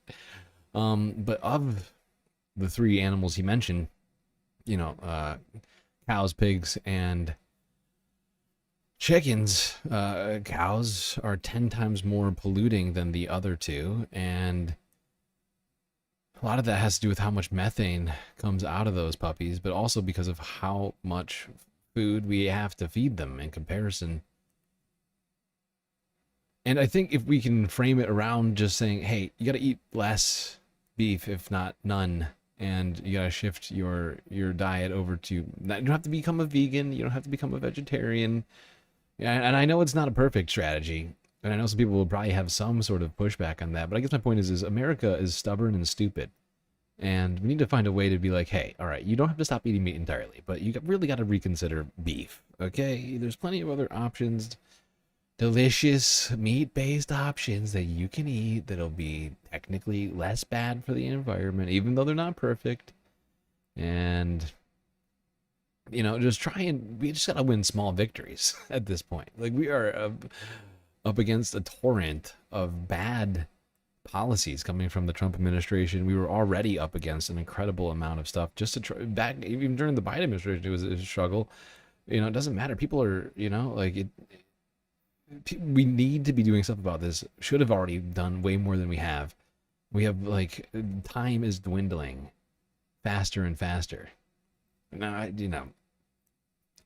I have plenty of problems with the animal agriculture industry, but I think we really, if we can, we just gotta get people to take one step here, one step there, keep them moving.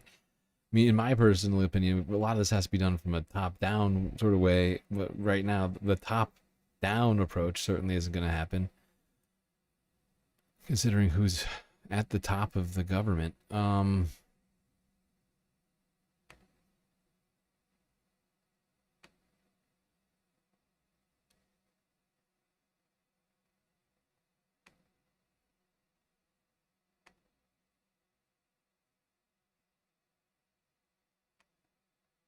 Let's go here. Talk more about the deforestation of the rainforest, which we were talking about on Monday. I think it was Monday. Not for cattle, but for palm oil, something, an additive which is put in tons of products, as well as is used as a source for frying food. Actually, we could do this. Maybe we should do this one after. Actually, Malaysia was the dominant palm oil. Hold on, Raleigh. Actually, I'm going to put this one. This shouldn't be here. Let's do this in order. It would make more sense to put this way down here. Yeah. All right. Now let's stay in the United States for now. Let's go to here. Now this is something I sort of referenced earlier in this stream when we were talking about jobs in the economy. But this next story that we're about to watch is going to have serious ripple effects throughout the U.S. economy, even though Donald Trump has some sort of personal malice against solar and wind. If he wants to increase jobs in the United States, which we just saw contract for the first time in I don't know how long, I think it's 3 years since private employment contracted in the U.S. But this is going to make it even worse. Let's go here. Some of the provisions being debated in the budget bill would end a host of tax credits for renewable energy, including one that allows homeowners to recoup 30% of the cost of a rooftop solar system. Solar businesses say losing that subsidy could deal a serious blow to the rooftop solar industry across the country. As part of our series Tipping Point, focused on environmental issues, we're taking a closer look at the potential impact of this bill with Dan Conant. He's the founder of Solar Holler. That's a solar installation company based in West Virginia. Dan, thanks for being here. We appreciate it. Thanks so much for having me. So as I said, you're based in West Virginia, traditionally coal country, yet you've built a successful solar business there. I just want everybody to mark that down in their heads while we're watching this. This guy who's here to interview at PBS runs a solar company in a state that voted for Donald Trump, West Virginia.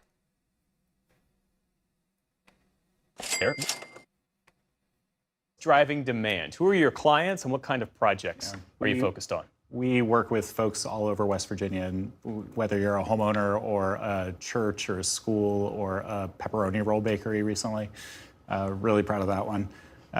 We really work with all kinds of folks, and we've been at it for the past 12 years, and it's been really amazing to see the growth of this industry in a place that people told me, frankly, like not to bother with because it's coal country. But what's been really interesting to see is how much folks want solar, and really the reason is that people have been hit hard by rising utility bills over the years. You know, AEP, the main utility in southern West Virginia, is raising rates 15 to 20% right now, on top of a 30% rate hike that they've had over the last couple of years. So that's been hitting families hard and businesses. And so really for the first time, people are trying to take control of how they make their power by investing in solar projects. When you talk about the growth of the industry with this 30% federal tax credit sunsetting at the end of the year, what impact do you expect that to have on demand, and how is the industry preparing for that drop-off? Yeah, across the country, we're seeing a lot of concern within the solar industry, not just about the reduction in the tax credit itself. The bigger concern has really been around the speed, and folks are calling it a cliff. You know, we had been banking on solar credits being around for the next 10 years. Through the Inflation Reduction Act, everything was in place through 2033, and now all of a sudden we're seeing the drop off in the space of a matter of months. And so that's been the real concern that across the industry have been voicing. In just a few short months, since Donald Trump took office and started attacking all these things, business like this are being affected. Now, I have always had a problem with the sort of consumer choice-based version of renewable energy production that, you know, it's constantly being left up to the consumers with subsidies and tax credits. But it was at least it was the only incentive structure to build more solar, essentially, right?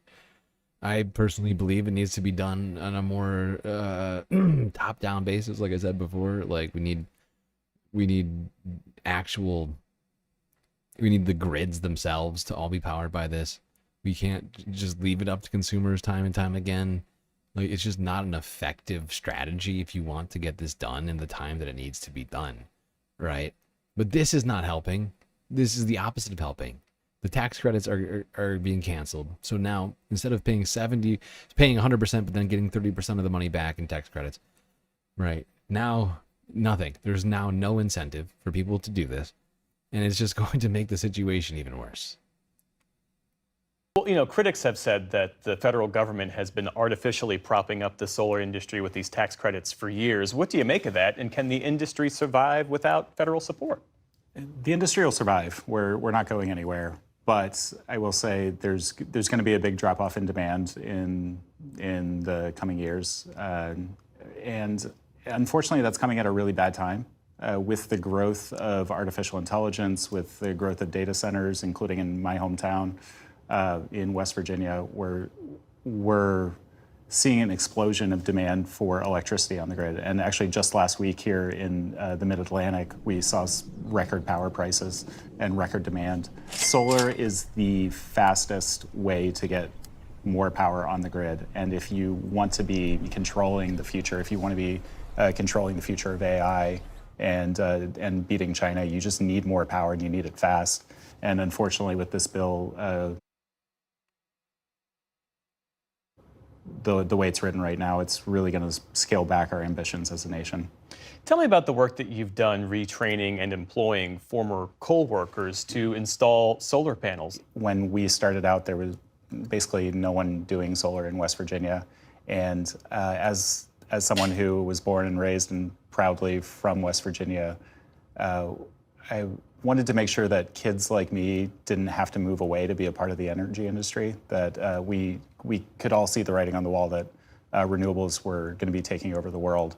And I wanted to make sure that West Virginians could continue to power the rest of the country just like we have for the last 150 years, just because. Well, it sounds like this guy, I mean, he sounds tentatively optimistic, but if you really listen to what he's saying, it sounds like solar businesses across the United States are going to be scaling back, and that means laying off workers, and it means us slowing down our progress on energy transition to renewables. It's a double whammy. It's going to hit the U.S. economy, and it's going to ruin the climate even faster.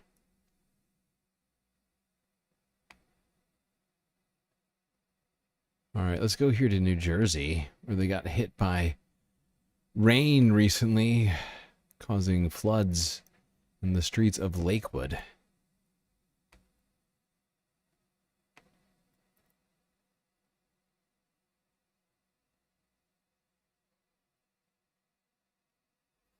We begin with today's strong storms that left roads underwater and people cleaning up in New Jersey. Good evening. I'm Jessica Moore. Our first alert weather day is finally winding down. The storms are moving out, but we're not done with the rain just yet. Meteorologist Scott Padgett is over in our virtual studio with the forecast. Scott. Hey there, we're seeing the cloud cover still sticking around because of so much rain that we saw through the day today. You can see it right there, just hanging out for us. Let's open up the window to the world, see the first alerts. Chevy flyby, and as we went through the day today, a lot of rain for us, those strong to severe storms. Now taking a look at the first alert satellite and radar combined, still seeing some light rain making its way through, kind of bugging you a bit. East sides of Long Island, some of that light rain still sticking around for us. But take a look at the local storm reports that we saw as we went through the day today. You can see that we saw storm reports, heavy rain, flooding some roadways, as we showed you a little bit earlier. Thunderstorm wind damage, also lightning triggering a fire, and some small hail. It's all. There we go. People in New Jersey getting slapped by this storm, causing buses to go driving through water that looked like it was at least 2 feet high. Pretty wild. Might have been a little bit lower than that, but it was pretty weird. Pretty weird seeing that bus go through that flooded street. School bus at that. All right, let's talk about this. Heat waves.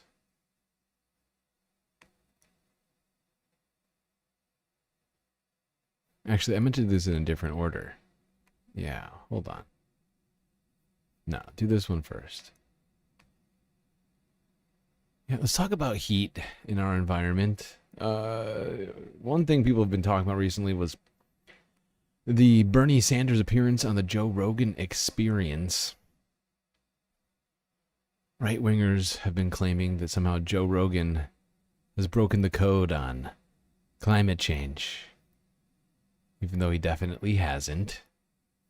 But this is Sky News Australia. Joe Rogan has clashed with Bernie Sanders on his #1 podcast. Rogan reminded Sanders of some hard truths after the senator slammed Elon Musk for donating to... Some hard truths from Elon Musk. I wonder what sort of hard truths.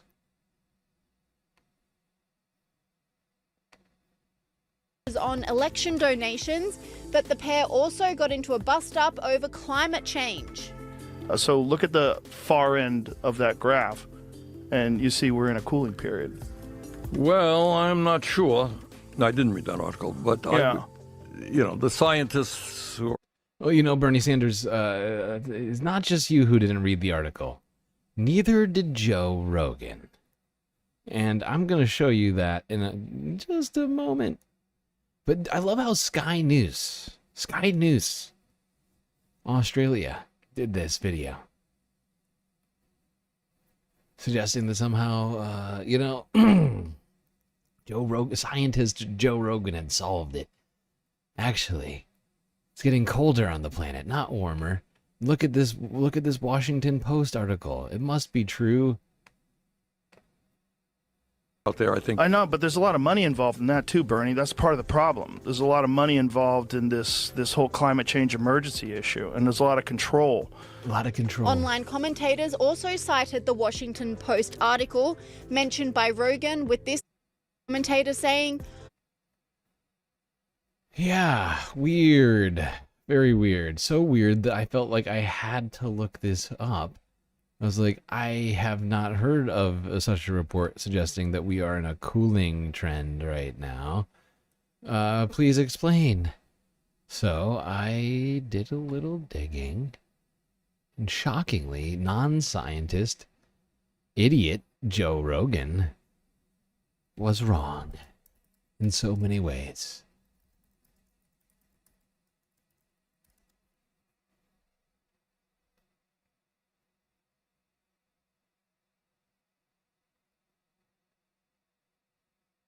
What is the name of this article? Where is it? Hold on. I had it on my phone. Here, I'll just do this.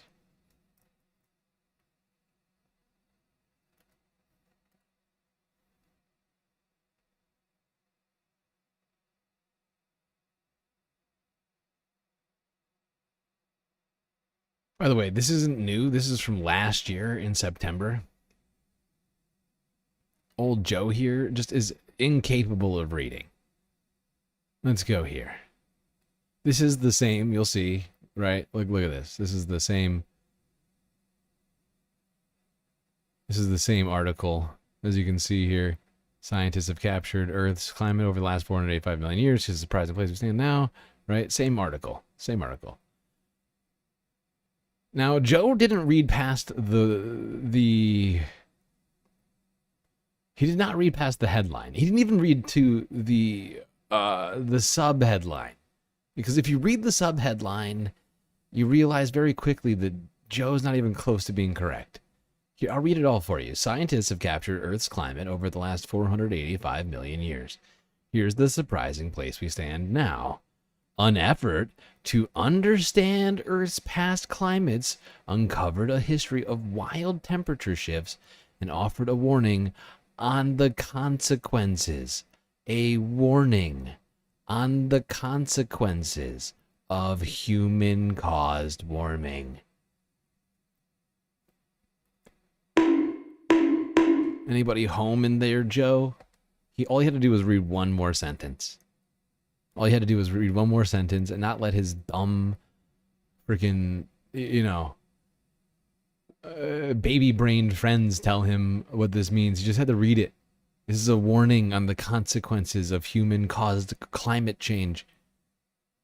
This is literally debunking everything that he is saying. An ambitious effort to understand the Earth's climate over the past 485 million years has revealed a history of wild shifts and far hotter temperatures than scientists previously realized, offering a reminder of how much change the planet has already endured and warned about the unprecedented rate of warming caused by humans.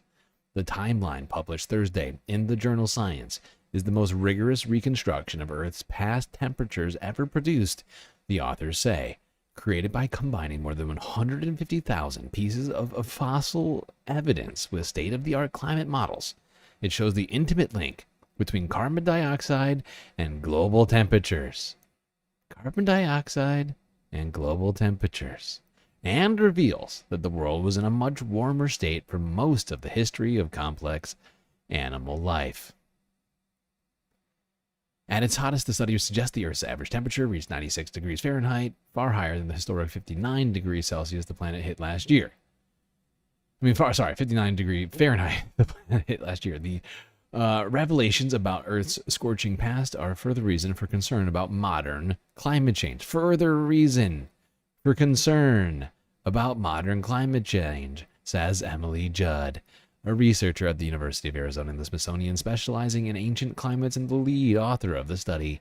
The timeline illustrates how swift and dramatic temperature shifts were associated with many of the world's worst moments, including a mass extinction that wiped out roughly 90% of all species. I mean, this guy is such an idiot. He didn't even spend a moment reading this. Let's get more into this.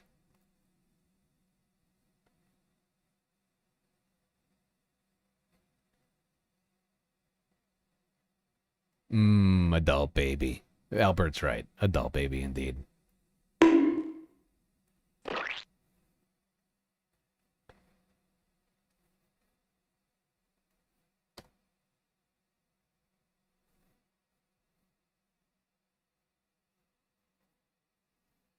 This is Democracy Now!, democracynow.org. I'm Amy Goodman with Juan Gonzalez. We spend the rest of the hour looking at climate news as a massive heat dome is bringing record temperatures to much of Europe, with forecasters warning of even more extreme heat in the coming days. Spain and Portugal just recorded their hottest ever June temperatures. Nearly 24 cities in Italy are under red alert heat advisories. In Turkey, more than 50,000 people have evacuated fast-spreading wildfires. France also saw its first fires of the season erupt. This comes after most of North America sweltered under, to say the least, hotter than average temperatures in June. Scientists say the burning of fossil fuels by humans is the primary cause of global warming. This week, the Senate's debating measures to include in Trump's so-called big, beautiful budget bill is set to shape in U.S. fossil fuel policy in ways expected to accelerate fossil fuel extraction, in part by cutting hundreds of billions of dollars of clean energy incentives. In fact, taxing more clean energy incentives. This comes as the UN Special Rapporteur on the promotion and protection of human rights in the context of climate change presented a new report Monday on the imperative of defossilizing our economies. This is Elisa Morguera addressing the UN Human Rights Council. So what does defossilization mean? It entails prioritizing the phase-out of fossil fuels, including various forms of financing them within and beyond the energy sector. It means recognizing and prioritizing the phase-out of fossil fuels as the single most impactful health contribution. Defossilization underscores the need to focus on fossil fuels, also in connection with the growing production of plastics and petrochemicals, which cause an additional layer of human rights harms and further diminish nature's contribution to climate regulation and human resilience. Defossilizing our economies then means tackling all the financial benefits the fossil fuel companies are still gaining. Morguera also called for a ban on fossil fuel industry lobbying and advertising and urged criminal penalties for those who spread disinformation about the climate crisis. For more, we're joined by Michael Mann, the Presidential Distinguished Professor in the Department of Earth and Environmental Science at University of Pennsylvania, Director of the Penn Center for Science, Sustainability, and the Media.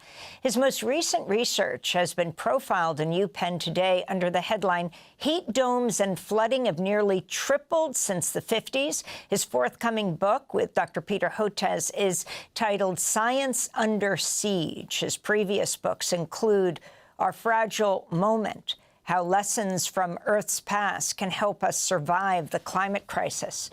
Welcome back to Democracy Now!, Professor Mann. I was just in Geneva, Switzerland yesterday. The heat dome was intense, and as we know in Europe, they don't have very much air conditioning at all. It's believed tens of thousands of people have died over the last years in Europe as a result of the intense heat. Can you talk about what you have found around the intensification of the increase of heat domes from the U.S. to Europe and beyond? Yeah, thanks, Amy. It's good to be with you. And, you know, at some level, this isn't that complicated. You make the planet hotter, you're going to have more frequent and intense heat extremes. And we are seeing that. Our climate models capture that, and they predict that that will get much worse in the future if we, you know, as you allude to, continue to burn fossil fuels and warm up the planet. At the same time, there's some subtle mechanisms when it comes to how the pattern of warming of the planet is changing the Northern Hemisphere jet stream. And some of our own research suggests that that pattern of warming, in particular, the fact that the Arctic is warming faster than the rest of the planet, is actually changing the jet stream in such a way that it's more likely to get stuck in one of those very wavy patterns that you see on a weather map. And those waves are associated with big, high and low pressure systems that alternatively mean heat, drought, and wildfires in one place or excessive floods in other places. Those wiggles in the jet stream are tending to get larger and they get locked in place. So the same location is under a heat dome day after day, like we've seen in North America this summer, like we're seeing in Europe right now. And that mechanism is actually not very well captured in the climate models. It's an important point because critics of climate policy like to say uncertainty is a reason not to act. It's just the opposite. Our models may in fact be underestimating the impact that climate change is already having when it comes to these damaging and deadly weather extremes. And Professor Mann, what exactly is a heat dome? Yeah, thanks for the question. It's just an area of very high pressure, very hot, dry air.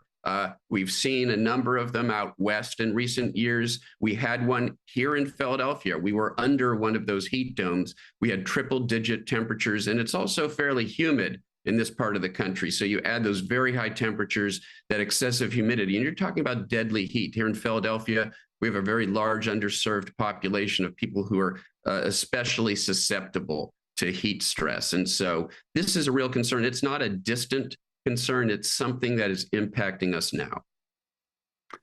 And meanwhile, we have the Trump administration not only moving in this new bill to reduce subsidies for solar and wind energy, but also to incentivize coal production, declaring the coal industry critical to the United States.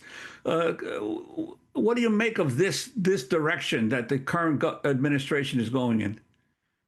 Yeah, it's tragic. History will not judge them kindly, because at a time when we need to be accelerating that transition away from fossil fuels towards clean energy, they're doing just the opposite. They're doing everything they can to block, the continued expansion of wind and solar and geothermal and clean energy solutions. And the rest of the world is moving on. So what we have to recognize here is that this is, even if you don't care about the climate, even if you don't care about the human health consequences, any of that, if you care about the economy, this is the worst possible thing for American competitiveness, because the rest of the world recognizes that clean energy is the future. And right now we're doubling down on antiquated fossil fuel energy in a way that is making us less and less competitive. I want to ask you a quick question. Dr. Mann, this just happened. The U.S. Global Change Research Program's website, globalchange.gov, was taken down, along with information on how global warming is affecting the country. What's the significance of this? Illegal. Yeah, I actually encountered that yesterday. I couldn't believe my eyes when I heard that that had happened, and I went to look for those reports, those congressionally mandated National Climate Assessment reports. They're all gone. You can't access them online anymore. And the attitude seems to be on the part of this administration that if we pretend climate change doesn't exist, if we stop measuring it, if we stop scientists from talking about it and publishing about it, that somehow it'll just evaporate. It's such a... Yeah, they genuinely, these guys in the Trump administration genuinely do not believe climate change exists, right? And it's just some sort of a fabricated, like there's some like mass conspiracy, right? Where like hundreds of thousands of scientists across the globe are like faking it, and that's like, and like somehow like that's the reason for it, right? And that, but these guys are just arsonists. They just want to burn it. They're just, even if they don't even know they're lighting the fire. It is what they're doing. They're burning it all down. And the fact that they are so afraid of whatever, I don't even understand what it is that they're afraid of. is like having to change things, like the kind of energy we use or whatever. Like it's just inconvenient to some businesses or something. It's completely nonsensical. So frustrating. As someone who's been talking about this on the Spacecast for like 18 months now, it's a little ridiculous. Getting real sick of it. Dangerous way of looking at this problem. I remember when I was growing up, librarians were all saying we need paper copies of everything as the internet, took over. And I just thought they were so old-fashioned they couldn't get used to the idea that the internet was the reservoir of, all global information. But all of this is being wiped away. But let me get your response to podcaster Joe Rogan's interview with Senator Bernie Sanders. Rogan pushed back when Senator Sanders said, quote, "The last 10 years have been the warmest on Earth." There are some people who think climate change Give me is a a hoax. joke. It ain't a hoax. I think the last 10 years have been the warmest on record. And we can create millions of good-paying jobs, transforming our energy system away from fossil fuel to energy efficiency, to solar, to wind, and other sustainable energies. I think the climate change issue is very complicated. And I think, did you see the Washington Post piece that they wrote where they did this long-term view? First of all, the reality is that the Earth's temperature has never been static, right? We could both agree on that. It's always been up and down. There's been ice ages and heat waves. And then the Washington Post looked at it. What was the time period that they looked at? That essentially they found that we're in a cooling period. That the Earth over the past X amount of years. One thing that Joe Rogan doesn't understand about that, because, technically, the cooling period that he's referring to happened over millions of years, and is the only reason that human beings are able to survive on the planet.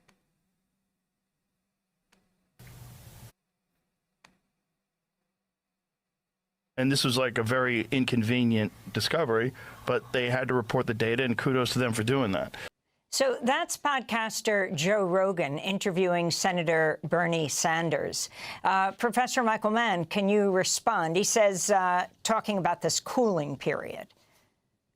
Yeah, they say a little bit of knowledge can be a dangerous thing. And here, he probably read a headline, this Washington Post headline, and didn't even understand the headline. Let alone actually read the article. It was about a research article that had been published, I believe, in the journal Nature, which I reviewed at the time and wrote about it. And he got it 180 degrees wrong. What that article actually showed was when you look back over tens of millions of years, and I talk about, the lessons from Earth history and what we can learn from them in our fragile moment. And this is related to this article. They're looking at the changes in climate that have taken place over millions of years and using a climate model to figure out what it tells us about how sensitive the climate is to increases in CO2. Now, in the past, on hundreds of millions of year timescales, those changes in carbon dioxide are driven by very long-term changes in explosive volcanic activity, which puts carbon dioxide into the atmosphere on timescales of tens of millions of years. What it shows is that the climate may actually be more sensitive to those increases in CO2. Of course, we are increasing CO2 at a much more rapid rate, 1 million times faster today. And if anything, what this study shows is that the climate may be more sensitive to this increase in carbon dioxide from human activity today. So he didn't understand what he was reading. He might have heard some talking points from conservative radio or television. This is misinformation. Some would call it disinformation, intentional misinformation to mislead the public about what is arguably the greatest threat that we face. And Professor. Yes, there we go. An actual climate scientist trying to unpack the idiotic statements made by one podcaster, Joe Rogan. And if he had spent the time trying to unpack it, not that he's smart enough to actually understand what he would have been reading, he would have realized that the report suggested that we may have been underestimating the impacts of human activity, not underestimating them. Dude just does not Just not a smart guy. Just not a smart guy, that Joe Rogan, unfortunately. Okay, I just want to remind everybody that I know the goal ended, but I've given us an extension on the goal. And I'm gonna finish. I've decided I'm gonna finish the climate talk, environmental stuff, the weather talk. But if we don't complete the goal, I'm gonna end the stream there. We're gonna skip the Earth news tonight. We're 4 away. Yeah, 4 super chats or super stickers or some combination of those and memberships away from completing that goal. We got 6 of them before the goal ended officially on YouTube, but I'm giving it an unofficial extension, a galactic extension. Speaking of hot stuff, hot places, hot people, let's go to France, where vulnerable populations are under threat from the heat. That heat dome is over Europe in recent days, been causing people a lot of problems.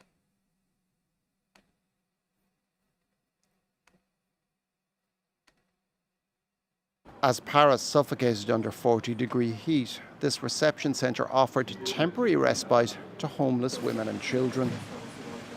It's part of a drive by authorities to spare residents in precarious situations the sweltering heat and the dangers it poses. When I saw on the weather that there was going to be a heat wave, I thought to myself, oh my God, with all of this heat, where am I going to go? And then, miraculously, the emergency accommodation service called me yesterday and directed me here. And I said thank you, and I appreciate all the services there.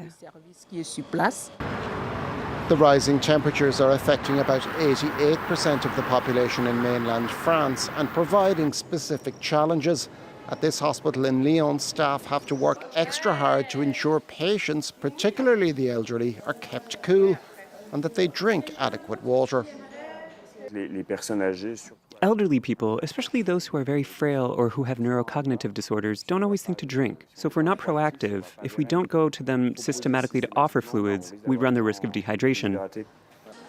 The building does not have air conditioning, but is equipped with an air cooling system. Hospital staff speak of hard lessons learned from the 2003 heat wave, which claimed the lives of 15,000 people across France, many of them elderly. We have a lot of experience compared to the 2003 heat wave. Nowadays, it's instinctive. We don't think twice about it. Practitioners don't question it. It happens automatically. There will be relief for French people in some regions from Thursday, with top temperatures dropping by about 10 degrees. But people here know it's going to be a long summer. Long, hot summer incoming, people. Let's go now to Reuters to talk more about how climate change is fueling extreme heat. So hot right now. Across the world, from India to Arizona, extreme heat is getting worse.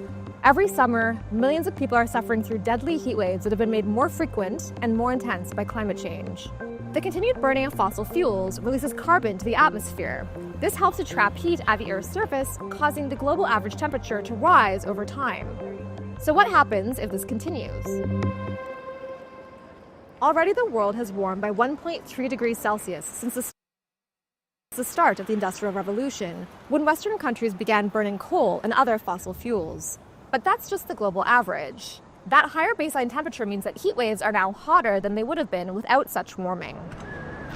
According to scientists, a heat wave that previously had a 1 in 10 chance of occurring is now nearly 3 times as likely due to climate change, and peaking at around 1 degree Celsius higher.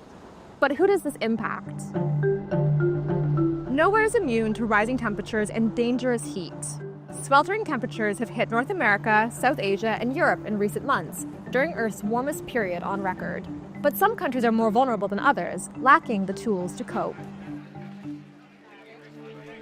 The world is currently on track to warm by nearly 3 degrees Celsius by the end of the century. Heat waves, in turn, will only get worse. More and more cities are creating extreme heat action plans to adapt to rising temperatures. Yeah, I feel like this, what's so frustrating about this is that we seem to have the energy to try and adapt, quote unquote, like by giving people more water and cooling, air conditioning centers and all that other stuff. But somehow it's too much effort to adapt in the way that would actually stop the heat from being so hot. It's incredibly frustrating dichotomy.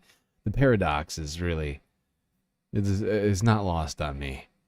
It's there's something wrong with us as human beings, like in our brains, like we can't figure out, like, okay, like it's really hot, we can't stop the thing that we know is making it hotter, so we're just gonna put some effort into artificially cooling ourselves, as the climate is going to continue to get hotter, and at some point it's going to be too hot. The environment's incredibly fragile, even though it doesn't seem like it. These are systems that have evolved over millions and millions of years, and we're destroying them. And in fact, if this all comes to fruition, human beings will be the first species on this planet to actually genuinely affect the environment in such a way. All right, let's go to Greece, because that place has been on fucking fire over the last few days. Here's the AP archive.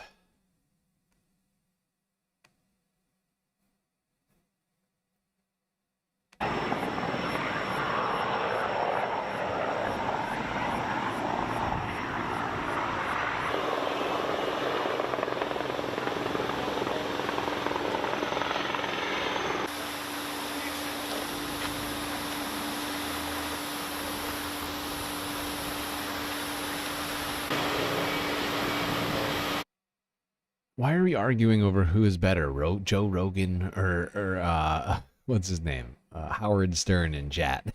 What is the deal with that? I feel like they're two completely different beasts.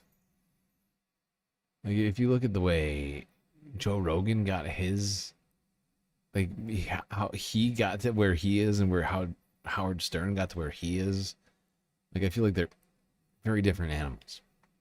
Like similar for sure, but in like terms of the content that they became famous for, I think there's a serious difference. First off, Stern came out of radio, and Joe Rogan was always a TV guy, but also and the podcast itself was always a visual medium. But also, like, Howard Stern didn't become famous by discussing like quasi-scientific topics. Whereas Joe Rogan did, like, where at one point he was actually bringing, like it was never perfect, but like at one point he was bringing on, actual experts to talk about actual things that I think a lot of people found interesting and informative. And at some point he shifted to bringing on white supremacists and, conspiracy theorists and all that stuff. People are bored. What does that mean, Donald James? Bored by me? I'm boring you? Jeez, that hurts, Donald. I'm sorry to be boring you. Jeez. What can I do to improve your levels of excitement?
συνειδητοποιήσει ακόμα. Παρόλο που το βλέπω και λυπάμαι, ακόμα δεν το έχω αισθανθεί 100% αυτό το πράγμα. Αλλά εγώ δεν μπορώ, εγώ θέλω να κάτσω εδώ πέρα, δεν μπορώ να κάτσω.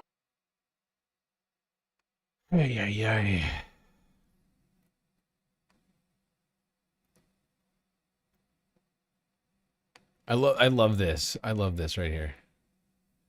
I love this. I love that the Earth is just on fire. And it's just getting worse and worse.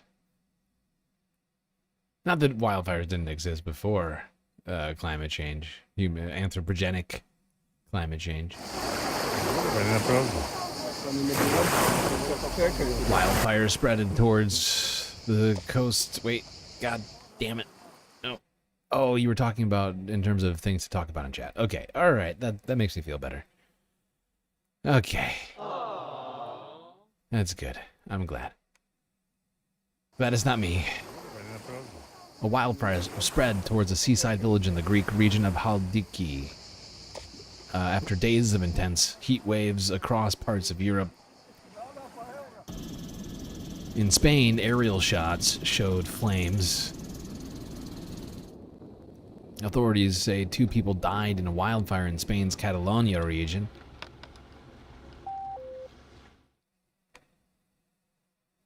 And Turkey was also on fire. Oh shit, Sasha with a sweet, sweet super sticker. That gets us to 7. If we can get 3 more before I finish all the climate talk, we have a chance of having this stream go through everything that I have planned, because I do have other things here. Thank you, Sasha. That is inspiring Sour Hour super sticker.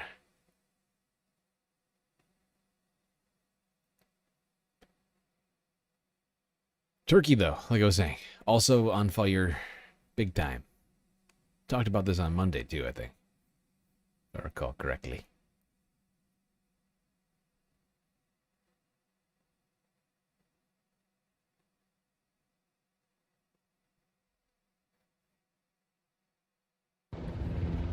Firefighting helicopters tackle wildfires in the southern Turkish city of Hatay. It is the latest front line in a fire season that has already displaced more than 50,000 people nationwide. A city still recovering from 2023's powerful earthquakes now chokes in smoke, layering more trauma for people here.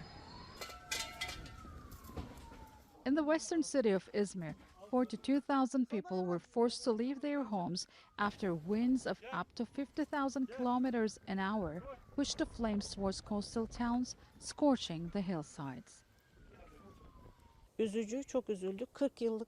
It's very sad. We're really upset. We have 40 years of memories here. Our children grew up here. I spent my youth here. I can only turn my back to it. That's how much it pains me. Let this be a lesson to people. Please question it, especially those who live in fire zones. We are in an area with such wind as this. 27 aircraft, 105 helicopters, 14 drones and some 25,000 forestry workers are battling the flames, yet every wind shift redraws the front line for the crews. Since June the 1st, Turkey has recorded at least 1,500 wildfires. Police say 31 people are under investigation for arson or possible negligence. Scientists also link the surge to hotter, drier summers, the same conditions fueling fires from France to Spain and Italy. President Recep Tayyip Erdogan warns that almost every fire starts with human hands and is urging citizens to treat the next 2 months as a fire emergency. For many communities already hit by the flames, that warning has come too late. With a high number of wildfires sparked by discarded cigarette butts and picnic fires, authorities have banned access to forests in 41 provinces, warning of extreme fire. Larry, I think I got one more on the fires in Turkey. It's the latest update on all this out of the New York Post. Very serious journalistic organization.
Jesus, that's a lot of fire trucks.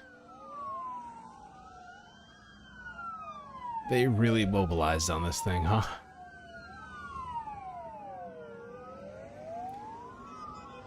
Jesus, it's gotta be like a dozen fire trucks.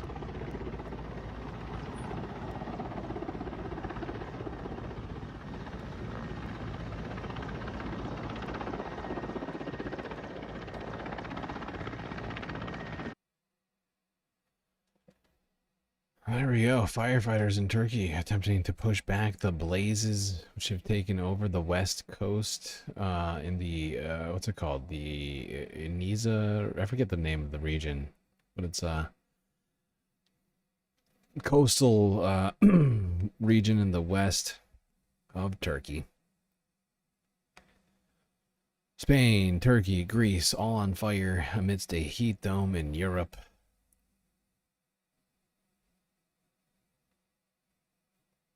Now, let's go all the way to Asia, to Malaysia.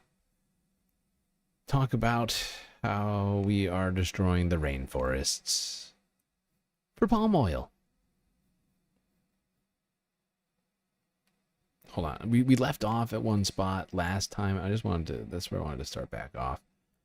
I got to get this set up over here. Let's go right here. Yeah.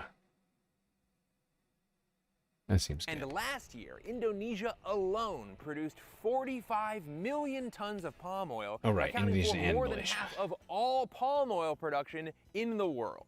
The thing is, a lot of that palm oil growth was absolutely devastating for the environment.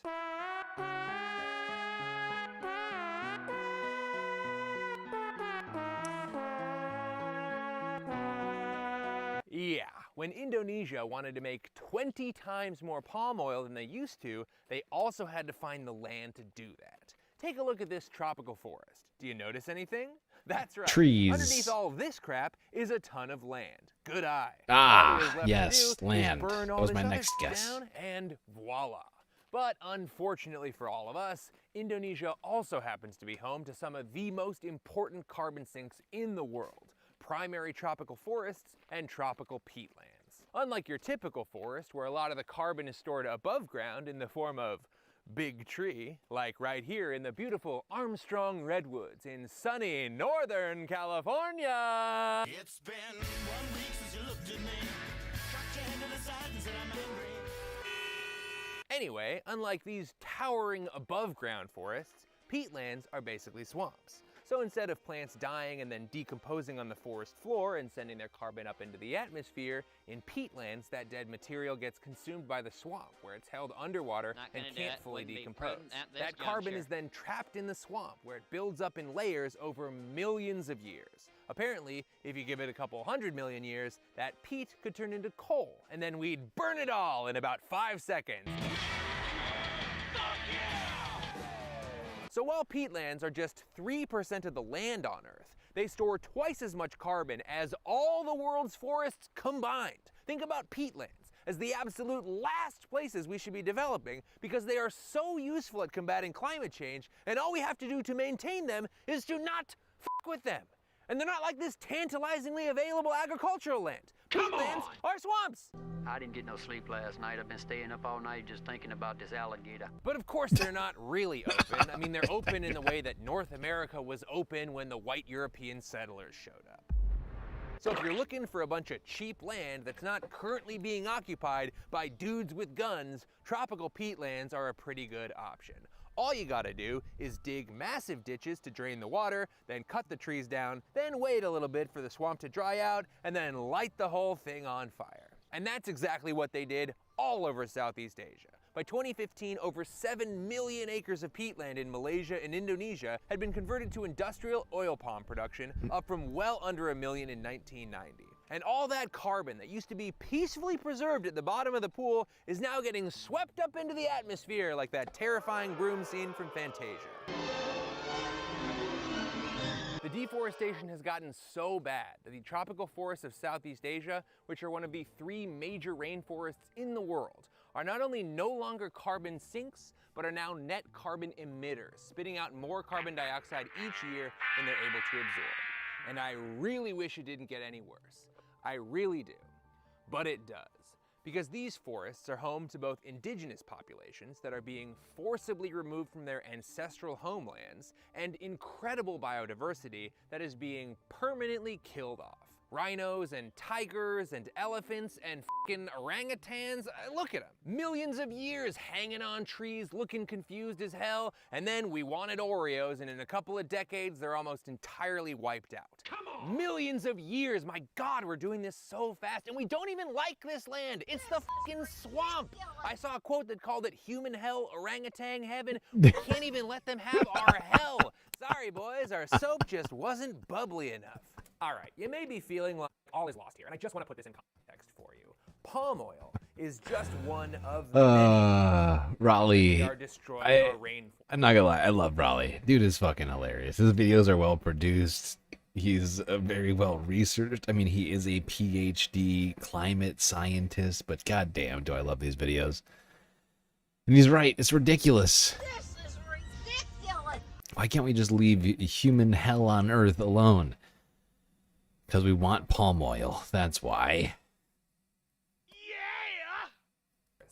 Ranchers in Brazil are still illegally torching huge sections of the Amazon rainforest to make room for cattle, and Brazil lost 10 million acres of natural forest in 2024 alone. Myanmar and other countries continue to lose giant sections of their tropical rainforest to the timber trade, soybeans, the list goes on. Okay, that actually made this a lot worse. Hey, sorry about that, guy. Okay, yes, the problem is bad and global. But would it help to hear that this is happening because massive corporations buy from shady companies in the developing world to keep their expenses low and their profits high with no regard to how wasteful they're being? Illegal. Now that I say that out loud, it doesn't help. Nope. And it also doesn't help that a major way agricultural companies keep their expenses low is by underpaying and abusing their workers. Forced labor is still rampant across the globe, and deforestation operations are no exception. Okay, but what about the journalists and activists getting murdered for trying to oppose abuses around deforestation and agriculture?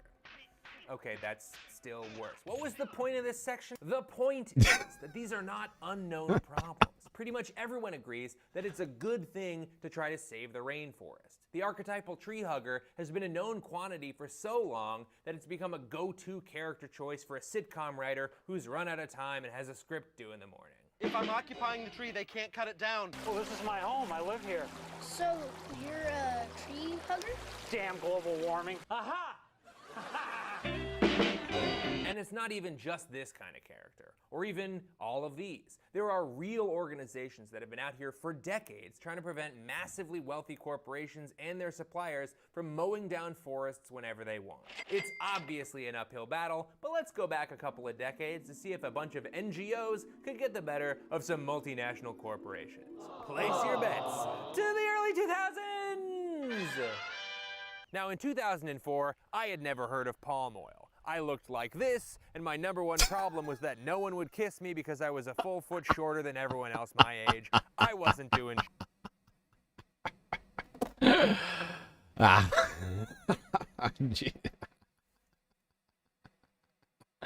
Wow, how times have changed. That no one would kiss me because I was a full foot shorter than everyone else my age. I wasn't doing shit. But a whole bunch of nonprofits were already sounding the alarm loud style. You got Greenpeace staging protests. You got the WWF coming off the top rope and he's down. Sorry, that's the World Wildlife Fund pressuring producers. You've got our partners on this video, Rainforest Action Network, cranking out detailed deforestation reports. The political pressure on palm producers was palpable. Paul, I assume someone watching this, his name is Paul, I'm talking to you. So in 2004, they fixed palm oil forever with the Roundtable for Sustainable Palm Oil. That's Yay. right, the RSPO, hell yeah. They created a board of directors and they came up with a list of guidelines that the palm oil industry would follow to be considered sustainable. Things like operating legally, respecting human rights, and above all, protecting the environment and peatlands. Illegal. As companies like United Plantations and Wilmar International became compliant, and everybody and everybody followed the law, and everything was solved, and we stopped destroying the rainforests. Right, Raleigh? Right? That's what happened. We didn't. There's no way possible that people didn't respect that treaty and somehow continued deforesting the rainforest in order to make palm oil, right? And they didn't use slave labor to, right? Please help. Please say yes. Say yes, Raleigh. they could proudly claim RSPO certification for their palm oil. What an amazing solution. Except for a couple of Don't do it. problems. Don't do it.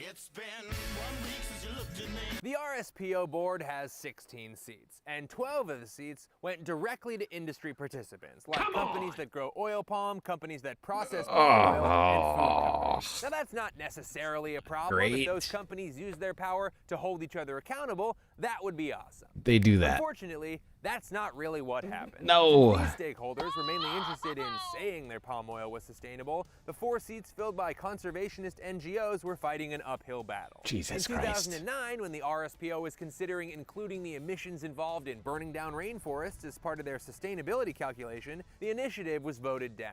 God damn it. Instead, they would consider implementing voluntary measures Son of to a bitch. encourage producers and buyers of palm oil to reduce greenhouse gas emissions. Awesome.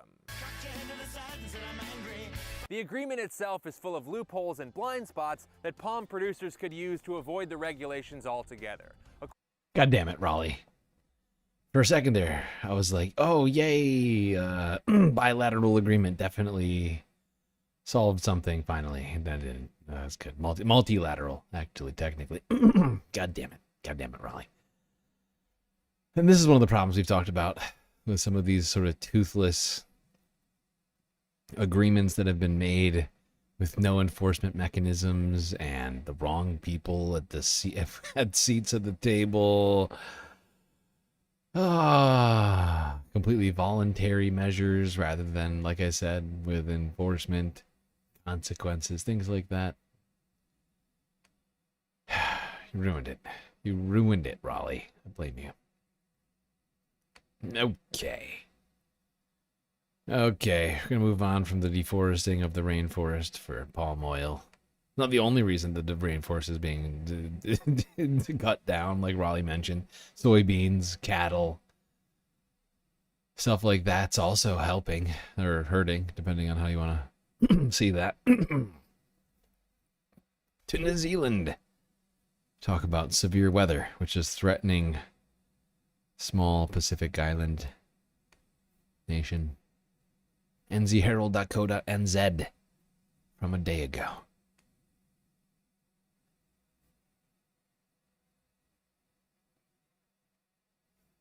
Taibbi Makambuklani is on the program from Met Service, meteorologist. Whoa. Good morning, Taibbi.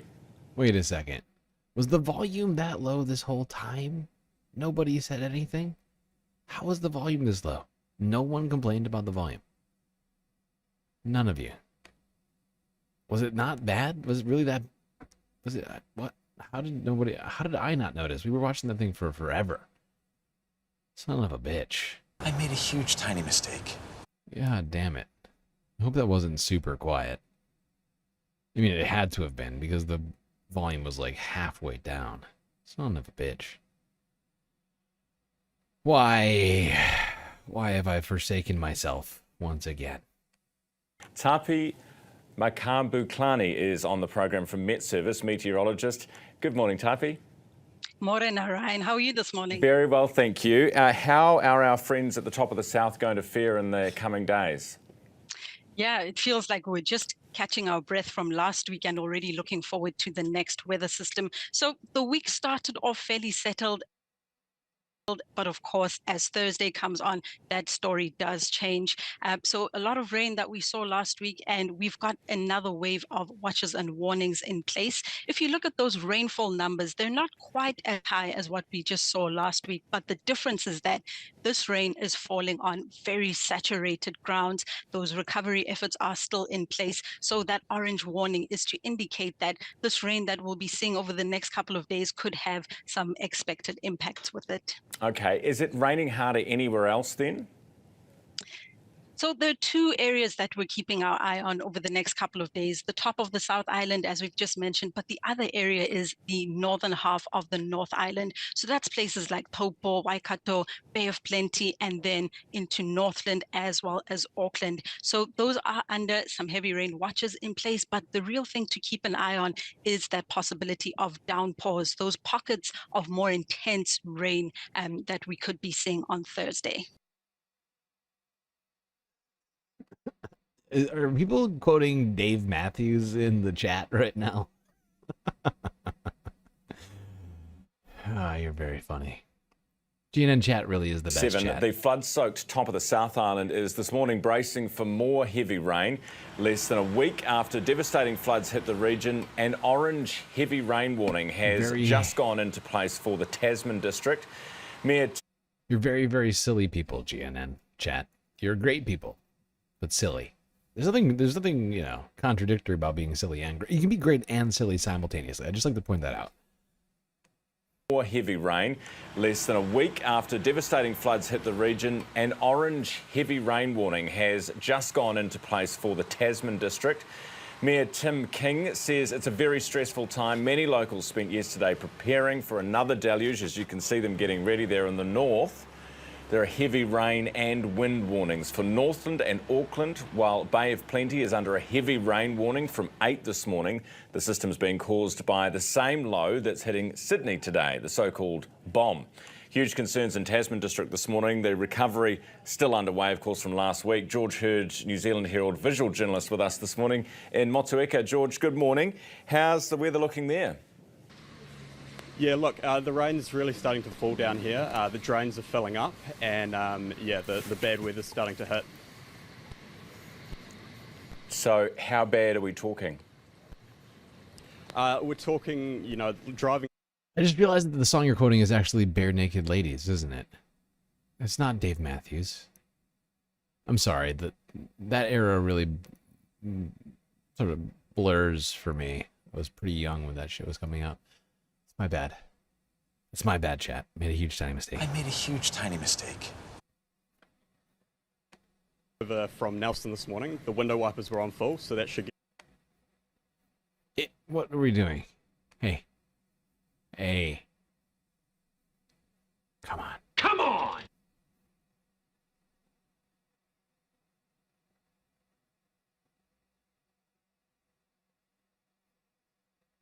What is happening? What is this travesty? There we go. A good example of how hard the rain was falling. And what are the authorities there advising people do, George? Look, the Tasman District Council, the main areas of concern are for Rewaka and Brooklyn. These regions have a few streams going through their townships, and that's the main areas of concern. And look, the fire and emergency teams are on standby. They've had teams come up from Christchurch, the water rescue teams and urban search and rescue teams, to come help out with what's going to happen. There we go. New Zealand preparing for the worst. Heavy rains coming in and threatening the area. Same thing for Australia, a bit south of New Zealand, of course. The east coast of Australia was just hit by a bomb cyclone. People have been hunkering down. Here's 7 News Australia from 2 days ago.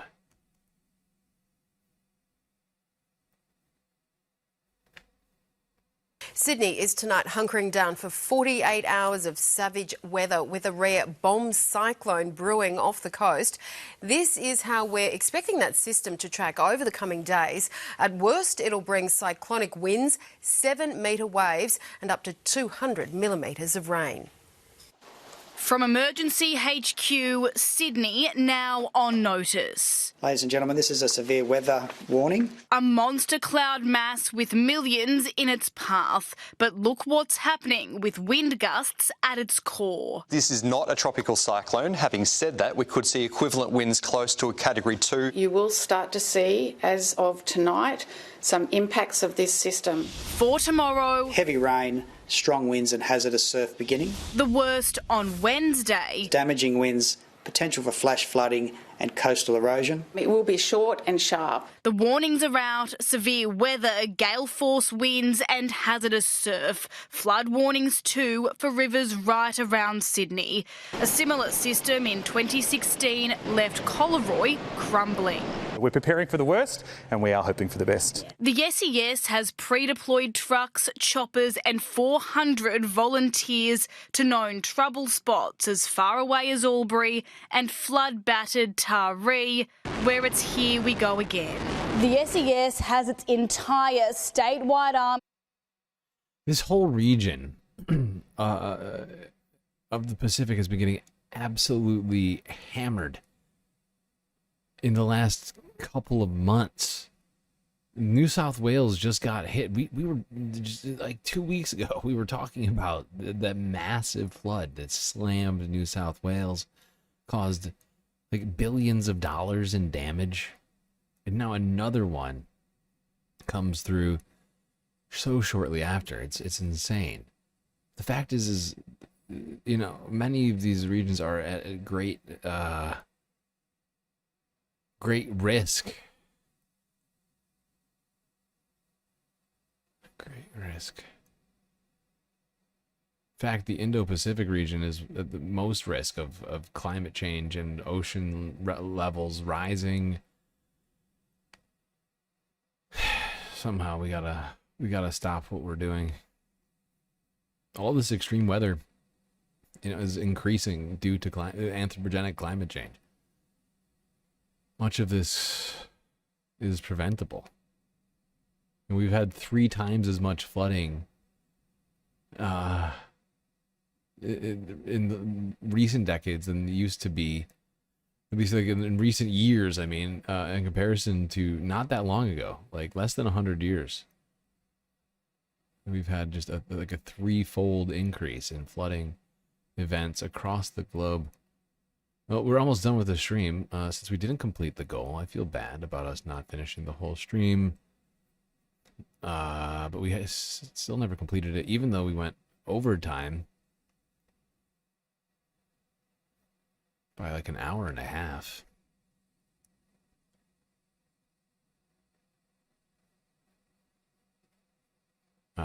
Second to last video. 7 News Australia. No, sorry, ABC News Australia. My bad. It remains wet and windy in Sanctuary Point after the weather system absolutely battered the region last night. Gusts of winds have been recorded in this area, up to 100 kilometres an hour. And of course, a deluge of rain absolutely lashed the region as well. So here in Sanctuary Point, an emergency warning remains in place for low-lying residents in 3 streets. They've been told to seek higher ground. It's too late to leave. We understand that some of that water started to come in through homes in the early hours of the morning. We did actually manage to speak to some Sanctuary Point residents not too long ago. Let's take a listen quickly to what they had to say. I'm on the other side of the street. I'm probably about 4 houses up. Yeah, pretty affected. It's pretty much come up into my yard underneath the cars, and yeah, I've been up since 2 o'clock in the morning. Yeah, come up probably about 4. So we're due for another high tide this afternoon. So, can you tell us about conditions elsewhere on the south coast, Romy? Ros, within the last hour, just on the other side of the basin here, St George's Basin, over at Sussex Inlet, there's been a watch and act put in place. It's a prepare to evacuate emergency warning with tidal minor flooding potentially on the cards. So they are expecting a king tide this afternoon. And of course, just where it's situated there, the Sussex Inlet region is bordering the coast and the inlet there, the St George's Basin. SES crews have told me just not too long ago that there's been more than 360 storm-related incidents across the Shoalhaven since the early hours of the morning. And although there has been several flood rescues across the entire coastal region where this storm has impacted from Coffs Harbour down here to the south coast, there hasn't actually been any flood rescues in the Shoalhaven. SES crews have actually put that down to a level of preparedness here in the Shoalhaven. Well, thankfully people prepared themselves enough, either evacuated or, put up whatever sandbags they needed to be able to avoid any catastrophic events in terms of loss of life.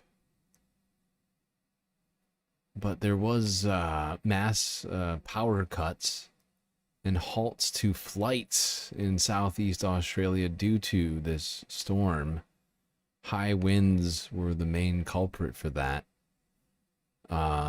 Last one on this here, Reuters from 22 hours ago.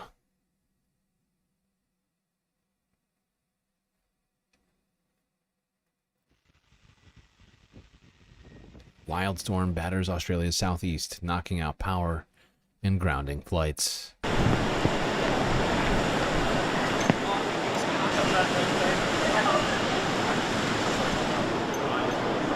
It was indeed a very wild night for many people across the east coast of New South Wales. We are very grateful that the communities in these areas heeded our warnings. That has meant that there has not been as much damage to property and impact to lives as what could have been. But we did see conditions deteriorate overnight. Intense rainfall reached 150 millimetres of rain in some areas. As a result, the New South Wales State Emergency Service has issued 7 emergency warnings overnight. Approximately 335 properties have been impacted by these emergency warnings.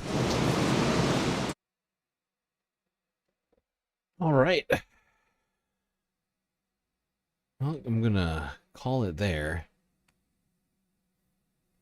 Well, we got a little bonus content. I give us like an extra hour and a half.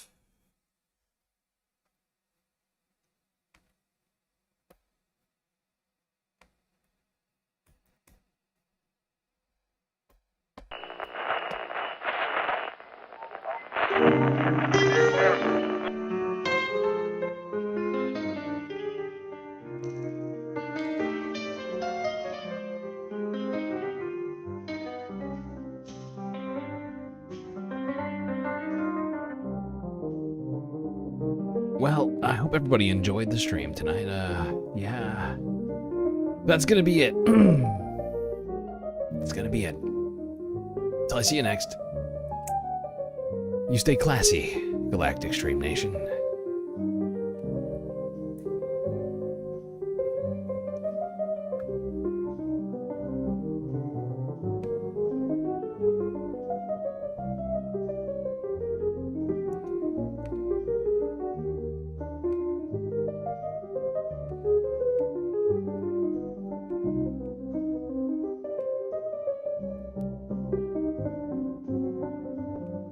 Can't forget this.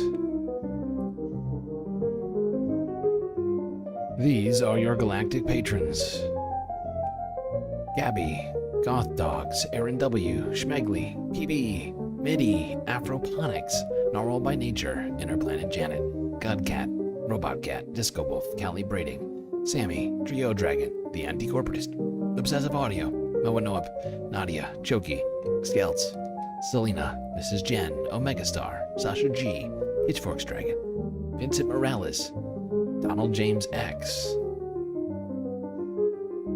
Evan from Portland, Lovely Pariah, Mish, Becky, D-Cypher, Robin, Sue Bates, and Icebreaker. That's right, all these people here have helped produce the show which your eyes and ears just got done enjoying. You can too for just a few US dollars a month on Patreon.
Well, I see enough ones in chat to get the old late night super secret after hours galactic chill stream started.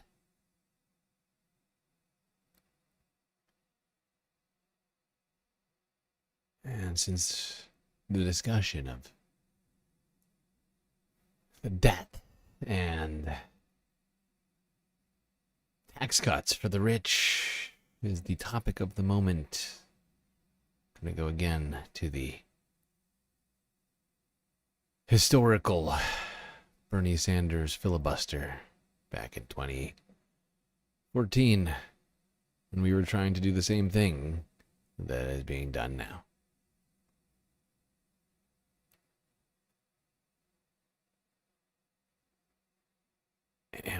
Play. Go, web, go. Jesus Christ. Tax proposal.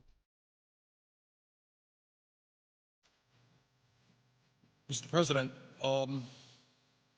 as I think everyone knows, the President of the United States, President Obama, and the Republican leadership have reached an agreement.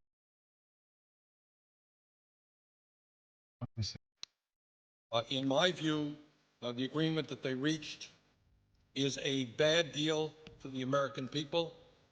I think we can do better. And I am here today to take a strong stand against this bill.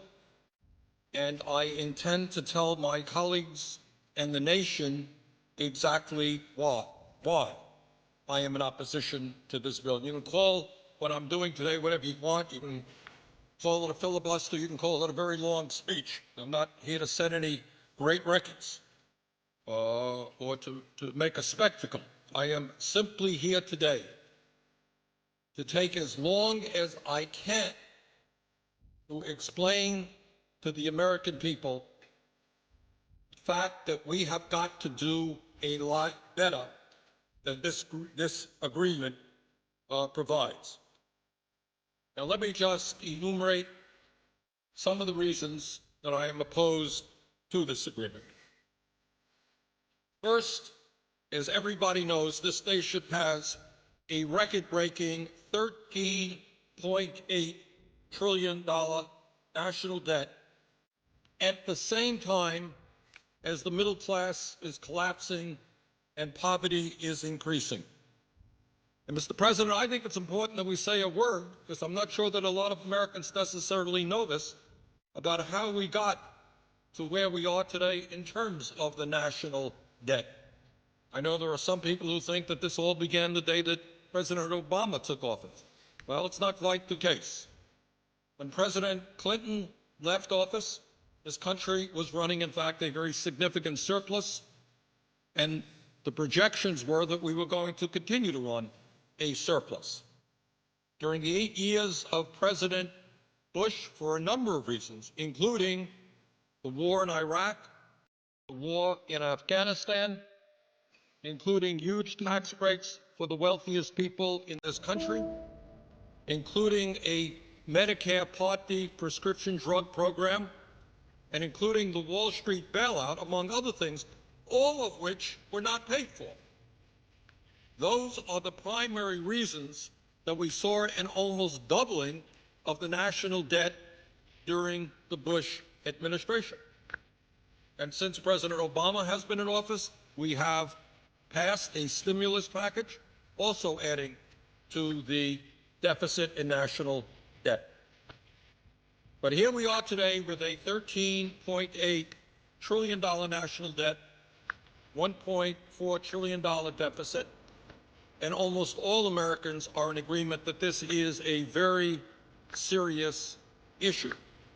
So the first point that I would make is that it seems to me to be unconscionable for my conservative friends and for everybody else in this country to be driving up this already too high national debt by giving tax breaks to millionaires and billionaires who don't need it, and in a number of cases, Mr. President, don't even want it. Here's one of the interesting ironies.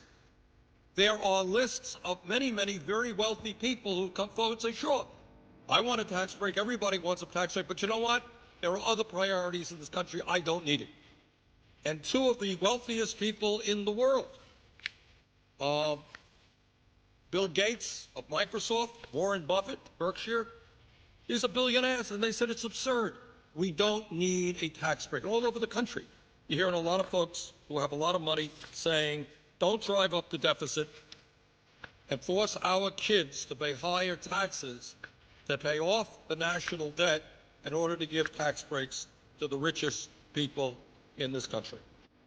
Now, Mr. President, we have been told really not to worry too much because the extension of these tax breaks for the wealthy will only last 2 years. Not to worry. Well, maybe that's the case.